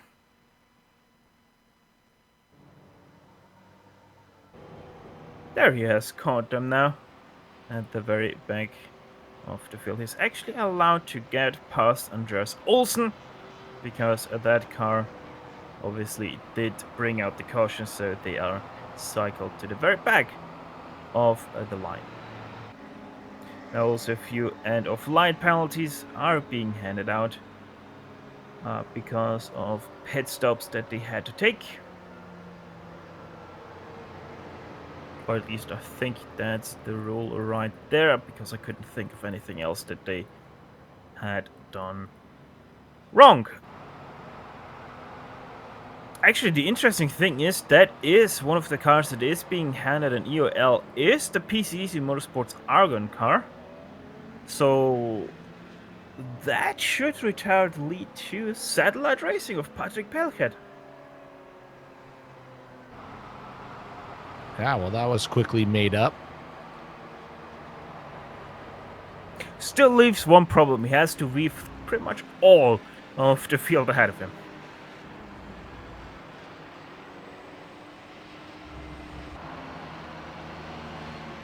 So now a top of, or rather going to lead back your field to the green flag will be the Kinetic Racing Velocity BMW, right now being wheeled by Matthias Magnussen. And let's actually see where second place in that class. Second place is Virtual Motorsport, Dennis Garrison right now. Only 2 cars are in between himself and first place, so If he's able to quickly get past the 2 lap cars of Robin Rosvinge and Manuel Meyer, we might also have a quite nice battle for that lead in the GT Pros.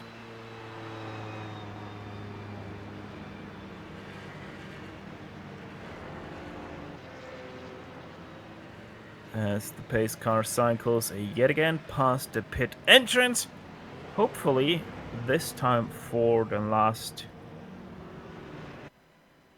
lap that they are gonna do, otherwise that pace car is gonna run out of fuel themselves.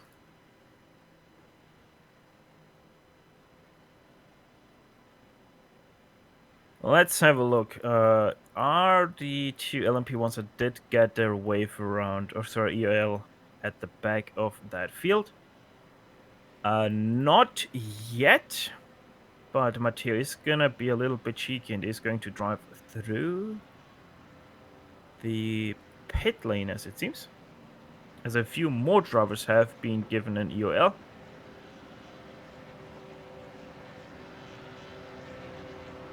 Actually, are they gonna drive into their pit stall? Yes, they are, interestingly.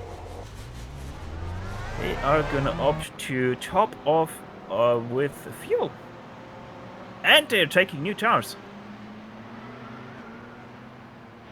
So P3's in Motorsports Argon, because of their EOL, they decided to drive into pit lane yet again and top off on fuel and take on new shoes for their Audi R18.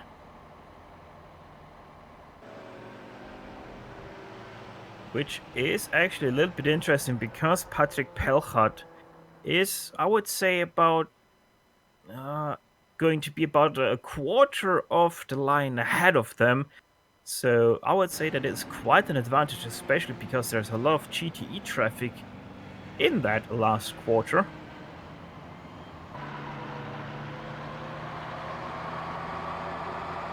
Good thing is, though, they didn't have to throw out the yellow flag another time, so we most definitely are going to go back to green flag racing this time around. Or are we, as the lights are still on the pace car, so we might be seeing this pace car go around another time.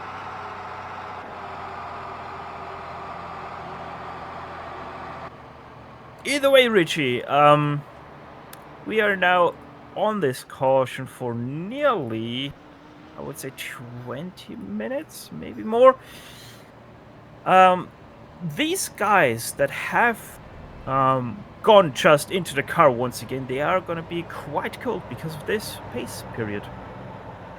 Yeah, it's a very long time to be cruising around at 3 minute and 30 lap time. So tires are going to be cold, and just kind of, getting back into your rhythm could be a little bit of an issue.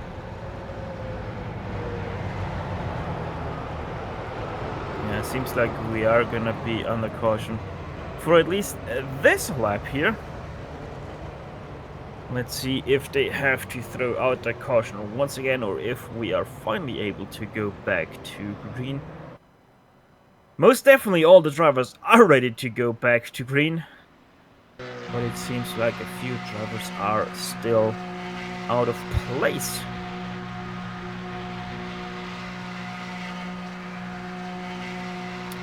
Pace car now coming out of New Holland. And Richie, obviously safety cars are a part of IndyCar. Did you ever witness a caution this long? No, not this long. Usually if it gets to this point, they'll just red flag it, but it's a little different, obviously. This is something, it's a little bit easier probably in real life to organize everything out. But it does take, it is hard to get through. I've been through some long ones, especially on the ovals. It gets pretty boring, and then you have to fire yourself all back up, and it can catch you out as soon as you go green. And some guys take advantage and some guys make mistakes. So we'll see what happens once we get to that point. As the pace car has been confirmed to be out another time, as the caution has been once again thrown. So at least for this lap, we are going to be still under yellow flag conditions, as once again Usagi Racing has decided to come into pit lane and do a little bit of a splash and dash for themselves.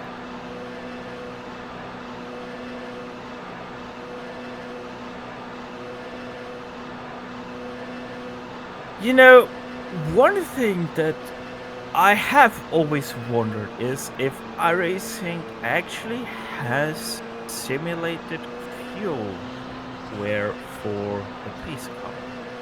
Sorry, fuel usage, obviously. So, the real question here is the safety car able to run out of fuel on iRacing? That would be awesome. It would be awesome, but it would also be interesting what happens with the safety car when it runs out of fuel, if it even runs out of fuel.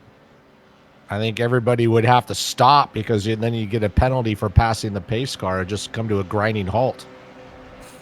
Yeah, that might be probably the longest 10 hours of a race.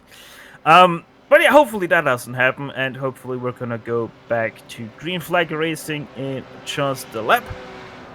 What they need to do is simulate. I don't know if you're watching any of the Bathurst qualifying and stuff. They had a bunch of kangaroos get on the track and they had to red flag it. So that'd be cool if they, kind of randomly threw some kangaroos once in a while. Yeah, give us some FC case racing, please. That would be really awesome to suddenly have some kangaroos hopping up and down the Bathurst road circuit. Obviously, the Bathurst 12 hours starting in, by the way, if you want to watch that, 3 hours, 27 minutes and 50 seconds on the spot. So, still a little bit to go until that race starts.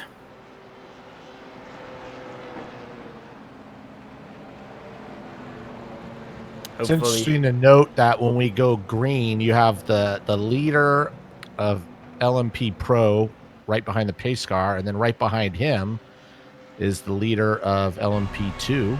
So the two class leaders are going to be right up front, with the leader of LMP1 quite a bit back into the field. So we're going to see these guys march through there. It's going to cause a little bit of havoc, I think. Yep, GT Pro ahead of LMP2. So Tony Baird will have quite easy going there for him. But Ryan Walker, that's GSRC's own Ryan Walker, in the Talk Freak Racing Corkscrew, he is only one car behind Tony Baird. And then right behind Ryan Walker, that is Jonathan Dance, your third place driver in the LMP2s. So only 4 cars are right now covering your top 3 in the LMP2 class. As it seems like we're finally gonna go back to green flag racing, as the lights on the safety car have gone out and they have stayed off.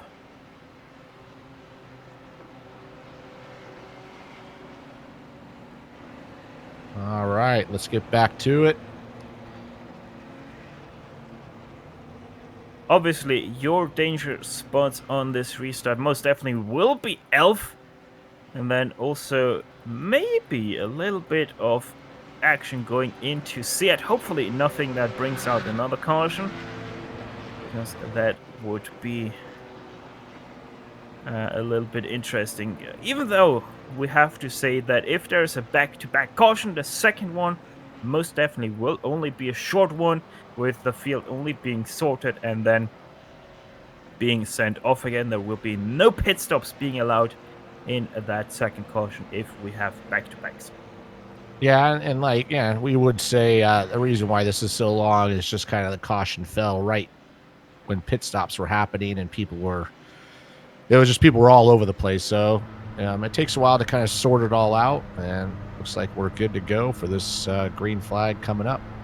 Yeah, still going through vert and no call on another lap of safety cars. So most definitely we are gonna go back to green flag racing. Just a few corners as the field now makes their way through Kamsa.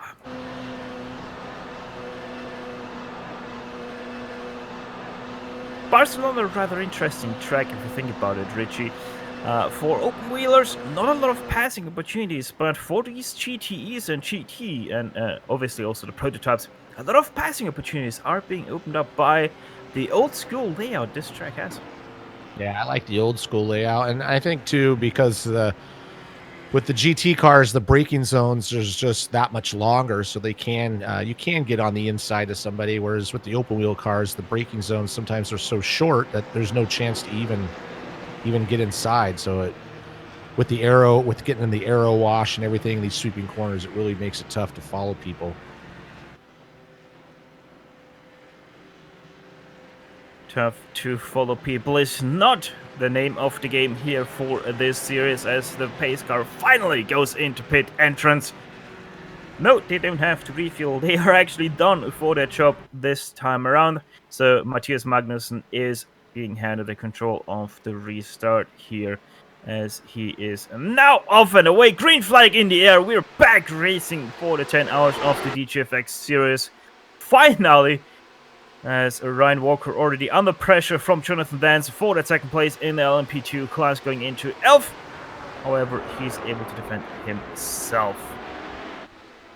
Yeah, Nomad Racing in the lead there in LMP2. He does Torque Freak catching up, but he's got a lap car in between him and Nomad, so it might take a little bit to get up there. Meanwhile, all these LMP1 cars and LMP2s are starting to mix it up, kind of swallowing up Kinetic Racing Velocity. So he's got to be careful not to get caught up in there, because he's got a decent lead on second place, which is Hexa Racing Team Purple. Good thing we can report, though, is that we don't have any problems being reported right now on this restart, so everything is good to go as Robin Rosevinger spins himself out of Seat. Just a little bit too much curb and a little bit too much of the Thunderfoot. Gets himself around on a silver spin, doesn't get hit by anyone, so everything is still going very much green flag, as we're looking at Andreas, also the Hellraisers, Gluttony, your former leaders of this race, until they have ran out of fuel and thus have brought out this extremely lengthy caution that we have seen. So Satellite Racing has gotten into the clear as he's passed Nomad Sim Racing HBD. So the leader for the LMP Pro class, or LMP1 I should say, has got clear track, with PCDC Motorsport Xeon just coming down the front straight now. There's still a lot of cars that they have to clear, and it seems like Arlit had a little bit of a miscalculation on his boost, as he had none available anymore going up to the front stretch, and he absolutely got blasted by SKS Tributes Samuel Roth. Obviously, they are lapped down on PCDC Xenon. We are looking at the battle, meanwhile, for 5th place in the LMP2 class. That is being fought out between Iker Stefania, Gunnar Miesen, Elvis Bonello, and Paul Van Loon a little bit too far back to call him being part of that battle. But if they start battling too much, Paul Van Loon most definitely will be right there.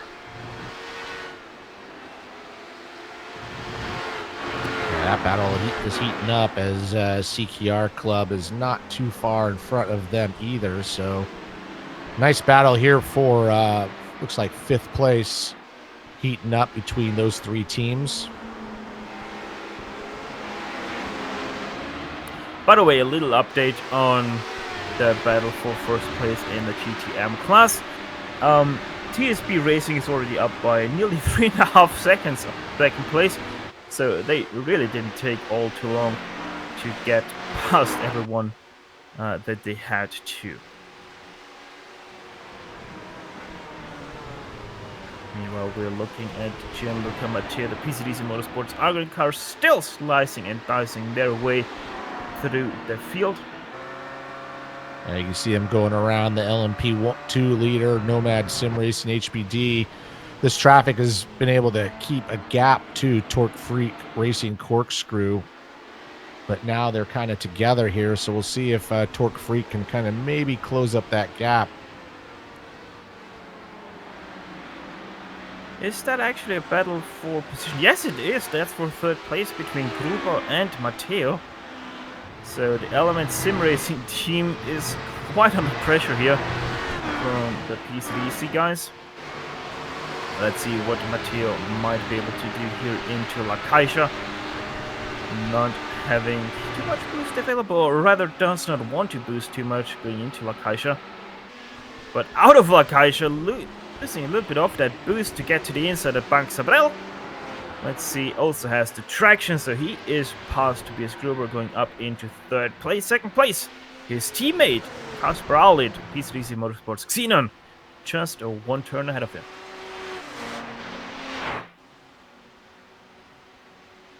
Here comes Tobias Gruber of Element Sim Racing third, though, with a lot of boost. Gets himself nearly past going into Elf, but as he is on the outside, Gianluca Matteo easily stays ahead in that battle. 3rd place.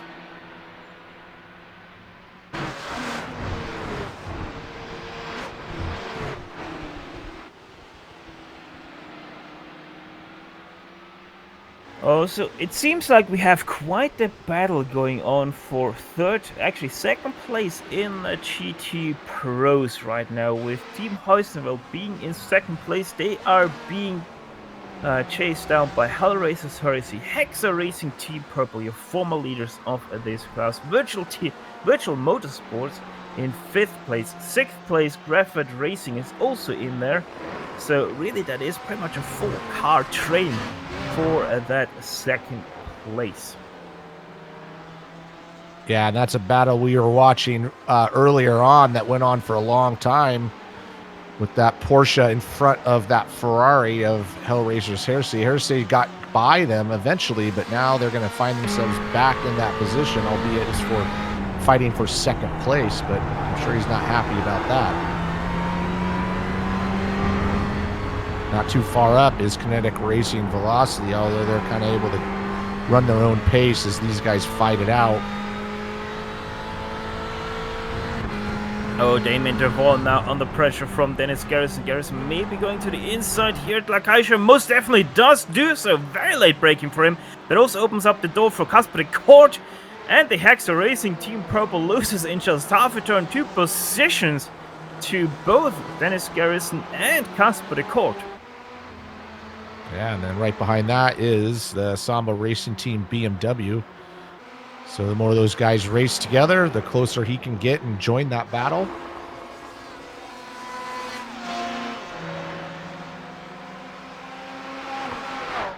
The poor BMW gets overtaken by 2 Ferraris just like that, with Dennis Garrison opening up the door. Kasper de Kort stepping through saying, "Thank you very much, kind sir." I am seeing that Team Heiskensveld 248 closing in on Kinetic Racing Velocity for the lead. He's bringing along him that Hellraiser's Heresy Ferrari. So pretty soon we're going to have a 3-car battle, and we got 1 BMW, 1 Porsche, and 1 Ferrari. Up at the top of the field, we can report that the PCDC guys are fighting right now. 2nd place, Argon overtaking Xenon just down into Elf, with Alit seeming to have lifted there a little bit going into turn 1.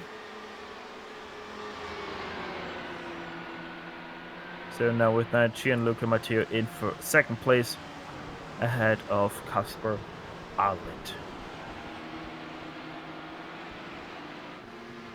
Though, as you correctly stated, that 248 Team Heusenfeld for the GTEs is most definitely closing into Matthias Magnussen. Right now that gap is down to under 2 seconds already, with Mats Torge driving about half a second to 8/10 faster than Magnussen. Also a battle for 2nd place is in LMP2s. That's between Ryan Walker still and Jonathan Dance.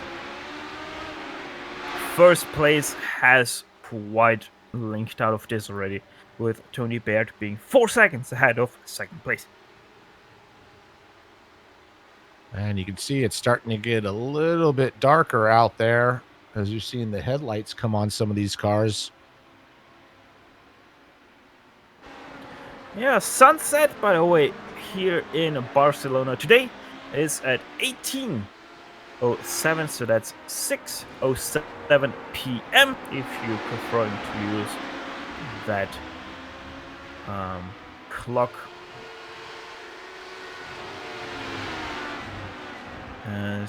Yeah, a lot of battles are quite heavily fought right now. We have a 3-car train for 6th place in the GT Pros. We have a 3-car train.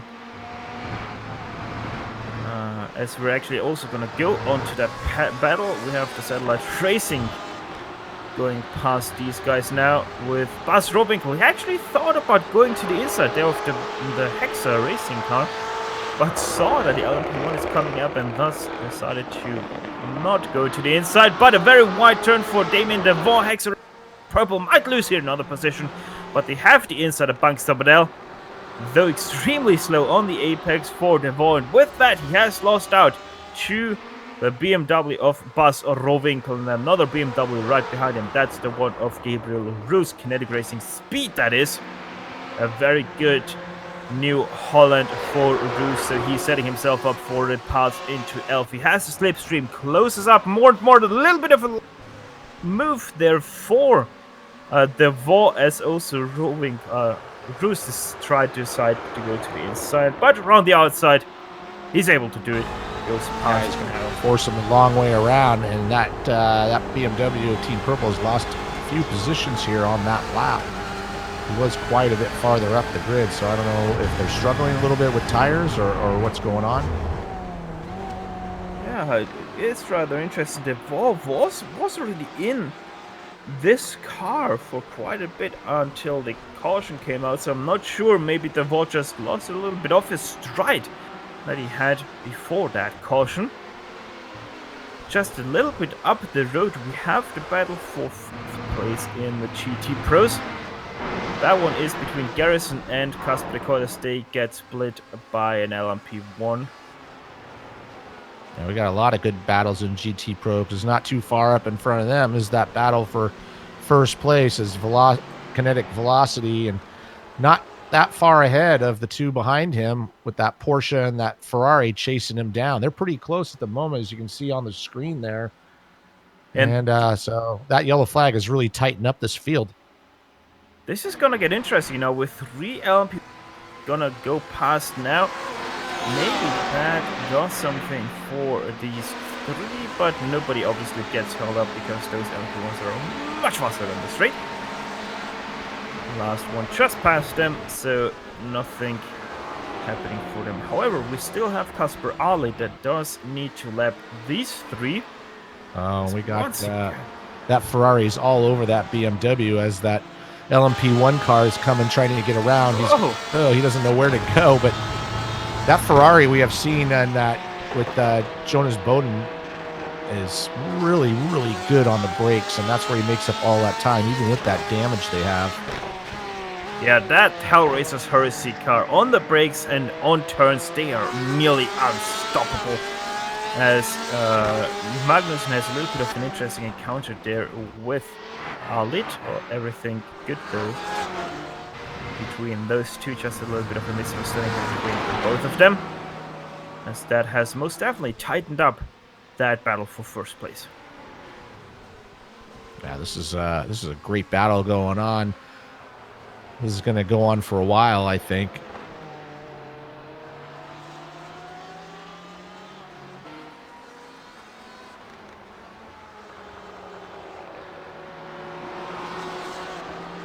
Tobias Gruber in the LMP of Element Sim Racing Fire. He has caught Kasper Arlit, and as we have already seen, Tobias Gruber does like to boost quite a bit here down the front stretch, and he's already side by side with Arlit, and able to get past quite easily going into Elf. Up in the LMP2 class, Nomad Sim Racing is kind of checked out, but Torque Freak Racing Corkscrew is now getting pressure from Jonathan Dance in the Adequate Racing. This is tightening up a little bit, and that's bringing along one of the leaders earlier on, CKR Club of Christian Rose. Right on board there with Ryan Walker. Dance, sorry. see up in front, that battle's right there for him to take if he wants it. So they go around a lap car, and I believe a Torque Freak has been behind that car since the start of this restart, so it's taken a while to get by that car, and now he splits the two, racing for second spot.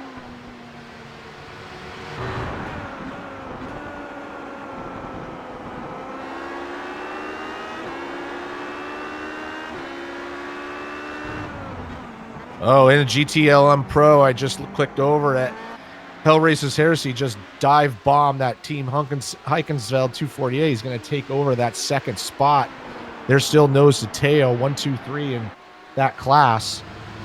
But let's move the Ferrari up into second now. As we see on screen, and you can see that Porsche trying to fight its way back. We've already seen this battle early on, and we're going to try to get the replay here. It was kind of a real late braking maneuver, but that Ferrari has been great under the brakes all race long. And you'll see here, the Porsche tries to go on the inside and just open the door back up for that Ferrari and give it to him. Yeah, that was a great move there by Jonas Boden for that second place. Now has his sights set on first place of Matthias Magnus. Starting to struggle a little bit there.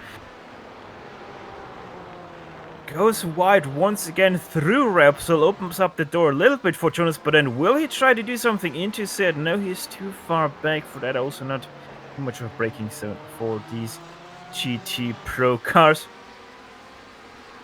Coming up to Wörth now. It's gonna be the question if Jonas Boden is going to be close enough into La Caixa. He most definitely will be going for that dive bomb yet again that he has shown already, but 4 or 5 times in this race. Goes extremely wide through Kamsa, but that has set him up quite nicely for dive bomb into La Caixa. Will he try it? Yes, he does. Brakes once again way later than the car ahead of him and gets the job done. Jonas Boden, with that, your new leader of the GT Pro class.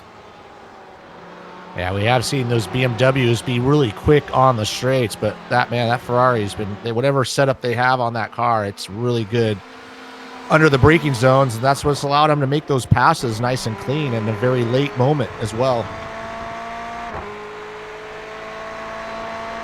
Let's see what Matthias Magnussen has in the draft. Obviously, that Ferrari is a little bit vulnerable down this front stretch. He is gaining, but it's gaining a little bit too late to be able to do something into Elf. Question is now, will Jonas Boden be able to drive for... Whoa, that's a wide line there out of Elf for Boden, but very much so inside track limits. It shows how hard he's really trying to get ahead of these guys, because he knows they're going to keep trying. Oh, and the Kinetic BMW goes wide. He's going to open the door for that Porsche. So move the Kinetic Energy, or Kinetic Racing Velocity car back to third spot. Within 1 lap, goes from first to third in his class. And with all this battling, Dennis Garrison and Kasper Record have pretty much closed that gap up to the top 3. So the top 5, top 6 even, are covered by pretty much a blanket. Even Gabriel Roos, 7th place driver in the GT Pros, not too far behind all of these cars. So you might see a very great battle to be happening very soon here. If Mats Torge Hutzfeld is able to keep up with the Ferrari through these last 2 turns, he has a very good chance of being able to pass the Ferrari down the front stretch because of the far superior straight line speed every car has on that damaged Ferrari. Yeah, and if you want to go back even a couple more cars there, I mean, that Virtual Motorsports Ferrari and the Graphite Racing Pro Ferrari are starting to close in, and even the Samba Racing Team BMW. So we pretty much have a 5-car battle almost for the lead at the moment in GT Pro.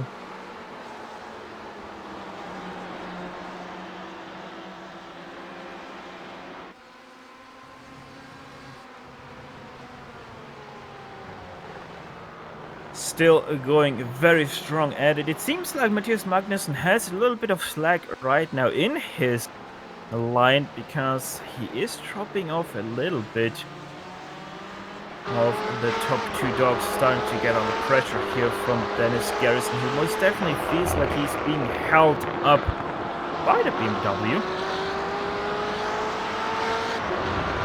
So before this caution we had 3 BMWs in the lead for the GT Pros. Now we only have 1 BMW inside the top 3, with a Ferrari leading a Porsche, BMW, another 2 Ferraris, a BMW and another BMW.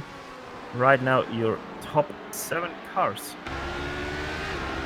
As it seems like we have another battle in the LMP2 category. That's between Jonathan Vance and Ryan Walker for second place in that class. Yeah, that battle's been kind of getting closer and closer as we ride on board with Dance. You can see that torque-free team car right in front as they go by that Ferrari. And now he's in the draft. Let's see if he's going to be able to make a move. Tucks back in, pulls back out. Does he try it? Yes, he does. And he's going to take that position. Nicely done. Nice clean move as well. So let's move Jonathan Dance up to second spot in Adequate Racing HPD. Now, replay that pass and just imagine instead of 2 HPDs, a BMW and a Ferrari, with the Ferrari overtaking the BMW, then you have to pass for third place in the GT Pro class, because Dennis Garrison made the same move that Jonathan Vance just did on Matthias Magnussen to get himself ahead of the blue BMW, with Kasper Precourt now chasing down fourth place driver Matthias Magnussen. Makes a big mistake through Burt, but blocks the road for Kasper Precourt. Yeah, there's something going on with that BMW of Kinetic Racing, because he's just kind of backing up to these guys, and he's got that Ferrari right behind him, and then right behind them is that BMW of Samba Racing Team. So I don't know if they got some tire issues or whatever. He's just not feeling it right now. He was in the lead when we started the yellow flag, and now he's fallen back to the grips of fifth and sixth place cars, and we got lots of traffic all around him. That was lucky. Ryan Walker nearly his HPD just ahead of Gianluca Matteo of the PCD's Motorsports Argon car, so that could have been an extremely costly mistake, not only for him but also for Gian there, though everyone still racing at full speed. And what that's done too is that's separated out those two guys in the HPD race for second place, as Adequate Racing is able to kind of use that traffic and gain some ground on that, gain some space on Ryan Walker in the Torque Free Racing Corkscrew car. So that's kind of battles stopped for a little while.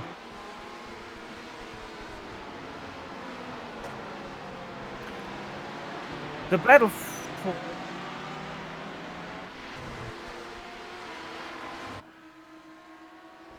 for P1 in the GT Pros is still quite hot, as you were able to see, but let's step away a little bit from that and give our GTM drivers a little bit of love, as we are looking at the battle for second place in that class. That's Graphite Racing M, Richard Bell behind the wheel of that Audi, versus Wolfgang Wildenauer of Real Pixel Motorsport 3.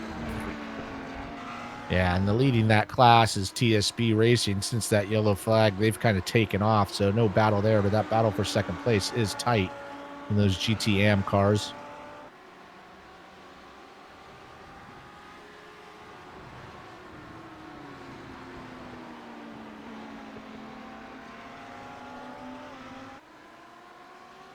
Seems like Richard Bell and Wolfgang Wildenauer are pretty much driving the same lap times, even making their same mistakes now into Seat. So Richard Bell and Wildenauer, an eye-to-eye battle right there for that second place in the GTM class. They are pretty much having the track to themselves. Behind them is the lap car of Jairo Bernal, but ahead of them pretty much nobody for a few corners, as now behind them Patrick Pelchat of Satellite Racing, still your leader of this motor race, about 13 seconds ahead of second place PCDC Motorsports Argo.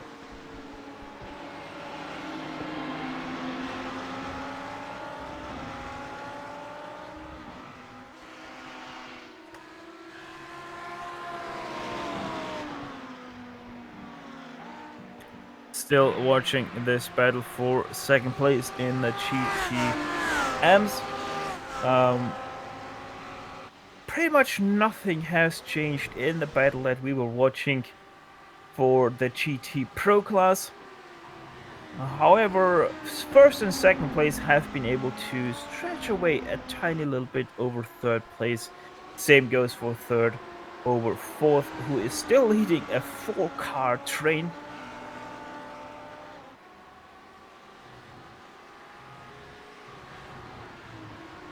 So, since nothing is happening in the GTM battle, let's actually head back to that 4th place battle in GT Pros, being led by Matthias Magnussen, as they are getting lapped by 2 LMP2 cars. Let's see what they are deciding to do.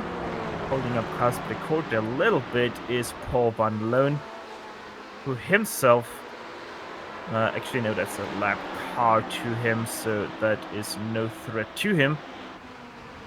That has, that was a move there and a half by Jakob Lehmann. Matthias Magnussen now gets held up, so even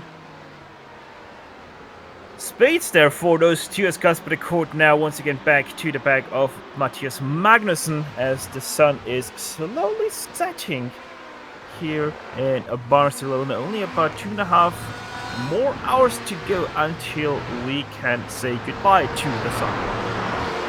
Yeah, Matthias Magnussen has had his hands full since we got started from that yellow flag. He started up front and he's fallen back to 4th, but he doesn't have any time to rest as he's got that Ferrari and that BMW right behind him, and he's doing a good job holding them off as the traffic comes around. He also has his teammate coming up in Kinetic Racing Speed.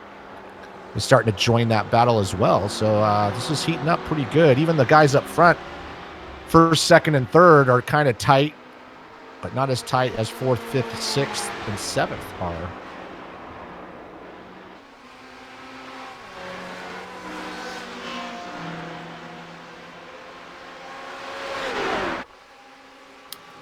Casper Court right to the back of Matthias Magnussen, goes to the inside. Is he able to brake as late as his Ferrari colleague? Yes, he is. And with that, already past Matthias Magnussen, going in and through Elf. That also opens up a little bit of an opportunity to Bas Rohwinkel, another BMW, trying to overtake Matthias Magnussen.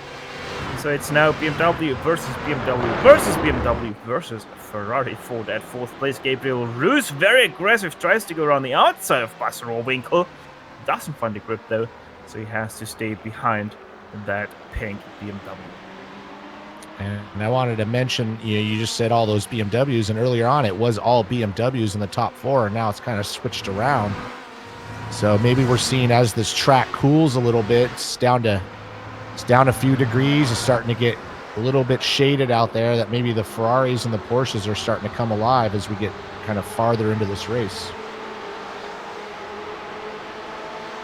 Ooh, really close. That Virtual Motorsports right behind the Team Heikensveld 248 Porsche. Now Ferrari is shown to be good under the brakes. They have some cars behind them trying to get by. Some LMP cars are maybe getting a little impatient as these guys race it out.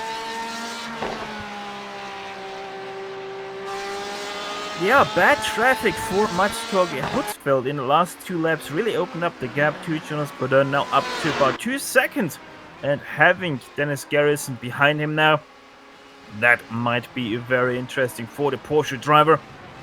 As you said, pretty much, those Ferraris, all of them that we have witnessed, Casper Court in the Graphite Racing Pro Ferrari, Dennis Garrison in a Virtual Motorsport Ferrari, and your leader of Jonas Bodin in the Hell Racers Heresy Ferrari, they have all been extremely well on the brakes compared to their competitors in other cars. And also just noticed that Kinetic Racing Velocity has come into the pits now, and they're doing a driver change. Mark Torres getting in that car. So obviously they are struggling with some speed and maybe decide to make a pit stop a little early, try to regain some of that ground that's been lost. There they are in pit lane. Mark Torres now going into that car.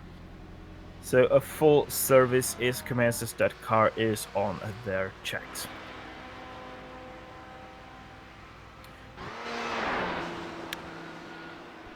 Pit stop about 57 seconds for a GT Pro car, as we are on the cameras with Patrick Pelhut. Satellite Racing number 64 has taken over the lead from the Hell Racers Gluttony at the caution and never have looked back. They are still 13.5 seconds ahead of the PCDC Motorsports Argon car, which by the looks of it, as of right now, they are going to be your championship winners of this season in the LMP1 class. Though, Yeah, but you never know what's going to happen. We already saw what happened to the Hell Racers Gluttony car, who was 14 seconds in the lead and ran out of gas, and now they're 2 laps down on those guys. So we got a long ways to go. Those guys, right now they're sitting pretty for that championship, but they got to keep it clean, be smart with what they're doing. Patrick Pelhut going around the outside there of Matsutogi Hutzfeld, which brings us nearly full cycle once again back to that battle for second place in the GT Pro class. Still, Dennis Garris is not able to really do much as Jones, but on ahead of them gets held up quite a bit by Hardy Kjellin of Team Vikings Midgard.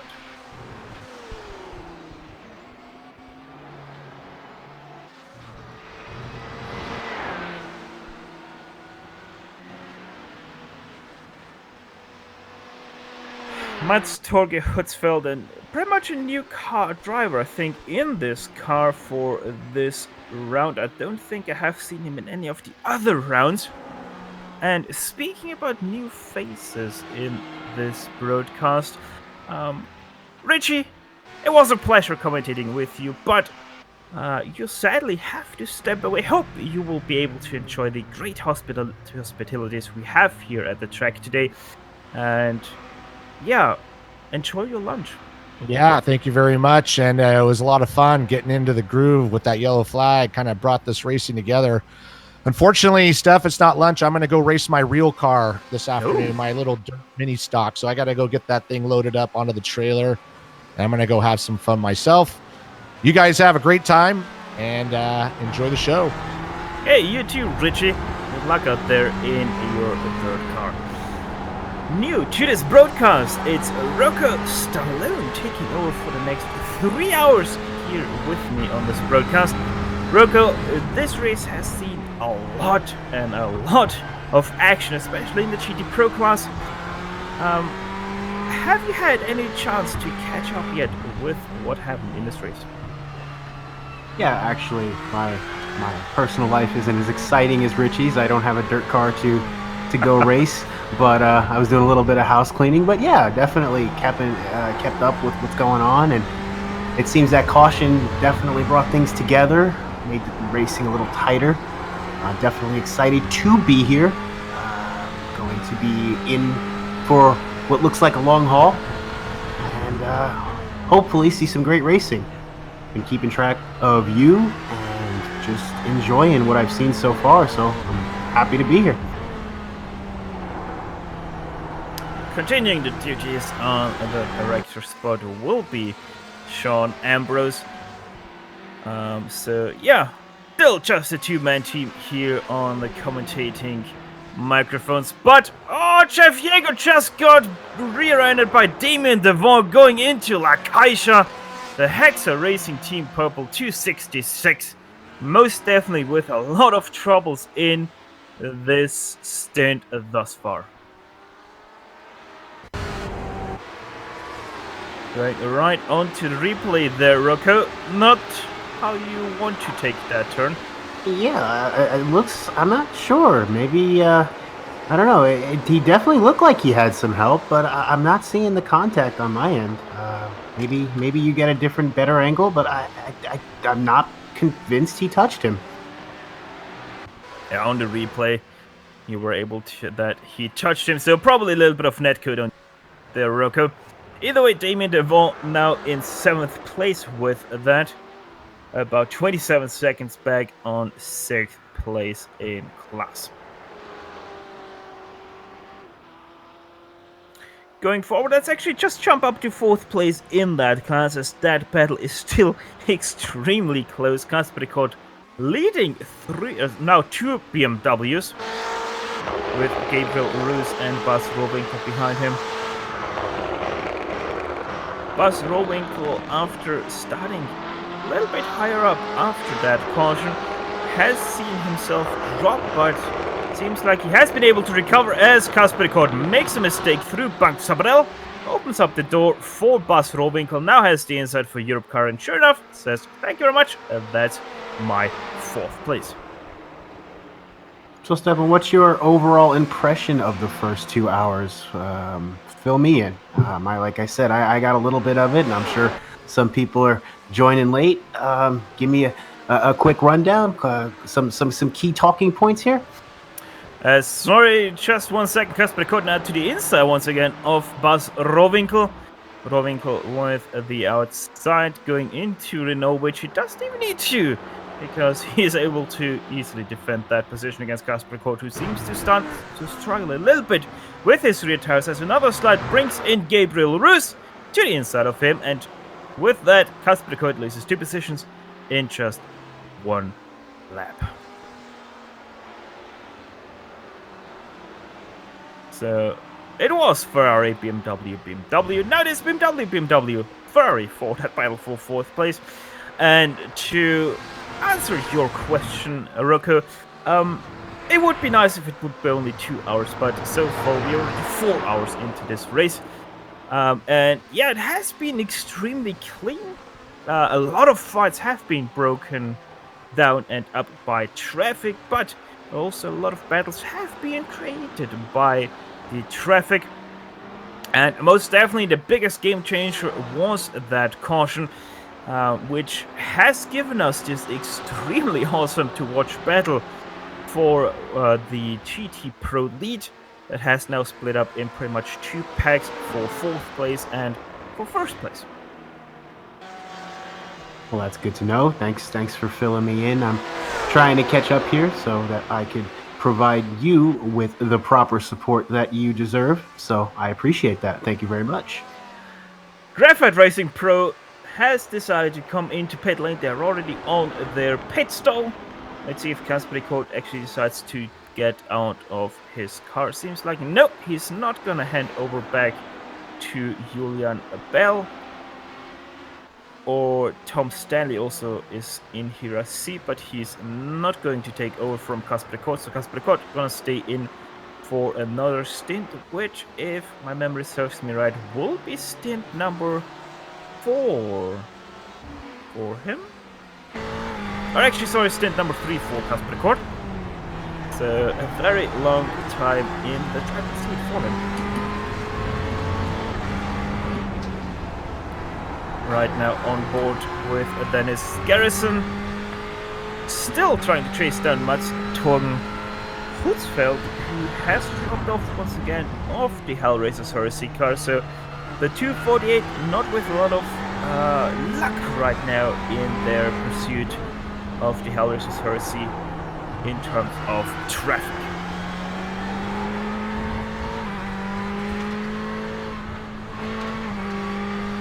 Actually, just up the road from these two guys is the battle for 2nd place in the GTM class that is extremely tight now.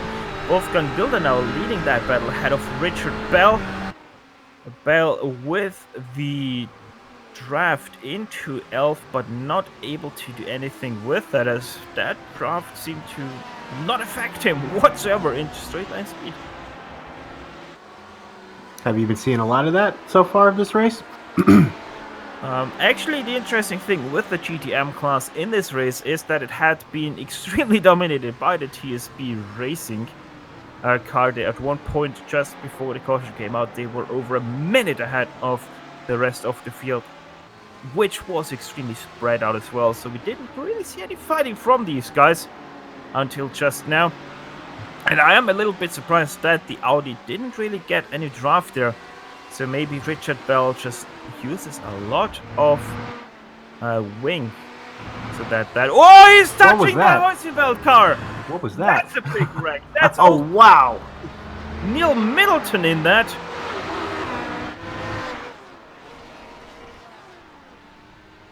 Neil Middleton just out of pit lane, 6 laps into his stint, gets involved into quite a crash there. Whew.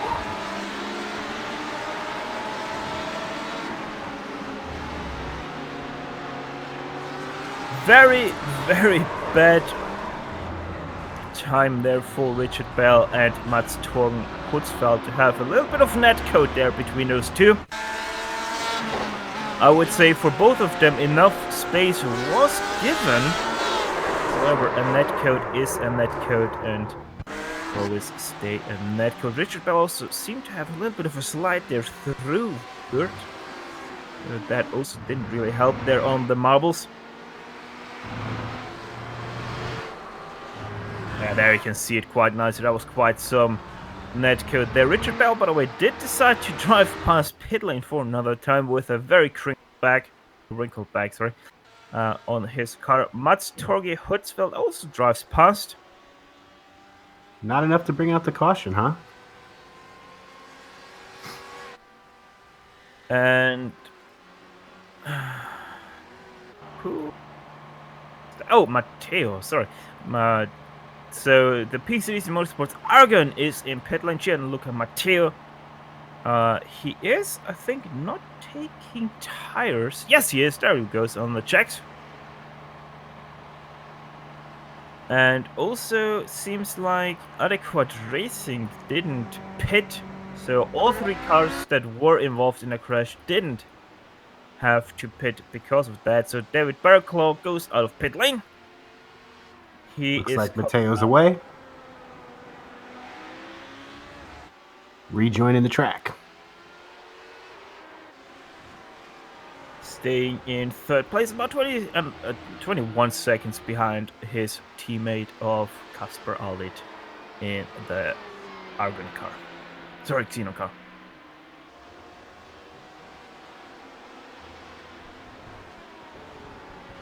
Looks like pit road is empty at the moment. Just taking a look. Oh, actually, I take that back. It looks like our leader is in.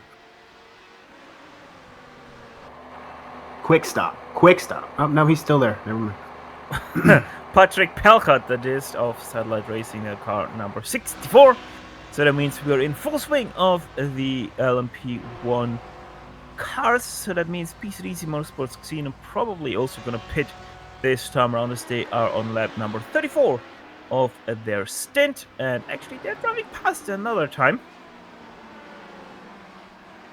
I'm not sure if they are actually gonna get credited next time around for leading a lap, if they are deciding to go into pit lane next time. As Pelchat is already off the pit limiter and once again racing, he is now about a front stretch ahead of the PCDC Motorsports Argon car.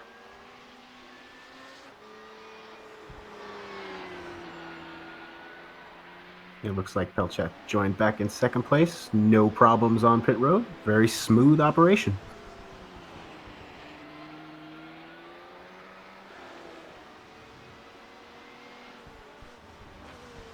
Let's actually bring up the lap comparison there for Pelchat and Matteo.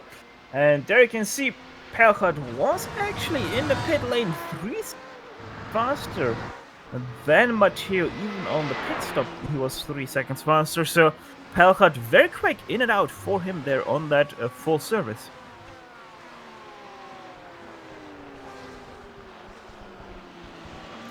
Obviously, as always, the less time you are stationary in the pit lane or in the pit lane in general, the better chances you have of winning this race.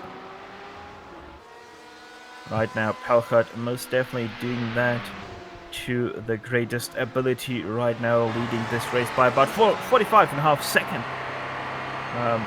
17 seconds ahead of the PCDC Motorsport Argon, as the Xenon car is in pit lane, and they did actually get credit with leading that lap ahead of Satellite by just 1.1 seconds.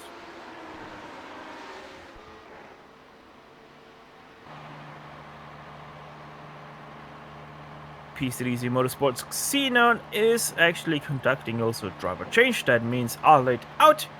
And who is going in? It's Niklas Domino. That is now the third driver for the PCDC outfit. Wouldn't be surprised if Niklas is going to drive the next about 2 hours. that car as we're going to jump down to second place for the GT Pro class. That's Dennis Garrison versus Bas Robinke. Obviously, Garrison got slowed down quite a bit by that wreck happening right in front of him. That did involve the Team Heusenwald 248. That's a nice little battle we got going on there.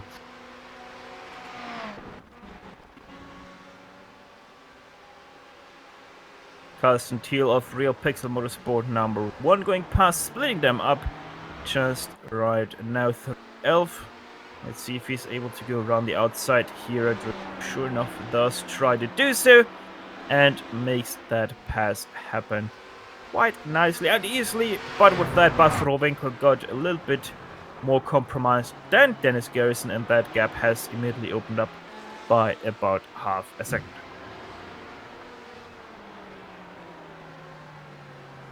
Now another LMP2 is splitting them. That's Michael Schlacks of the Swiss outfit of Fach Tech Sim Racing. The 0001 LMP2 car goes around the inside and comes off Dennis Garrison. Garrison doesn't really get held up, but that's a great job by Michael, seeing that chance to lap the Ferrari of Garrison quite easily.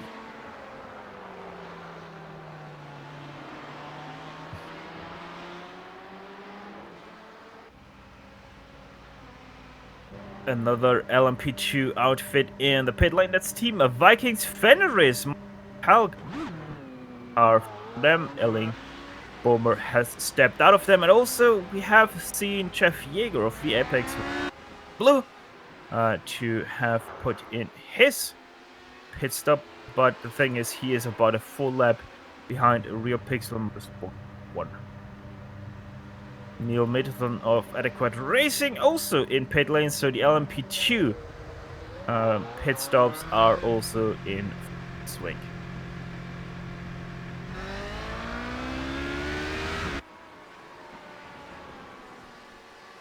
So Stefan, who you been impressed with so far today?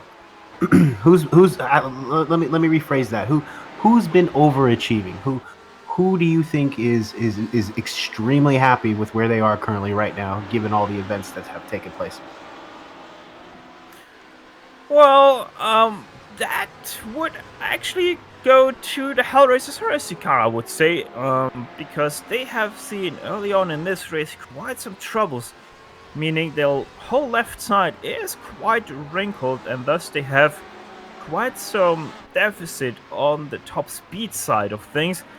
However, right now leading this race after at one point being only down in 7th place, they have most definitely found their stride, and they probably are also extremely happy about that first place with all the damage that they have already had to endure. I noticed as I was perusing the broadcast before I showed up, I noticed that somebody had run out of gas. I believe it was Team Hellraisers. Is that correct?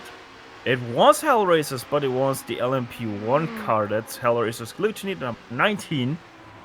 They were leading the race by about 15 seconds until they made the extremely costly error of going a lap longer than they were actually able to, have run out of fuel and brought out our one and only caution thus far, about 2 hours, or rather 3 hours into this race. Now, do you yourself personally run these cars at all? Any long races yourself?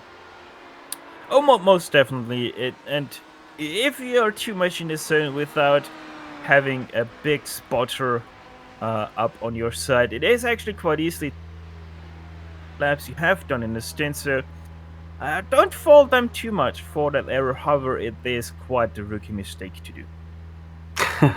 so it's basically something I would do. Well, if you want to say it like that, yeah, sure, why not?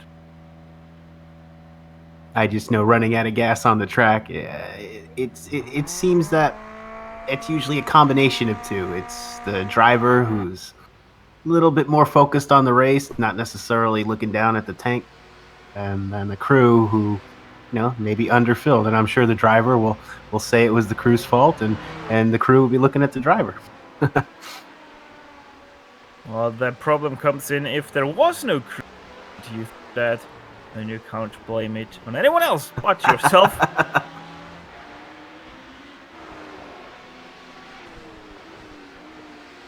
The battle for 4th place in the HPDs is also starting to double a little bit. That's between Jamie Rushwood of the CQR Club HPD and Iker Stefani of Wall of Sim Racing team. The, if I remember correctly, Spanish outfit chasing down CQR Club for the 4th place. Just trying to get around that Porsche.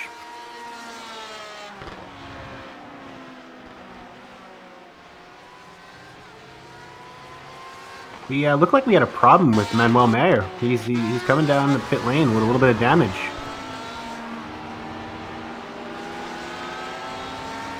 That's Fisher Motorsport there, one of the 2 cars.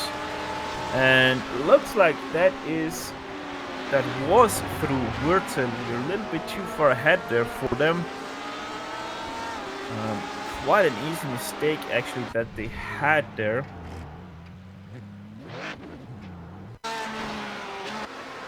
There we go, there they are already spun around. There we go into the turn. And just, yeah, the thing is, it has a camber change there in the middle. Both of these turns are on camber, and just over the camber change, Meyer lost the cars. A little bit of a lack of concentration there as he turns that Porsche into the inside. If that weight comes off the front, you get on that gas, it wants to go around. I think that's just what we saw right there.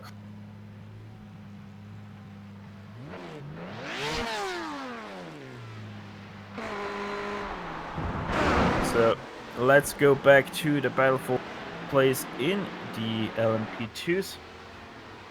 As actually, that isn't a battle. No, wait, it is still a battle. I just cars. We also have a battle for 4th place on GT Pro that we are focusing on. That is between Lindeberg and Casper Court. Howard Hersey versus Graphite Racing Pro. Keeping half an eye also on the battle place in the LMP2s as they're heading down into Elf. Nothing is happening there. So let's Ferrari having to look behind him too. Look in front, look behind, trying to be courteous, but trying to keep his own race going. That's always a tough spot to be in. Stellan Lindeberg, a new driver for that car. They have just pitted this lap, but that's why this is a battle for 4th place. Hell versus Hersey of this motorist in the GT Pro category. And seems like Casper Court doesn't really have the straight line speed on Lindeberg despite the damage.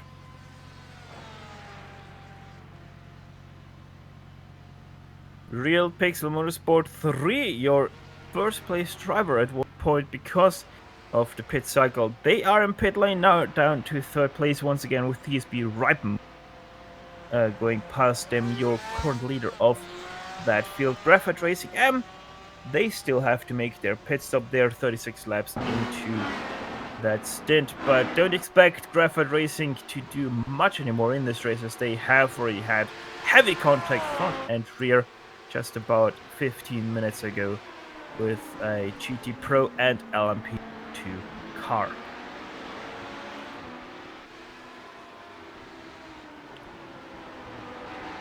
Having a look at our race control decisions, we have to report that the number 248, that is the Team Heusmel number 248, there we go. They got a 20-second stop and hold penalty for not leaving enough room during passing, and I think that was actually the incident that we saw with Graphite Racing M in very deed. So the 248 had an issue, a penalty issued there for that net code, as also the 392 has started to pit in, and they have also brought in a new driver of Frank Osterhus. Still looking at that battle for the 4th, that's for actually the 4th and 3rd spot. Looks getting really tight here. something that we want to keep track of on track. Jamie Rushworth and Icarus Stefania. Also, because of that incident, the number 248 gotten a warning for unsafe rejoin.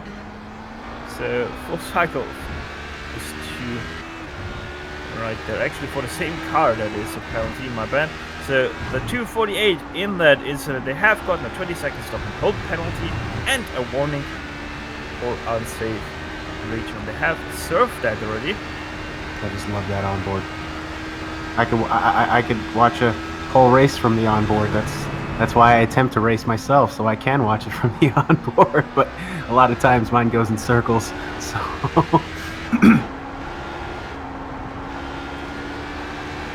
I just like watching the minimal steering input from the real fast guys that really know what they're doing. It's just so smooth through the turns. It's very smooth, and you just look fast when you're going slow.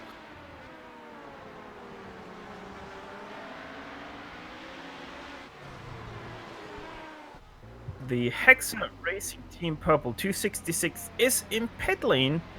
Damien DeVos has given over the car once again to Corentin Guinness, the faster driver of the two. So let's see what Corentin can do coming back into his car once again. Obviously, Corentin, a long-time competitor for the first place. There we go. In this race in the GT Pros, but then ran into some slight troubles himself. So let's see if he can shake that off and once again be atop of his game.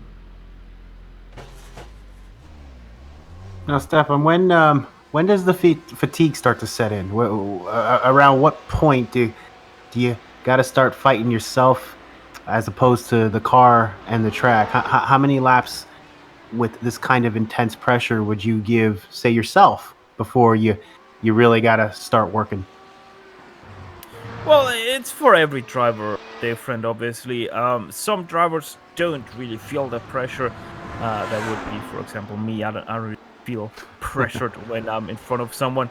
And some people immediately feel the pressure and immediately feel that they really have to work the car. So you can't really nail it down. It's a personal experience for everyone. And for everyone, it is going to be different. Like, for example, thinking about Formula 1, Michael Schumacher never did sweat in a race. So that really shows that it is going to be different for everybody around. And yeah, there was one race where Michael was sweating. That was Jerez, when he lost the title to one Schuckman.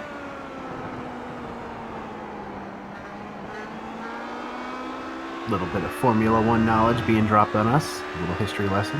Always enjoy that. We are on a Formula 1 track, so why not? Absolutely. Let's actually have a little bit of look there at the battle for 8th place in the GT Pros while we can, as that is extremely close between Jens Ledwig and Joel Hafner, as there's nothing happening in that battle for 3rd place in the for the LMP2s. Joel Hafner on his way back himself after running into some problems. The Absolute Unit of Energy Racing will be looking to salvage anything they can. Yeah, we see Hafner. He's right on Ledwig. Is he trying for that pass? Oh, he's close. He's thinking about it. Watching these guys as they make that hard left-hander, carrying that speed, not hitting those curbs. Out of the way. A little bit of lot going on. Joel Hafner did try to set up weird for Kamsa, but Kamsa wasn't the best turn that he has put in thus far. Tries to unsettle Jens Ledwig there a little bit, trying to look to the inside of La Caixa, but to no avail. Jens Ledwig stays ahead of him for another turn as they make their way through Bank Sabrel. Now Europe car, very fast right-hander, quite steeply downhill. You don't really see it that much in racing game. but Joel Hafner now very much in the slipstream, coming up to Elf. Will this be the pass of the century for Joel Hafner for this 8th place? Not close enough. He's breaking earlier. I guess with as much time left to go, it's definitely better to be safe, but he's still right there. He's letting him know he's there. He's letting him know he's there. He may not be trying for the pass, but he's definitely letting me know that he is there and he's watching it. That BMW is all over the back of this Ferrari. Enjoying this battle for sure. Oh, he is having a good run now through Repsol. Maybe the setup yet, but no, once again, not able to break to the inside of that Ferrari. So pretty much what we can conclude already is that every single Ferrari extremely well on the brakes here at Barcelona. Yeah, it looks like he gave a little bit of ground up with that last attempt. Both the guys getting out of the way. Oh, this is very good now for Joel Hafner as got held up by Magnus Wellström of the Hell Racers Gluttony car to the outside. Joel Hafner goes. Does he find the grip out there? Oh! No, he does not. Has to fight the car to stay on track. And thus still is in behind in 8th place. The Hedwig loses the rear there a little bit. Well, locks off Joel Hafner, who once again has to go to the marbles. Great racing between those two. Always nice to see a battle like this when these guys have been at it for a few hours, and just amazing. It's just a show that just on top of their game they are. Battle 5 cars. Wow. Gotta be careful here. Gotta be careful here. That is actually our battle for 3rd place in the LMP. That as the side of Jamie Rushworth. Rushworth able to defend his position there in 3rd place. So even those guys now really close together. That last spot in the LMP2 race.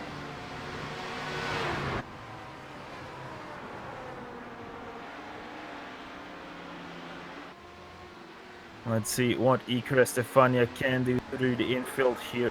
Barcelona goes too deep through Seat. Oh, he's around! He's around! Oh! He lost it!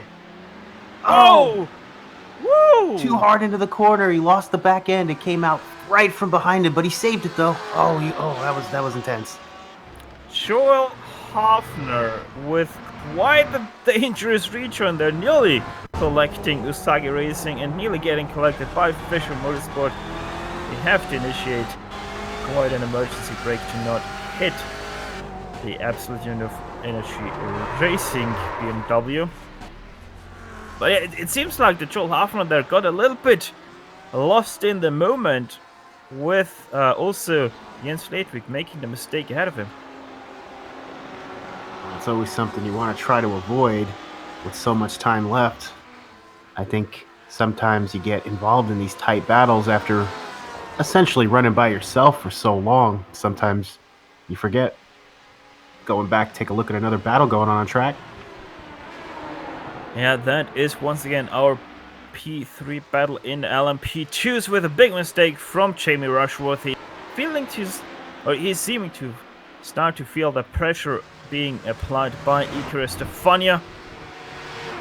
Number 151 chasing down the 116 here, going into the last 5 hours of this race. Very soon, only 22 minutes away from halfway point.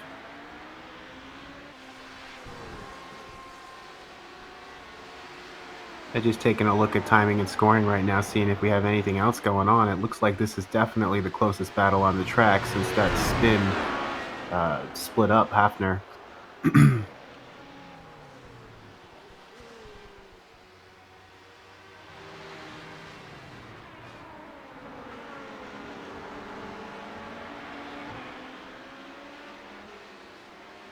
Let's see, Jamie Rushworth and Iker Estefania making their way now through Bank Sabadell. Next up, Europe Car and New Holland. Not really a passing opportunity for the HPDs. They actually have to be careful a little bit to not feel the aero wash too much, as Iker Estefania just perfectly demonstrated what I was wanting to say, because these HPDs are quite known for having a great effect of the aero wash through fast turns. A little further back, we got the 280 and the 278. pretty close. Nice little battle going on between Mark Torres and Michael Storm.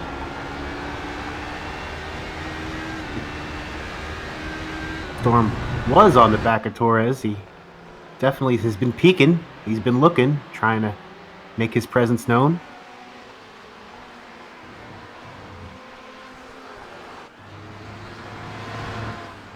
Going through the left-hander there and the right. I'm telling you, those curves are scary. These curves are scary. It's always rough when you run one over and you hear that unnatural sound and you come up a little bit. You always wonder what's going on underneath the car. Sometimes it's apparent, sometimes you don't know until 10 laps later. All over the back of him, though. For third spot. Looking for third. And not too far ahead are the two Ferraris of Kasper de Kort, second place, and first place Stellan Lindeberg. So these guys most definitely are catching your two leaders of the GT Pro class. So after seeing the top 6 being pretty much covered by a blanket of just 3 seconds, we might soon see the top 4 getting very close together once again.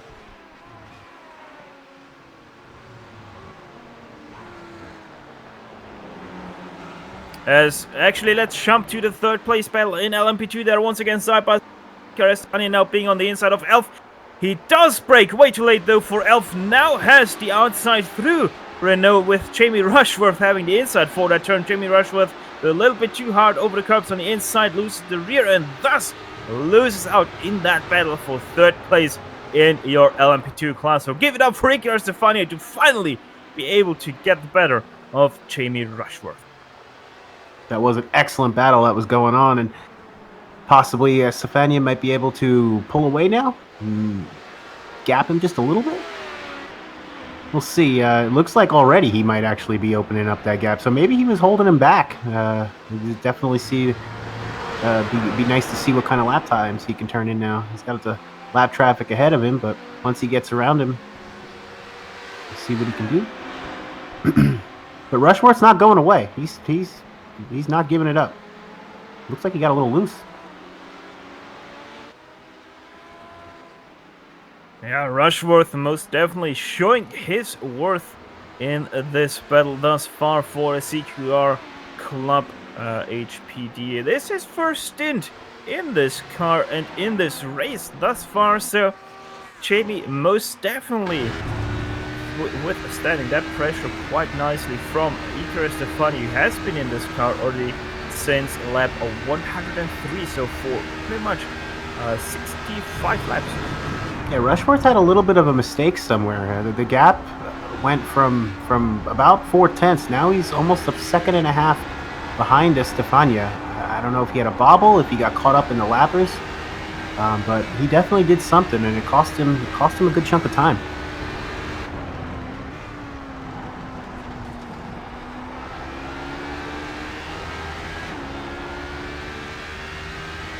Also, one thing we can report that we have overlooked a bit is that the LMP2 lead has changed. Topford Racing Corkscrew, they have taken over from Nomad Sim Racing, as Nomad Sim Racing have decided on the last pit to not only switch drivers but also to switch tires. So Topford Racing, with no new tires on their car, have taken over the lead by about 9 seconds.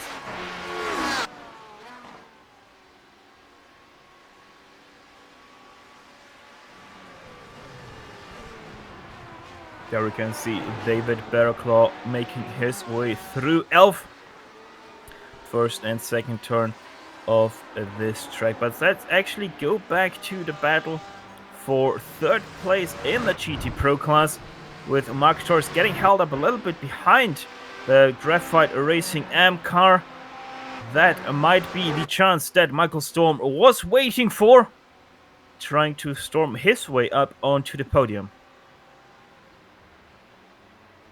That was rough stuff. I caught that. That was a tough one to take. Little cringy over here. You know, you have to take opportunities when they open up themselves. Michael Storm most definitely, though, he is quite on a blistering pace throughout these last few laps. And both of them are actually catching Kasper Rekord quite easily, and with that also Stellan Lindeberg. So we might see these top 4 not too long in the future being once again back to back to back to back. Oh, Ronnie Fantini! Woohoo! What a slide there for the Heusenfeld number 101 LMP2. Great save though by him. Going to show you that one once again on the replay. Sorry guys, Storm just went around Torres. He's trying to hold it on the outside. I hate to interrupt that replay. They're side by side right now. Yeah, looks like he made the pass. We can't stay on that replay just watching that battle that is going to unfold.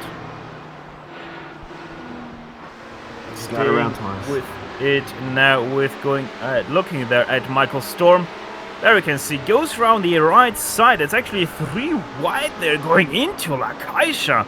That's great stuff there by Michael Storm, holding it around the outside on the extremely dirty stuff there.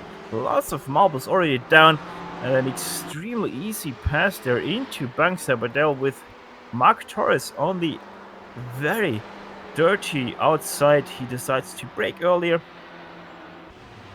and with that loses that position in this battle.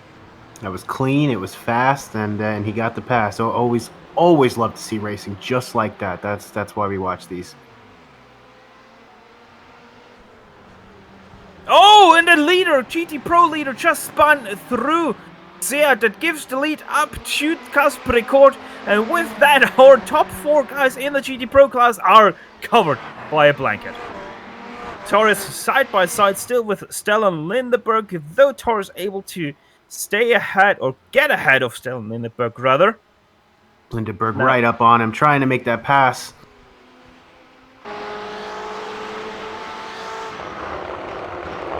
I love that livery. That's so cool. That face, so well put on that car. The yellow and the blue. Love that combination. I guess it's gold and blue. One thing we have seen from the help, though they have had some problems on the straights, they are extremely well situated on their brakes, even better than all the other Ferraris that we have seen thus far. Though we have not seen that yet from Stellan Lindeberg, because he quite frankly didn't need to be quite aggressive on the brakes. So let's see what he has to offer once he gets to the back of Marc Torres. Just taking a look a little bit back, looks like Aaron Corey right up on the bumper of Jens Ledwig. I don't know if Ledwig's having a little bit of issues or if he's getting a little tired, but he's kind of going down a little bit, kind of dropping, and we can see Corey all over him, trying to catch that slipstream down the straight, make that pass.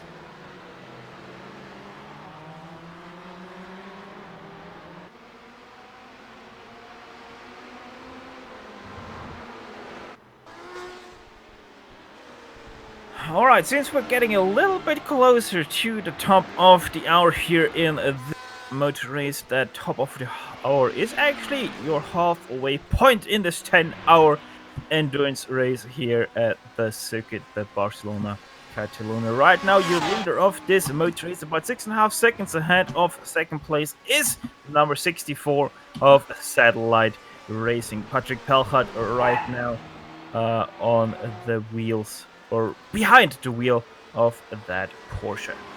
Second place, as we mentioned, is the PCDC Motorsports Aragon, your championship leader. Right now behind the wheel of that car is Gianluca Matteo with Element Sim Racing Fire in third place. Tobias Gruber right now in the cockpit of that Porsche 911, already a full minute behind your leader of this motor race, and also with that, the last car on the lead track. Rocco, how are we looking for the LMP2 lead? Bear with me, Stefan. I'm having a little bit of issues with my timing and scoring. Let me catch up to this so I can catch up with you. I apologize. No problems. I'm going to take over LMP2 then. We have in first place Talk Freak Racing Corkscrew, David Barraclaw, behind the wheel of that car. A very impressive run thus far. However, they have taken over the lead because they did not take tires on the last pit stop. Taking tires, though, and with that retiring the lead was a Nomad Sim Racing. Right now, Louis J. Foster behind the wheel of the number 122 machine. Third place in the LMP2 class is a World of Sim Racing team after taking over that position from CQR Club. Iker Stefania has started to gap them little by little, now 1.5 seconds between those two cars. However, Estefania is about 15 seconds behind second place of Nomad Sim Racing. Rocco, you able to take over Pro? Yeah, I got you on the Pro, no problem. I'm running the front top spot. We got Casper DeCourt. He's about a second ahead of over your weatherman Michael Storm in second place, and third place Kinetic Racing Velocity team with Mark Torres at the helm. Stellan Lindberg in fourth spot, about a second behind him, and just going through timing and scoring, my personal favorite driver so far, rounding out the top 5 in this class, would be Nacho Yarnaz at Samba Racing Team. Great name. My last broadcast, I had a Neil Armstrong. This broadcast, I have a Nacho. I'm loving some of these names, guys. Just keep them coming. I've been given a lot of flack about my name over my lifetime, so whenever I get the chance, I'm going to call out somebody who has a great sounding name as well. Then in the GTM class, we have GSP Racing, a right move in first place. They are leading once again their class by already 42 seconds. So once they have taken over the lead after the caution, they haven't looked back yet again. Second place, Real Pixel Motorsport, number 3. They are themselves also quite some ways ahead of third place. 23 seconds separates those two. Matthias Bonla, by the way, behind the wheel of the Real Pixel Motorsport car. Graphite Racing M, they are your third car in the top 3 for the GTM class. Frank Osterhaus right now behind the wheel of that Audi R8 LMS. They all are, by the way, on the same lap.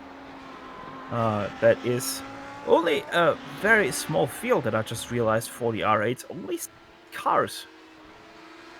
That is as big actually as the LMP1. So yeah, these R8s most definitely had quite a sign-up drop during this season.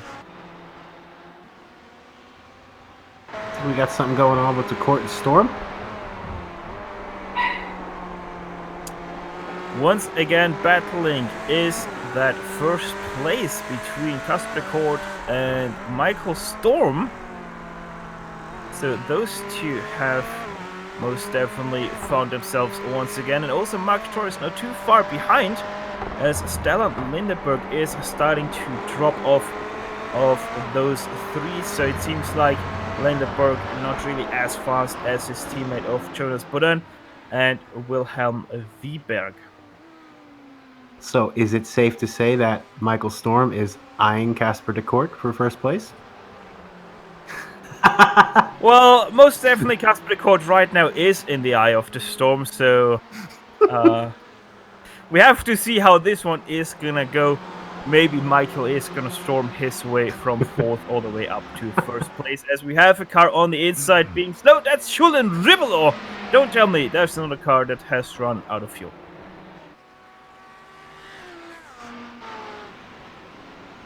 And yeah, I don't hear him accelerating much, so I would say that car has run out of fuel or hit the wall quite hard somewhere.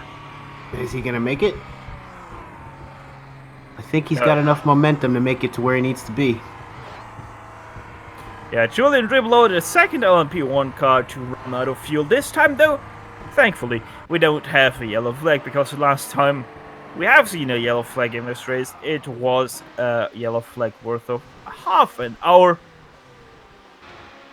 So yeah, Julian Ribelow able to keep his car under Storm momentum. all over the court. All over him.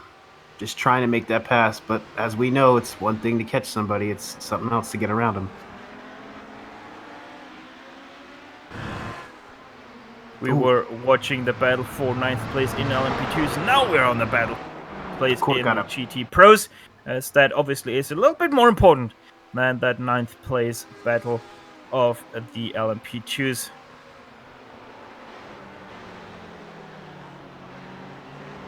Even though both battles are great, the GT Pro is most definitely a 3-car battle here.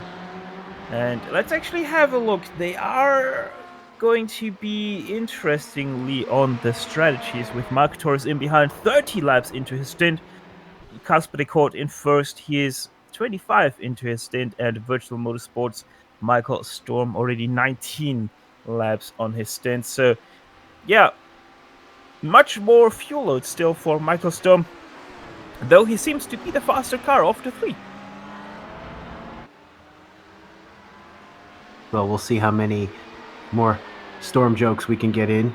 We have plenty of time to do that, but this battle is definitely heating up. Looks like he's attempted to pass him a couple times, just can't quite make it stick. Maybe just a little bit of cautious, maybe a little bit of careful driving. So much time left to go in this race. It'd be terrible to tear your car up now.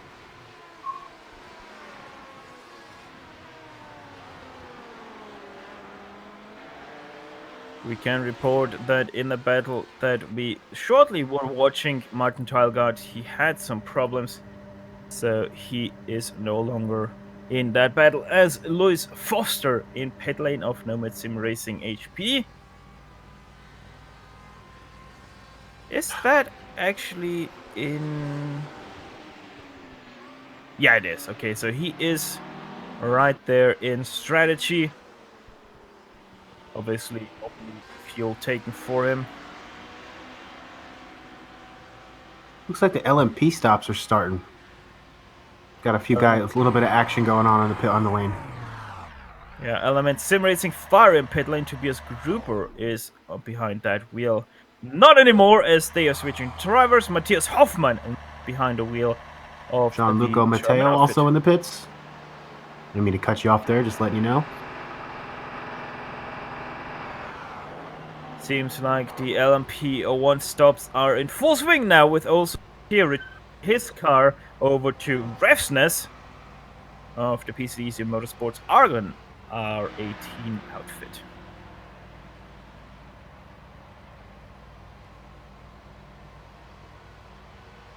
Keeping half an eye on all of those LMP1 cars, and also keeping half an eye on Casper de Kort, with him still trying to defend off Michael Storm. Well, by that math, you have one eye left. What else are you watching? The LMP2s, because you never know. There's always something brewing in the kitchen for the LMP2 cars. As there's one, David Barrowclaw, your current leader of the LMP2 cars. Torque Freak Racing Corkscrew making their way through the leaders of the GT Pro class. David Barrowclaw going around the outside there. Having to be careful there. Ooh. Close little moment. But yeah, if you're Casper de Kort, most definitely the storm sirens are going off right into your ear with the storm being right behind you. And quite honestly, if I remember this correctly, Marc Torres within the next 5 laps has to pit. Never mind, he's pitting. So 3rd place driver of the GT Pro category, Marc Torres of Kinetic Racing Velocity, is in pit lane. Seems like he's not going to retire the car over to any of his teammates, as he is still situated in his car.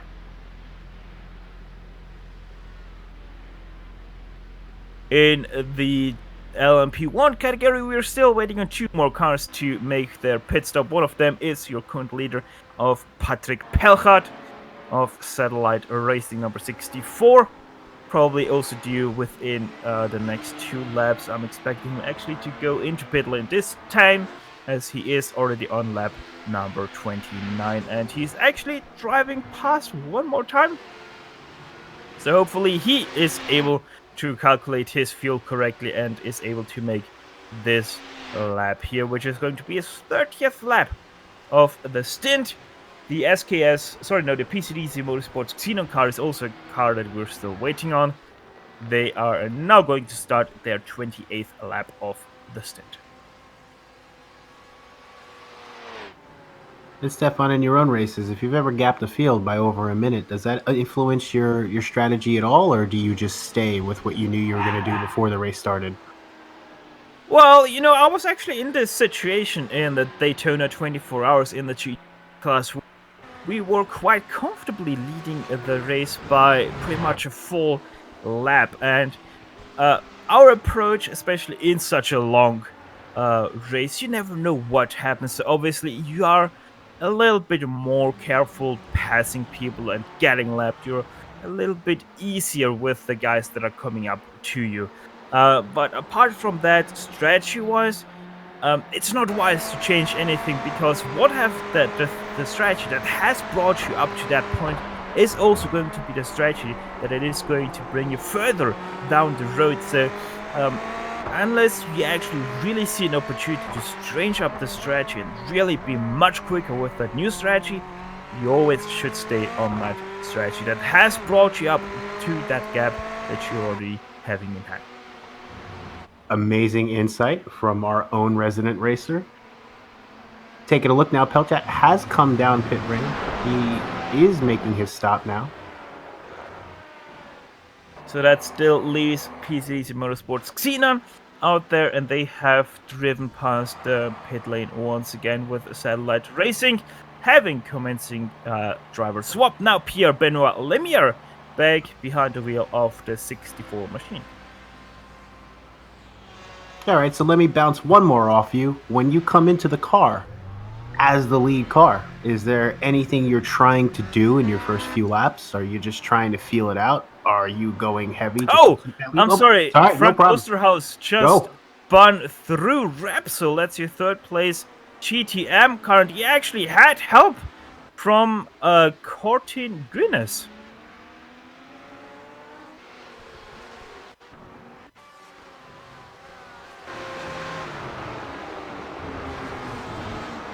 It is, as said, going to happen through Repsol, now going through Elf. First, second turn, also still going through Renault. And there you can see Guinness and Wallström already having quite some issues there on the outside. Wallström splits the two, and then Osterhuis, actually, that's on Osterhuis, just running wide there into Guinness.